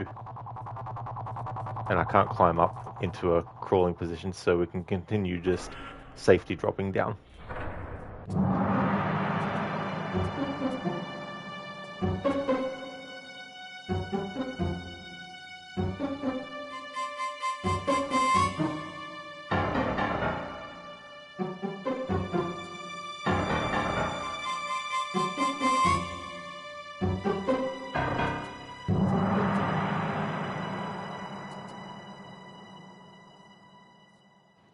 Ave, can you imagine Testicles when drunk? His normal self is already drunk as fuck. That would be something truly wonderful to witness. Oh, absolutely, yes, Testicles. He always likes to be oiled, and not just with, like, body oil, but also oiled as in drunk. Sheila, how did the playthrough of Man and Medan end? Who survived? So actually everyone survived the playthrough, Sheila. So Conrad, I managed to get him to escape on the boat, and he came back later with the Coast Guard and went to the ship, and all the other characters were alive on the Duke of Milan, and I even saved Junior as well. Junior survived, and when it came with to the choice of with Brad, I actually just let him hide until he eventually comes out of his hiding spot and then goes to the shit, like goes onto the Man of Medan as well. But you just started thinking about it because the way you talk drunk reminds you of he comes here, gives us a hug. Oh yes, exactly, with Testicles, yeah. It's like, yeah, you knows, give us a hug, and then yeah, steps out of the way and then he falls in the water and gets killed by sharks. I hope that the rest of work goes well, Ave. Thank you for being here, especially when you're going to work. Enjoy Tom the Braider, definitely will. Would like to highly recommend people check out Ave's channel if you haven't before. Ave is doing a playthrough of Marvel Spider-Man, the remastered version. Also a big fan of the game Claire Obscure Expedition 33, and also games like Lies of P as well. He's a great streamer, definitely recommend. And that's all good for the shout out, Ave. No problem at all. Thank you for being here, and hopefully work goes well, and that the next hour and a half goes very quick. Sheila, it turned out to be nice in the end. Perfect. It did, yeah. There was actually only one dialogue choice that I chose, which wasn't actually a nice dialogue. It's when the distributor cap is on the crate, and Fliss is like, I'm going to go and get that. And I made a dialogue choice as Alex that was considered to be a negative one. And it was like, Fliss was like, you don't need to, don't need to command me around. And I was like, oh shit. But yeah, that was the only dialogue choice that I chose that wasn't actually a nice one.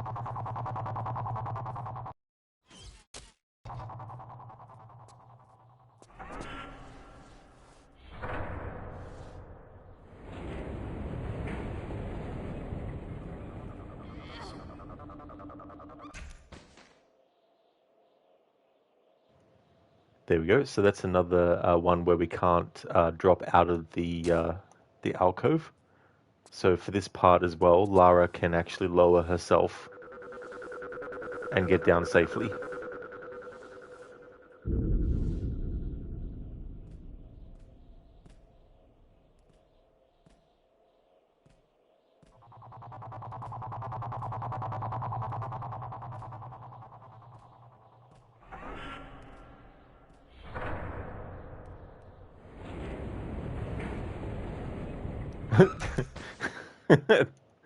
And then go off there because we need to actually jump.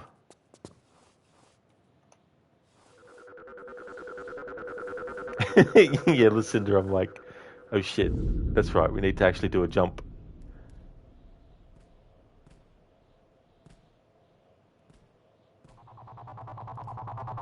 It's a jump off the ladder, not a just drop off the ladder.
Hi, Cheeky Chunk. Welcome.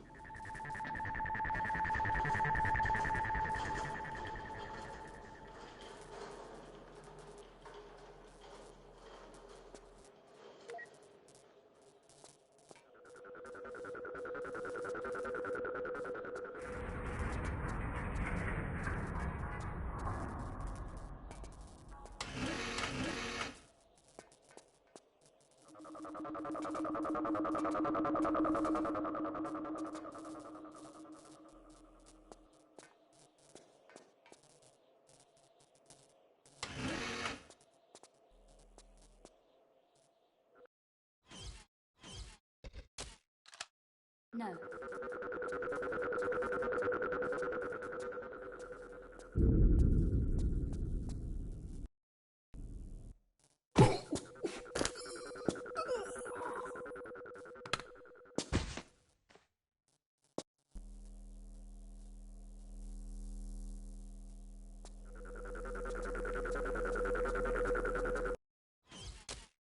Cheeky Chunk. Oh my god, hello, you thought it was a no mic stream. Oh, no.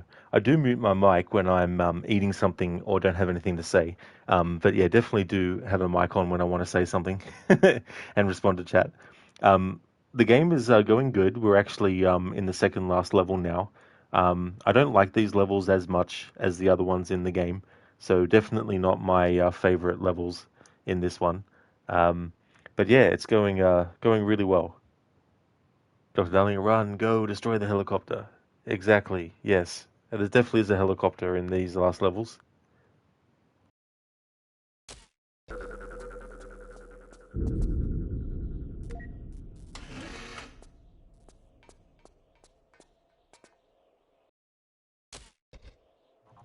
Thanks, Cheeky. Thank you.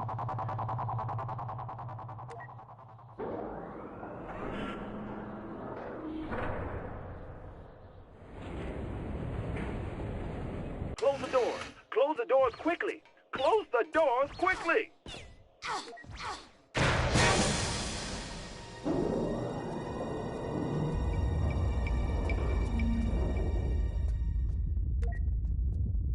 Lara! You there? Lara! Lara! You broke? You ain't dead, is you? Come on, girl, answer me! Gonna be sore in the morning. I knew you was too tough for a little fall like that. I'm on the ground floor, aren't I? Bing, ground floor. Depart here for gun-toting refrigerator men and long walk back upstairs. Yeah, sorry, girl, you got it. But hell, you in one piece, ain't you?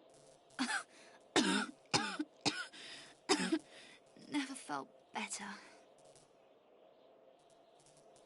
I guess it was definitely a hard fall.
Lucinda? Okay, Rog, you're signing into work, so you'll be lurking in and out. That's no trouble at all, Lucinda. Really hope work goes well. Would like to highly recommend people check out Lucinda's channel if you haven't before. Lucinda is doing a playthrough of Dishonored 2, a big fan of that franchise, also a big fan of the Last of Us series as well, also Resident Evil, does Resident Evil marathons every year, is a big fan of Dying Light series as well, looking forward to the Beast game coming out, so we'll be doing a playthrough of that as well, and also playing through games like The Altars as well. A great streamer with some really cool raccoon-themed emotes, static ones and also animated ones as well. And that's all good for the shout-out, Lucinda. No problem at all. Thank you so much for being here, and thank you for leaving the lurk too, as well.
Doing good, girl.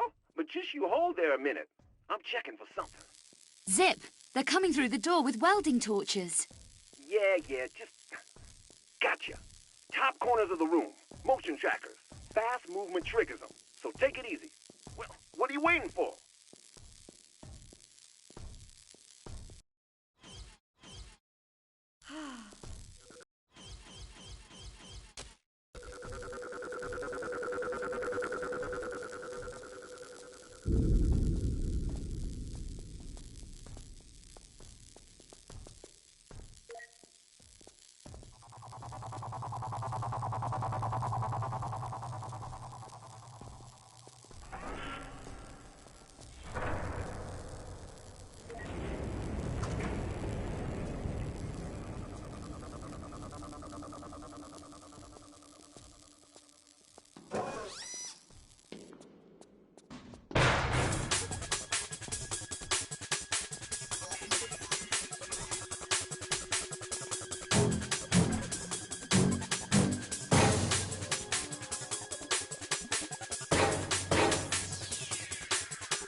Now, you want to get yourself in a position where you can see the keypad, because once every 3 or 4 cycles, Mr. Mobile Refrigerator there is going to type in the code. You don't say. You got it, baby. I is just full of vital information. You're full of something. Without me, lady, you'd be just some has-been hanging by your cuticles over a spike pit in some armpit backwater country. Sounds preferable.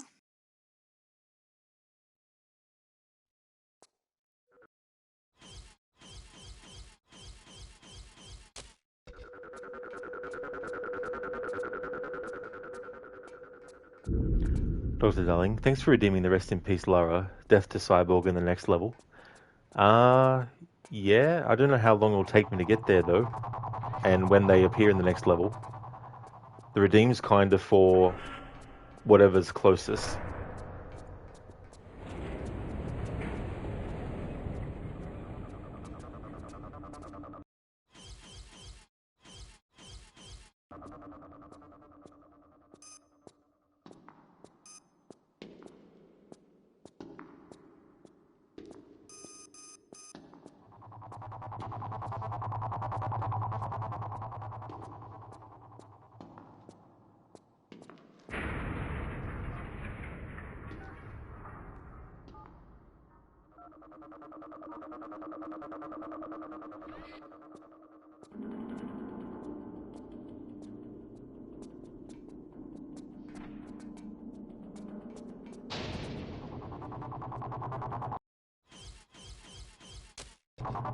Dr. Darling, just yell and you'll tab back. If you miss it, it'll be your fault.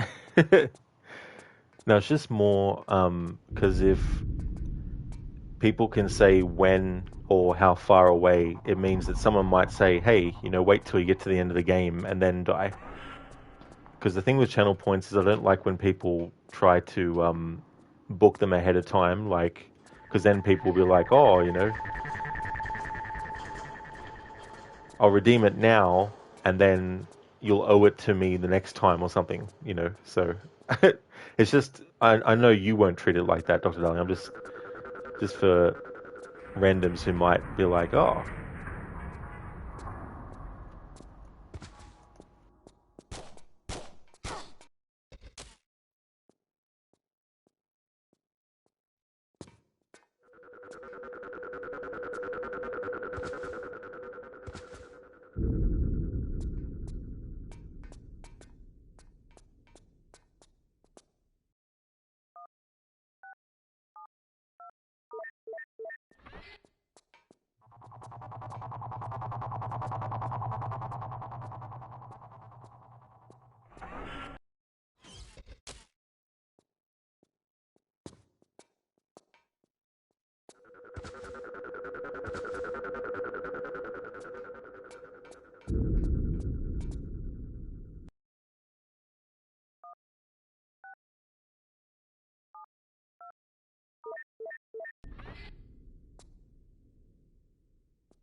Dr. Darling, if you want to refund it, no problem. Just don't know how busy will you be later, so you thought it might be a good idea. Don't know how long it will take to reach that point.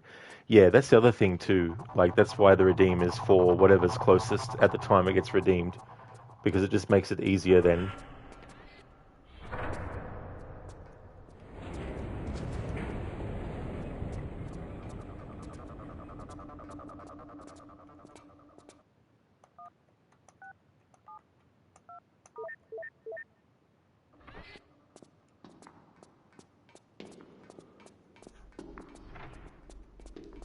Because it kind of defeats the purpose of putting a description in there if it's not going to be taken into consideration.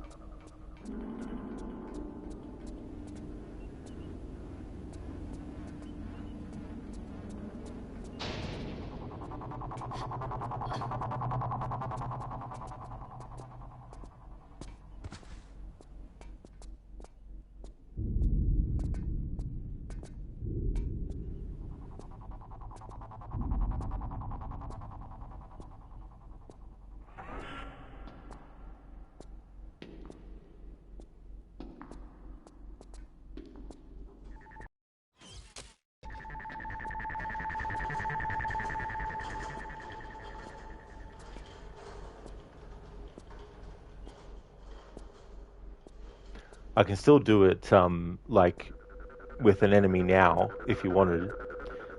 But if not, I can refund the points, and then someone else just has to wait half an hour to be able to redeem it again.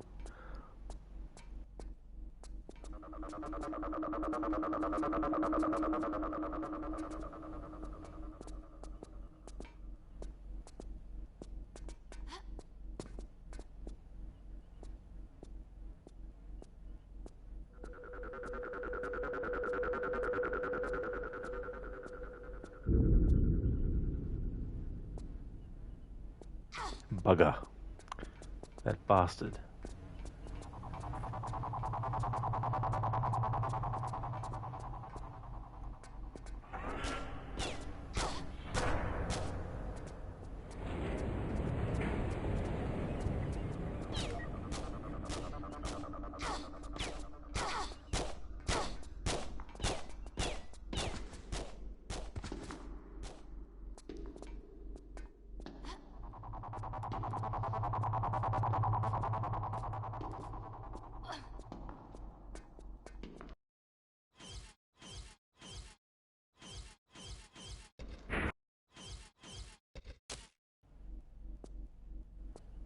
Oh good, that's where I saved it last.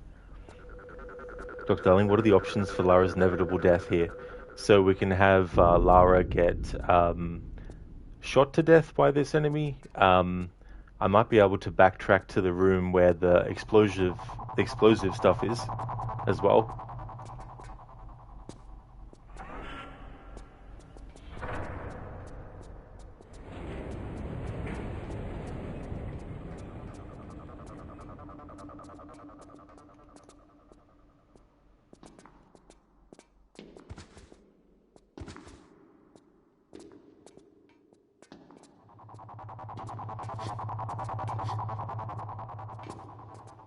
Oh yeah, Dr. Darling, I should be able to get back there and then do the Lara blows up.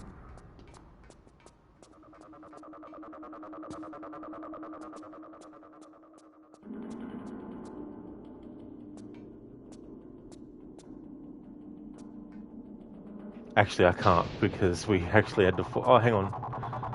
Let's try this way. No, not going to be able to get up there.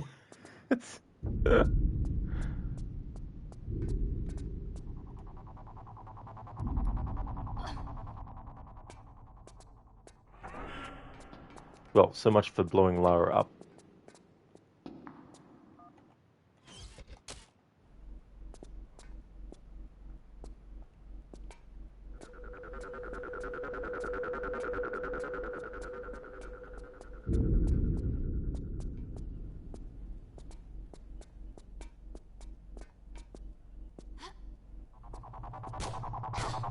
Oh my god, game, whatever. Fucking hell. It's getting fucking annoying as fuck.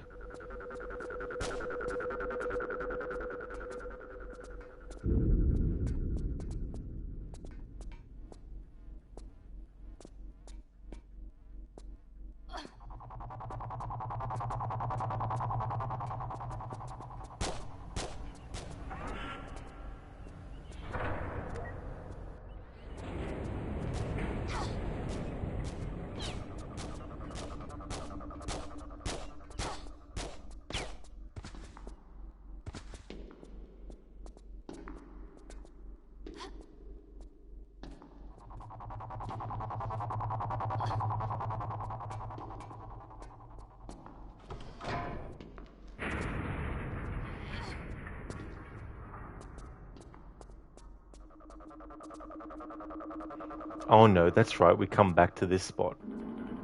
So I can actually blow up Lara with this one.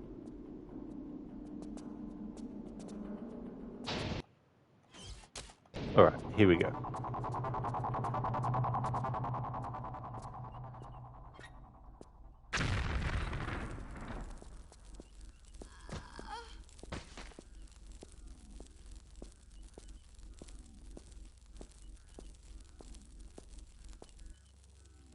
There we go. Thanks for redeeming that, Dr. Darling.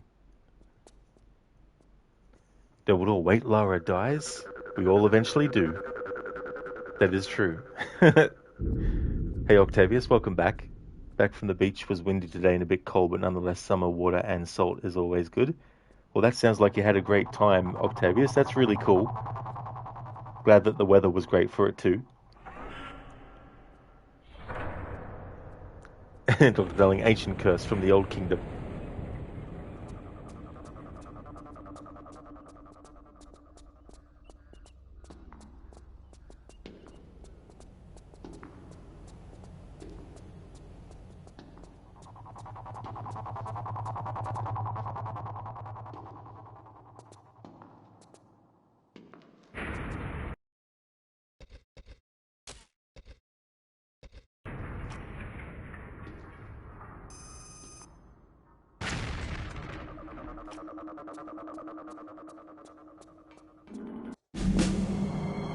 Permission to enter, sir. I have important news on the situation regarding the intruder.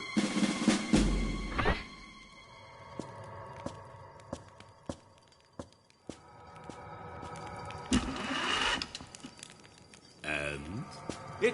It seems she's managed to evade my men and remove the iris, sir. Incompetence? Where is this intruder now? Or have you mislaid her once more? Last visual contact in the lobby, sir. Last visual contact? So you have lost her again. Find her! Find her now! All exits are blocked. There is no need for these histrionics. Do we have identification yet? Only visual, sir. No need. I know who the intruder is. Lara Croft. Ah, your past once more comes back to haunt you, Werner. Foolish boy. No matter. She will not escape. Place the building under full alert.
Dr. Darling, the red marks on head due to aging. I think so, yeah. Yeah, it's very weird because the other character that is there with Von Croy, we never get introduced to him. There's no dialogue about him. There's no previous appearance of him whatsoever at all. He just randomly appears in this part of the game story, and there's no explanation for who he is. A lot of people thought it was Von Croy's father or something like that. But personally, I just think it's supposed to be a android butler type thing, whatever. But it's just I don't even know why they bothered. That whole scene could have just worked the same with just Von Croy there and the soldier coming in. The other guy didn't even need to be there, so I don't know why they even bothered putting another character there.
Bioshock, well then. That's that.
Fiona, do you recommend checking this game out, Rod? You like the setting?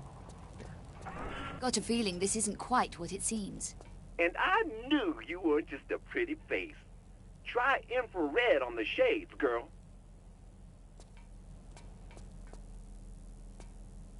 It really depends, Keone. With a lot of these games, the first 5, you don't have to have played the previous ones in terms of like getting used to the controls and all that kind of stuff. I mean, it would definitely help. With the remastered versions that they've come out with, you do have the option to make it modern controls or keep it the traditional tank controls. Personally, I like the tank controls better. The modern controls, they're more in line with the Tomb Raider games Anniversary, Legend, and Underworld, which came out later than these earlier ones. And because these older games were grid-based, it means that the modern controls on the grid-based system can be very difficult to get used to. But, having said that though, if you've never played these games before and you set the modern controls as a setting, you might get used to, you know, how they are and all that kind of stuff as well. But yeah, if you like the setting of this one, I would definitely recommend playing it. even though it's not a great Tomb Raider game, like I think it's good, but there's a lot of stuff that frustrates me, especially in these levels overall. But if you get like the bundle, because I think they're also coming out with a version that will have the first 6 Tomb Raider games all in one collection instead of separated by a trilogy of each. And Bioshock, lol, the graphics. Good old 2000s. Yeah, Double Door. Yep. Yeah, so 25 years ago, this was state-of-the-art graphics.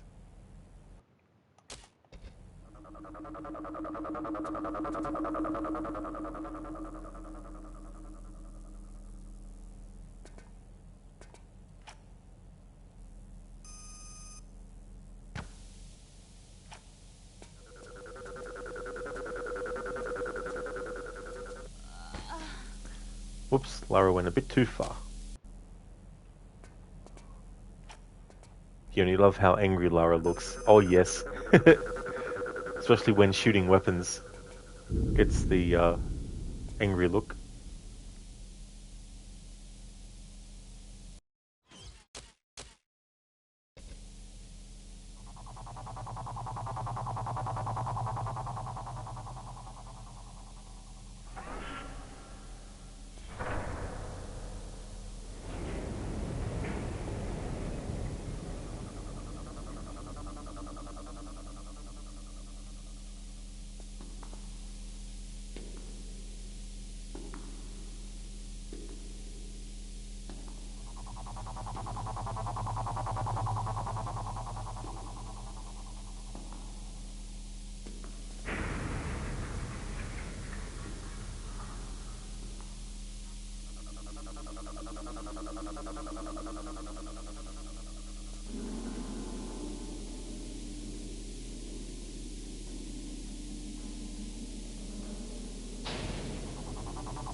Oops, accidentally pressed the button to change the graphics.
Alright, so now we pull this switch and it electrifies the water that the android's in.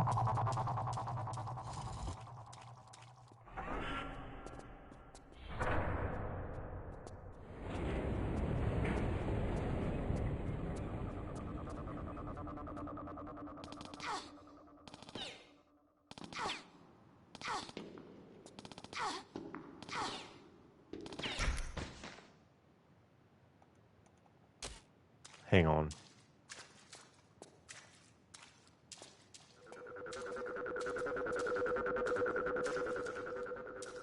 Okay, so there's water there. Why did it disappear when I... What?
Have I fucking caused a different glitch with this fucking water where it disappears because I made a fucking save after dealing with it? I fucking hope not.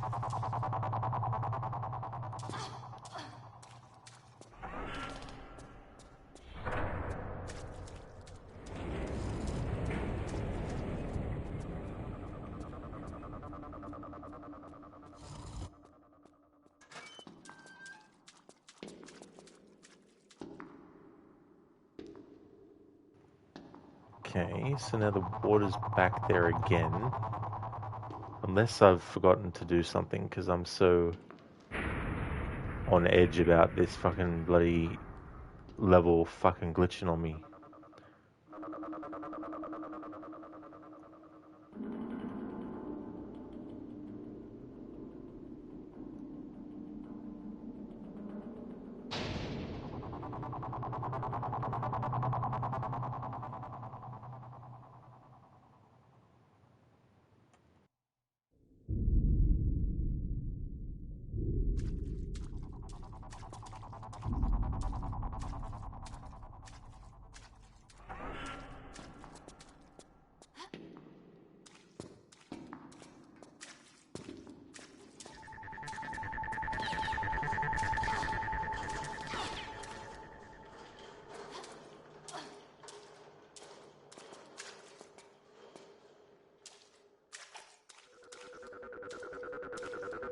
Oh, hang on. No.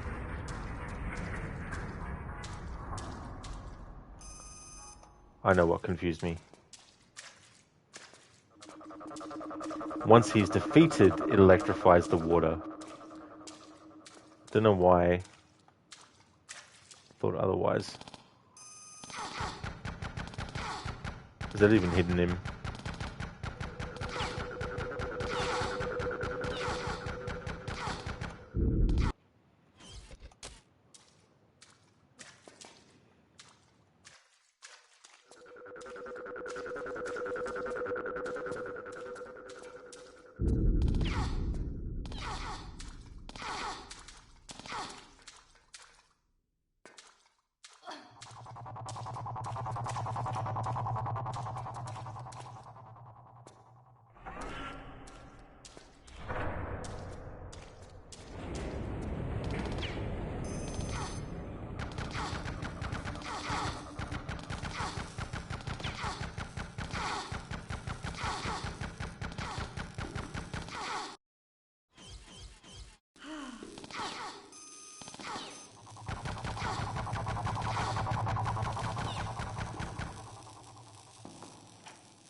Yeah, there we go. So we need to do this.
Okay, so I can drop down and land in this. There we go. Because I need to go this way.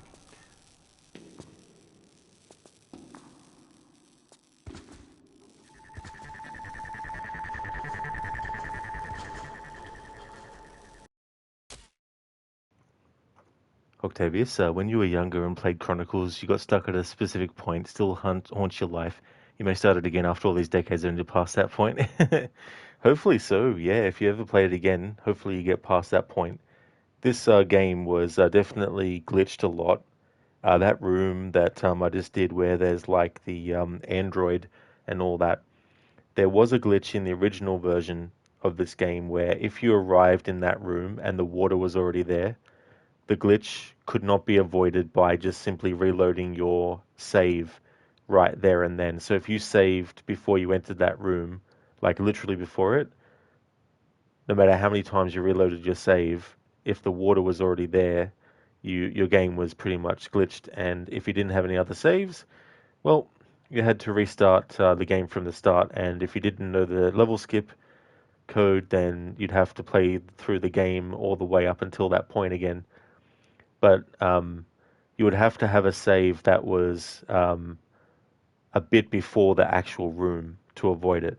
But in this remastered version, though, they fixed that, thankfully. Hey there, Noble. Thank you for redeeming the Arnie movie. The Arnie impression. The Ark of the Covenant, the chest that the Hebrews used to carry around, the Ten Commandments. What? You mean the Ten Commandments? Yes, the actual Ten Commandments. The original stone tablets that Moses brought down from Mount Horeb and smashed, if you believe in that sort of thing. Didn't any of you guys ever go to Sunday school? Thanks for redeeming that from Rise of the Lost Ark, Noble. It's a great movie, that one. Oh yeah, Octavius. Yeah, that's definitely understandable as well. Yeah, that could be tough too. Not being able to understand, or speak English very well, I guess, as well.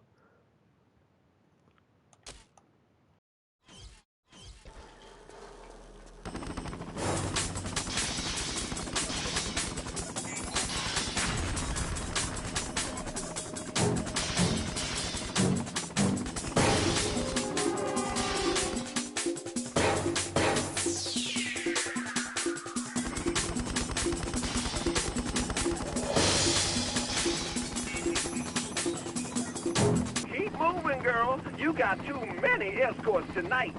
You get used to it. Where's the exit? Now, I got you an exit, but you gotta promise not to be shouting when I do. Oh, darling, no, I heard you talking about the bug. Missed the cyborg. You missed that particular cyborg. Yeah, there's definitely one more left.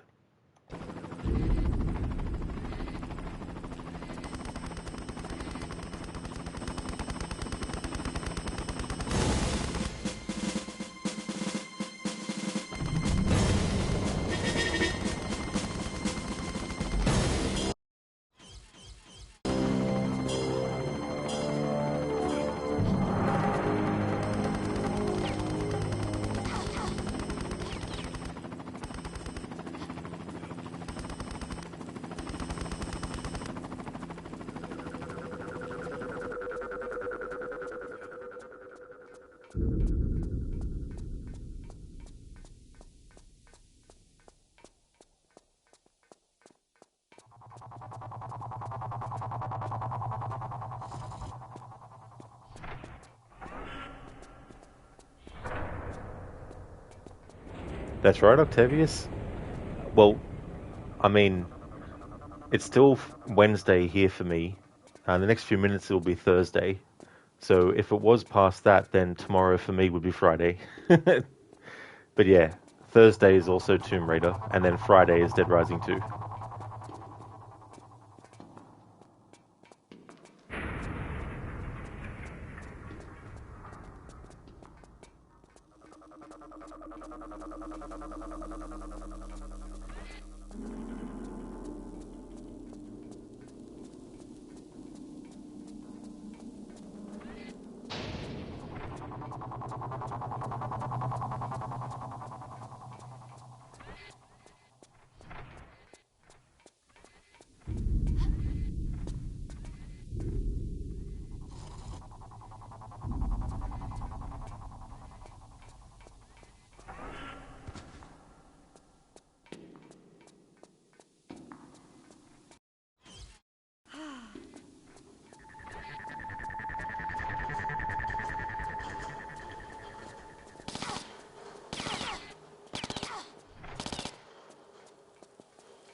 I misplaced Dwayne Johnson's cutting tool for his origami workshop.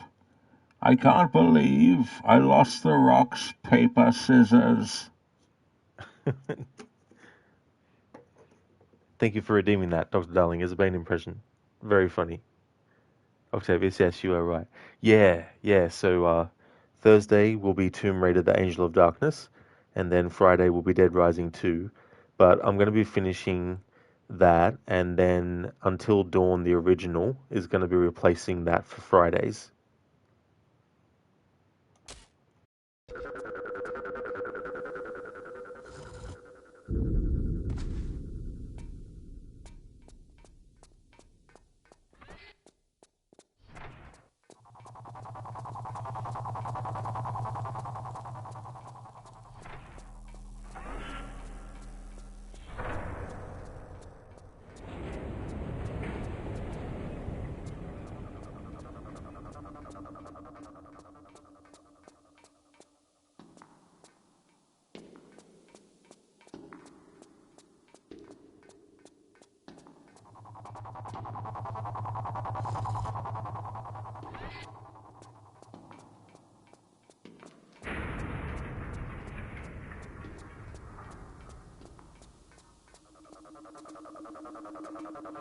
not forget this.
Almost through the game.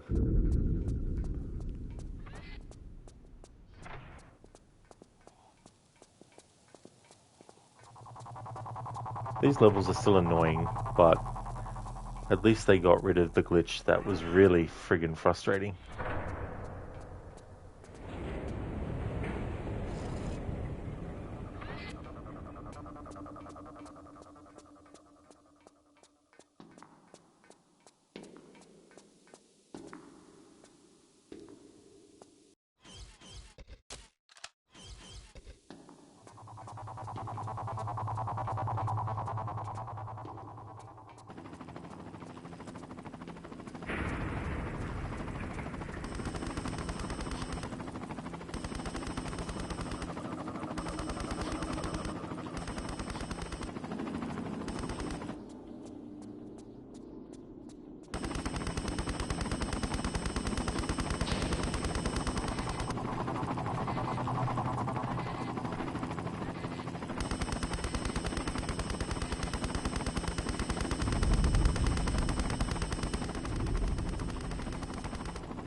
Yeah, girl, you done good. Now get your bony ass out of there.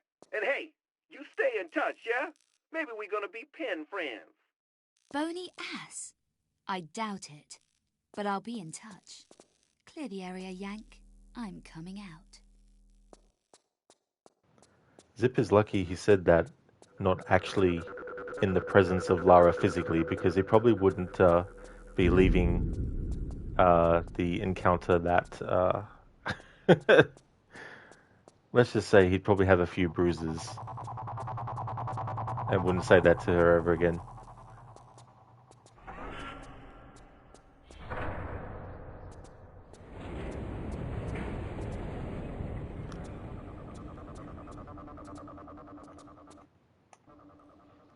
zip in the Tomb Raider Legend and Underworld games is much better than this version.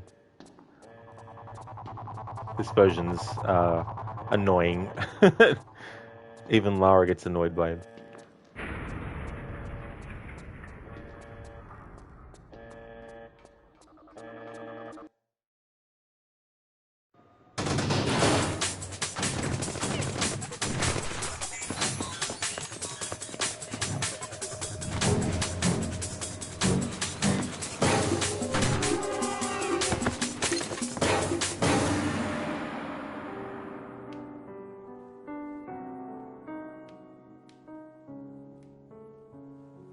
To absent friends.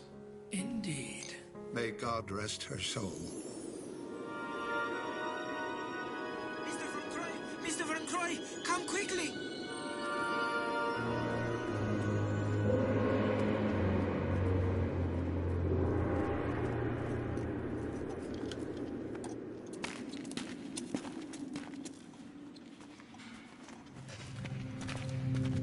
What is it, man? What have you found? Pass it to me. Pass it to me. We've found her.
Alrighty then, that is the end of the playthrough.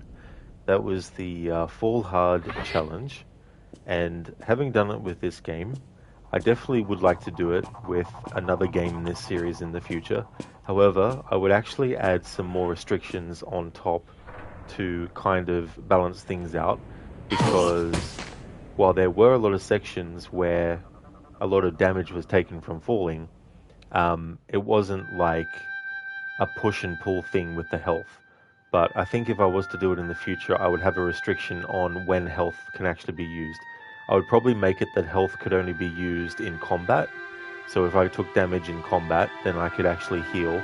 But if I took damage from a fall, I had to let it just stay like that. And also limit how many times I can heal. But that's for a different game in the series at a different point in time.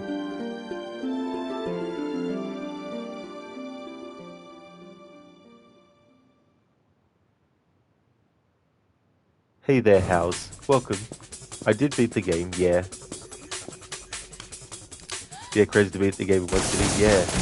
Yeah, I wasn't sure if I was going to originally do one stream today and then one tomorrow and kind of halve the game up a bit. But as I was going through and getting more done, I felt, nah, I'll just keep on going. Thank you for the congrats, House and Octavius as well. Thank you very much. And thank you for the GGs, Lucinda and Zera. Thank you very much. Thank you, House and Schiller and Not Fry for the GGs also. Thank you very, very much. Really appreciate it a lot. So that is the end of Tomb Raider Chronicles with the Fall Hard challenge. The next game that you will see from me will be Tomb Raider, the Angel of Darkness. So I'll be starting the playthrough tomorrow, but I definitely won't be finishing it tomorrow, that's for sure. But that'll be the next game in the Tomb Raider series that I'll be doing a playthrough of. And then on Friday, I'll be doing Dead Rising 2. I finished off the main Dead Rising 2 and got all the endings, but I'm also doing a smaller scale game that is related called Case West, and it carries on from ending A of Dead Rising 2. So I wanted to include that in the overall celebration of Dead Rising 2's 15th anniversary.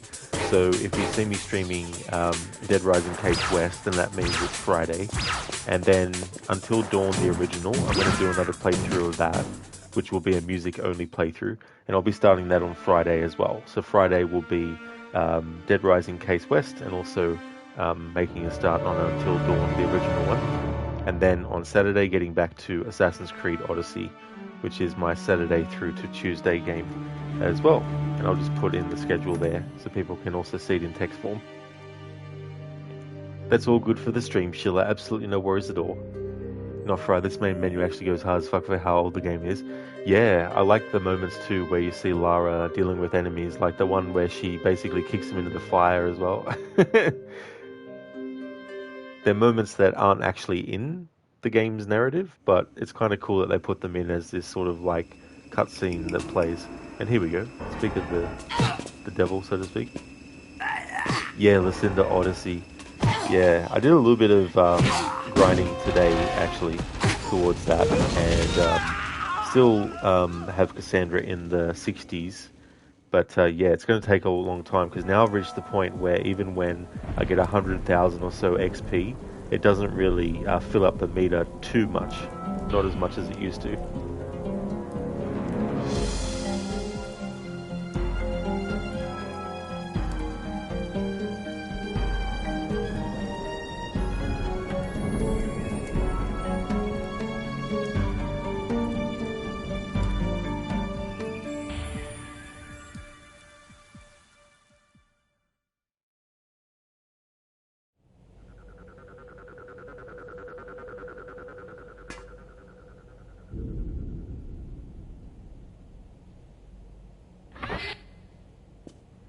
Schiller, listen to the redacted map comes closer back to you. Yeah, I've got, I'll have the channel point redeem for Valhalla come back to literally look at the Alliance map in photo mode view for 10 minutes of real time. But I've also got a twist that I'm going to add to that as well. So it'll be fun to see how that gets used when those streams are going on.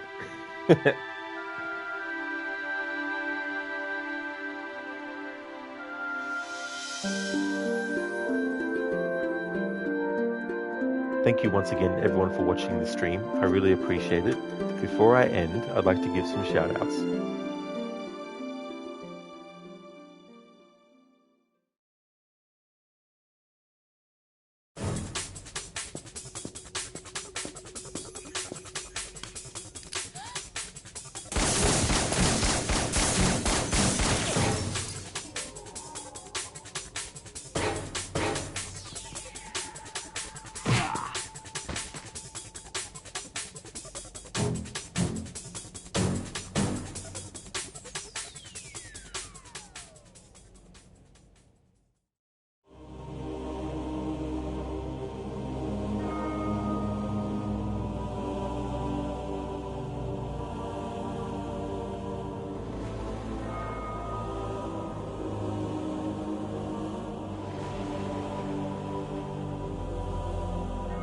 Thank you very much, Not Fry. I definitely will. I hope you have a great rest of your day as well. Would definitely like to recommend people check out Ammo Greed, who's doing a playthrough of The Last of Us Part 1, Arctic Troika, who does League of Legends, Arve, who's doing a playthrough of Marvel Spider-Man, the remastered version, Inmita, who's doing Need for Speed Heat, Crocodiles, who's doing Astrologaster, part of a historical order run he's doing. He's got heaps of games lined up, and he's been doing them in timeline order across different franchises, and so he's up to that game. Lidus is a big streamer of retro stuff. He's a big fan of Mortal Kombat. Lucinda is doing a playthrough of Dishonored 2. Shillerlock has been playing through for the first time The Last of Us Part 2, playing the remastered version, going for all achievements. And Maxi is doing a playthrough of Alien Isolation, going for playing on, I think he was going to do a permadeath playthrough of Alien Isolation as well. He's got some channel point redeems active for that playthrough too, where you can sort of mess with him in the game. So definitely recommend checking out all those streamers if you haven't before. Schiller, that's absolutely no trouble at all for the shout out, dude. And Lucinda, no worries for the shout out either.